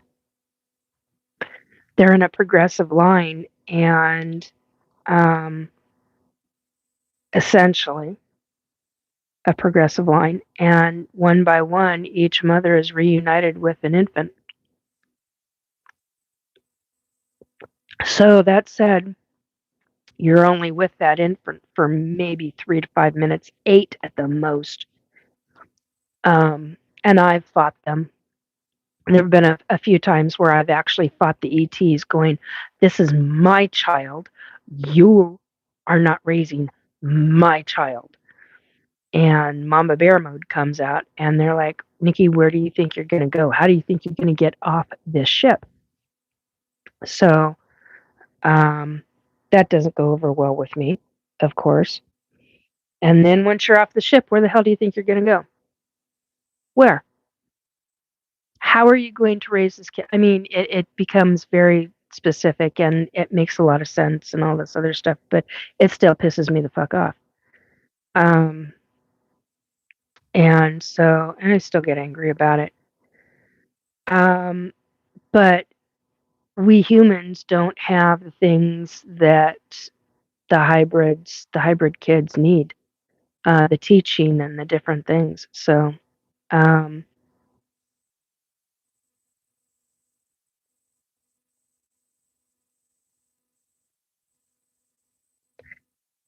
whoa, I'm being hit again. Wow. You don't think I can feel that, MFers, but I can feel that. You knock it off. Um, so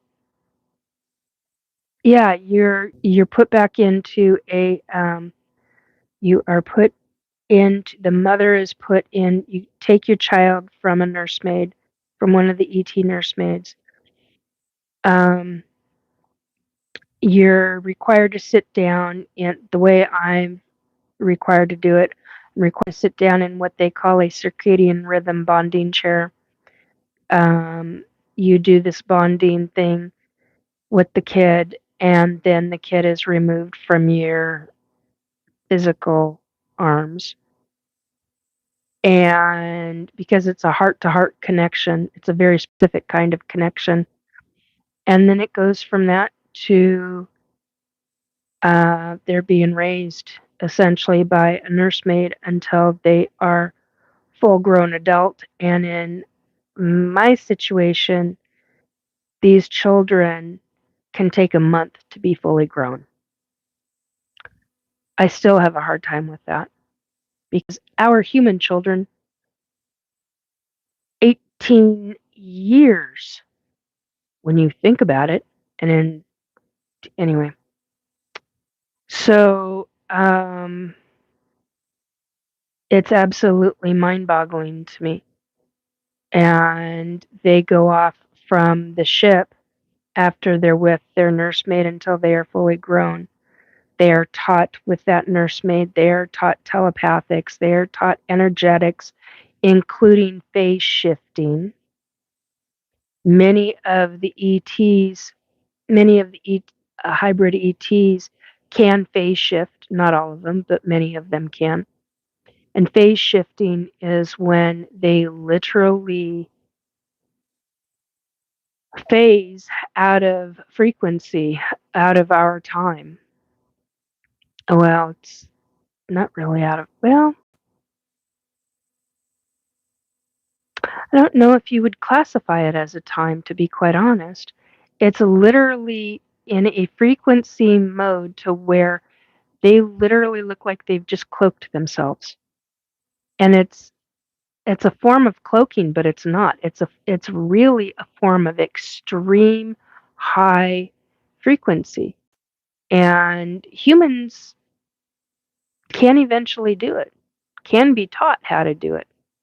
Um, but that would take an awful lot. I think that would take a lifelong amount of training to do. Para, if the aliens take your kids off planet, are the aliens receptive to you visiting them astrally like that? Or are they intentionally trying to sever ties between you and your kids? No, okay. Um, they are deliberately trying to sever ties between the mother, the surrogate mother, and the hybrid child, hybrid infant. Yes. And it was only because, hello, Ryan, like going from third to fourth dimension. No, it's beyond that. It's at a frequency that's so high that it goes beyond our it really goes beyond our level of comprehension in the grand scheme of things. Um, so the ETs, yeah, the ones that are doing hybridization programs, the ones that the program, well, one of the programs that I'm in, it literally they want that tie severed. And the only reason I have connection, excuse me, with some of my hybrid kids is because in one of them they allowed human emotions back in to the genetics. They're so specific that they can cut that out. And they put it back in, and that hybrid, that was a son of mine, that hybrid kid, he had a hard time with his emotions. I had messages both from the other side on an emergency basis, both from them, from the ETs themselves, from my son, my hybrid son, who was saying, Mom, and he was screaming. I mean, he was just screaming, Mom, Mama, Mama. And I'm like, what is wrong? And basically, he couldn't handle his emotions. And I got told by an ET guide. She's a guide, but she's not in spirit form. She is a living physical ET, but she is a guide. I don't know how else to say that, and that is a possibility to have as a guide. But she literally said, "We have a situation with your son. You need to help him." And I'm like, "With what? You guys are the ones that are supposed to be teaching him." And she said, "He's having a hard time handling his human emotions." And I went, "Oh, that's easy. Okay, bring him. Whatever you need to do." And they didn't bring him. What did they do? They connected our higher consciousness levels. And then after that, which I don't talk about very often, what I usually say is they connected us telepathically, or they allowed him to connect to me telepathically, is usually what I say. But in actuality, there was a bit of a process there. Anyway, this is just simpler. I mean, when you get into the minutia of stuff, it can get really, there's lot, a lot involved in this, folks, a lot. So, excuse me. So it just, so I worked with him, and that was how, it was because of him that I found out that they take the kids, the hybrid kids, off ship. Hang on.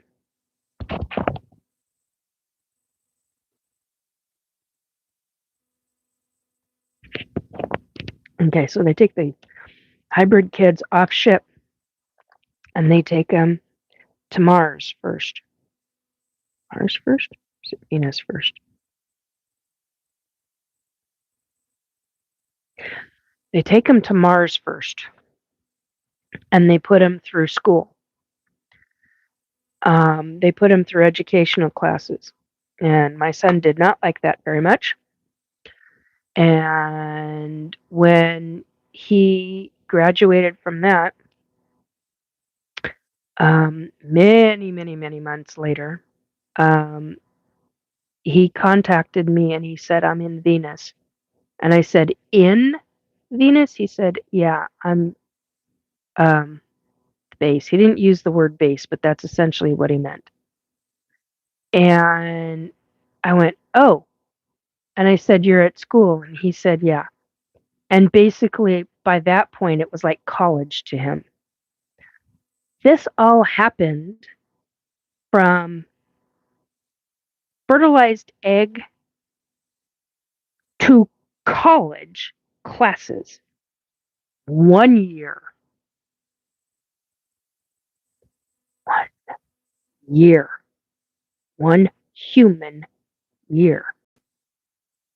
I still have a hard time with that. There's a lot of this I have a hard time with. Oh, here we go again. Just a second.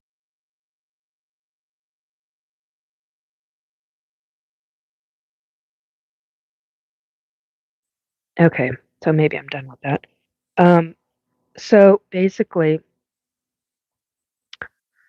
yeah, my hybrid kids, the way they're doing the genetics to where these kids fly the second they are out of that gestational container. They fly in their growth. I've actually seen children that I recognized as toddlers, not infants, but as toddlers, and was back a month later, and they were full-grown adults.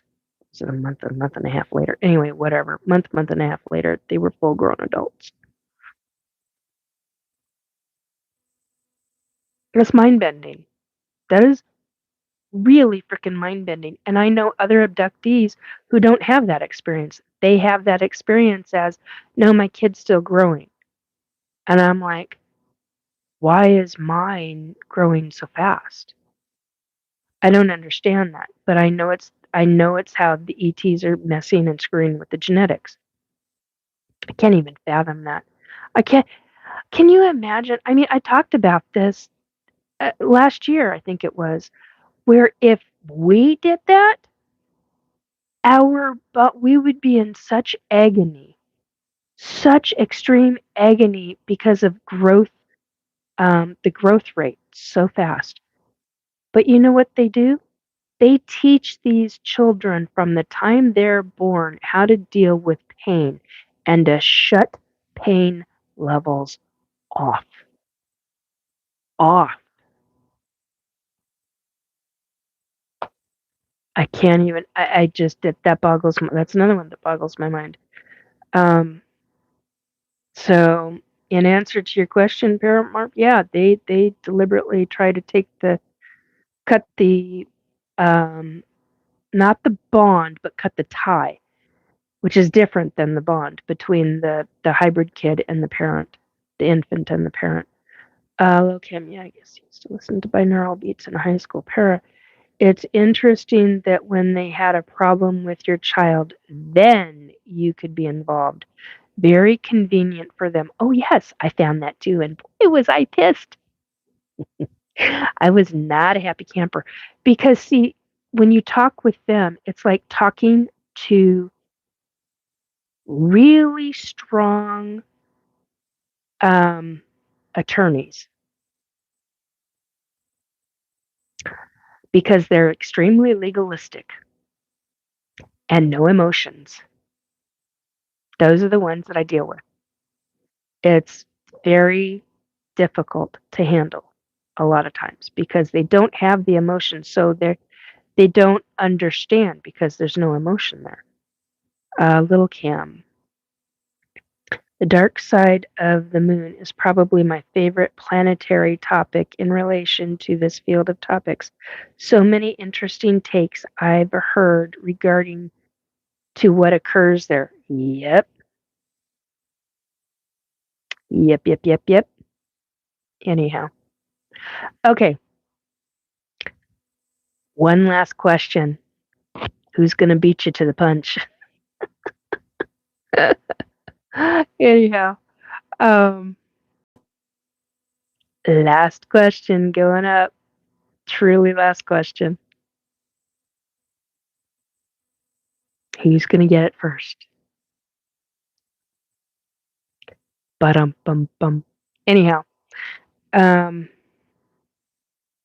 yeah, we haven't even dealt with the moon. The subject of the moon was all been ETs and doctored pregnancies. And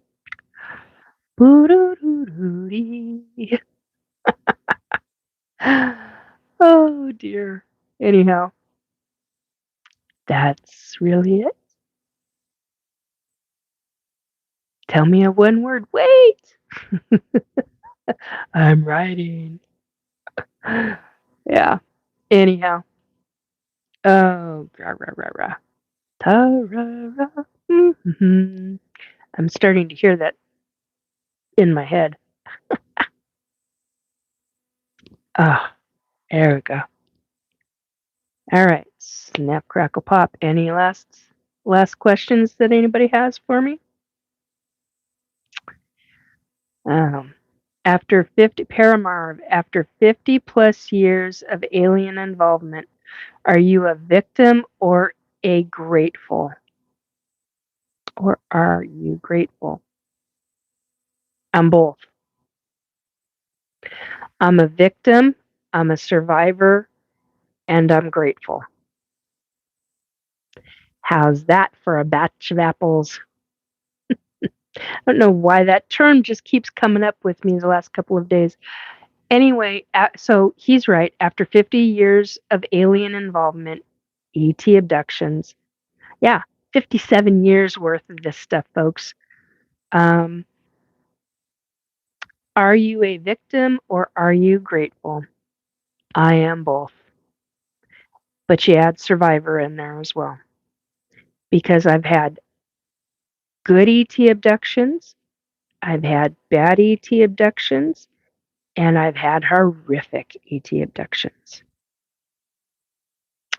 And the horrific ones are the ones that go with um,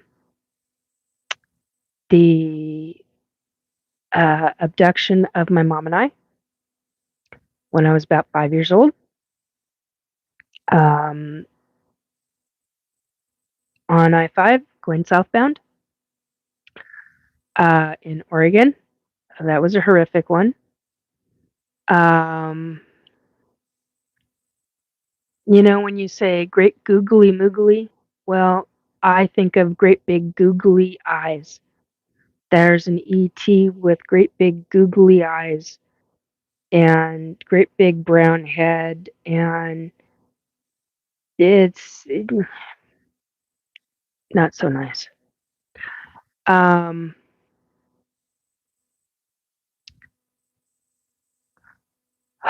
yeah, sorry, I had to breathe through that one. There's good ones to where even though it was truly scary, I got to help my kid. He was dying. He lost so much of his own blood that they literally did a transfusion that took days upon days. That's one of my most treasured because I got to see him live and survive and do well. I once in a long while I will get an update. He's doing good. That's all I need to know. He's doing good. That's all I give a shit about. I want to know he's alive and well and healthy, and if the message is he's doing good, I'm okay with that. Um, Besides, I know his attitude. Who and I know who his father is. So, and his father, you don't fucking mess with. Yeah, how's that?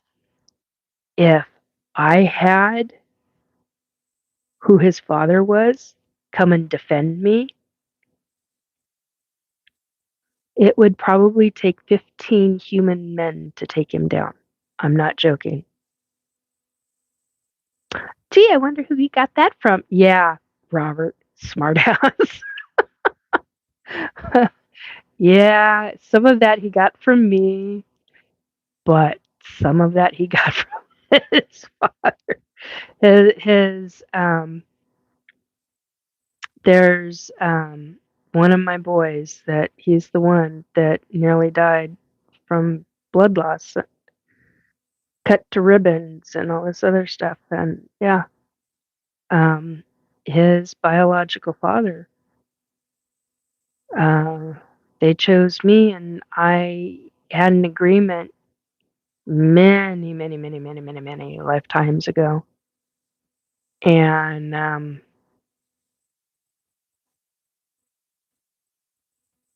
wasn't even a human soul. I was an ET soul.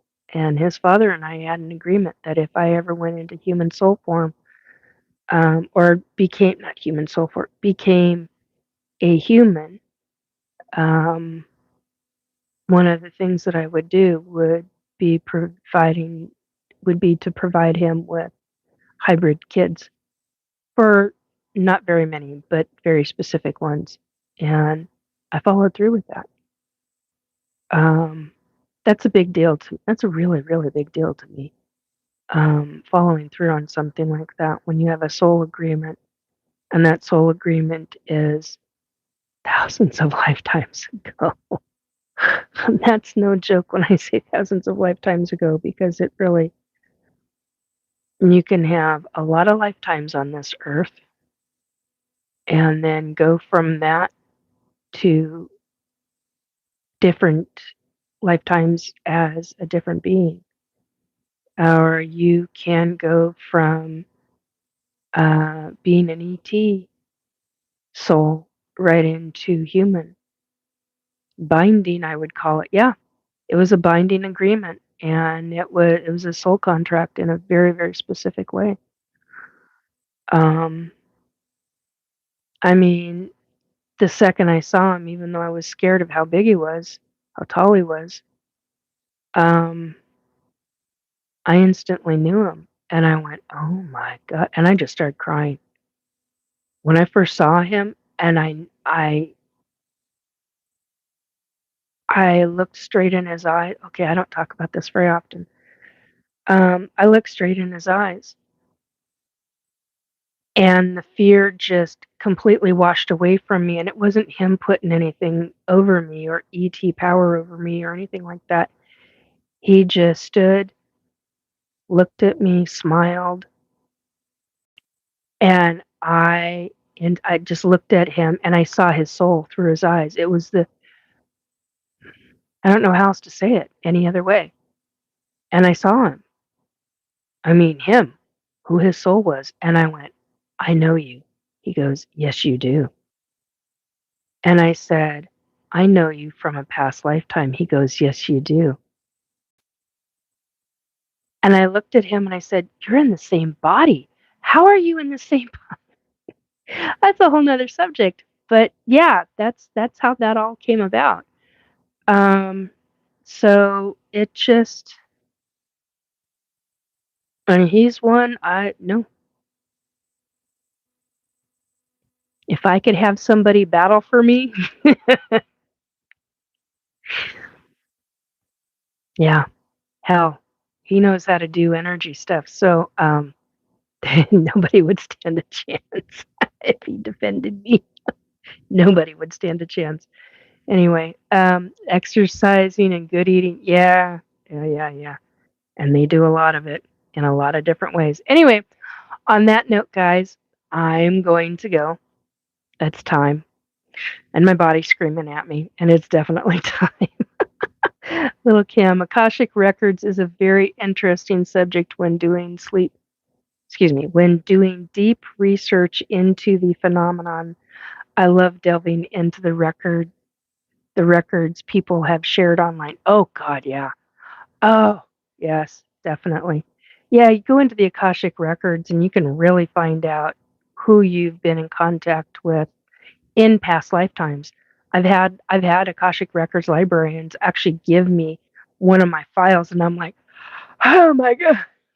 Because literally everything you say, everything you think, and every action you take, whether it's in the bathroom, driving a car, jogging a mile, working, interactions with your kids, as adults, with other adults, doesn't matter. It's all recorded in the Akashic records, every detail. And it's even more so for the yes, I do, Robert, thank you. It's even more so for the ETs. They've got a bigger Akashic records than we do. Um, than we humans do. And it's really different section. That's a whole nother subject, but maybe we can talk about that at a later date.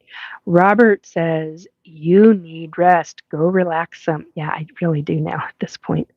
Anyway, thanks, guys.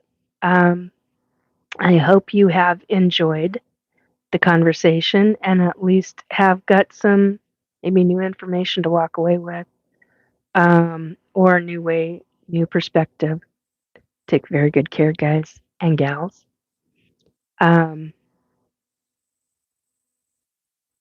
just take good care of yourself. Make sure that you're doing all the things that you need to take care of you. On that note, bye guys. Okay. I always do this. It's been a while since I've looked at this. I gotta find the button. Where's the button? All right. Adios. Take care. Bye.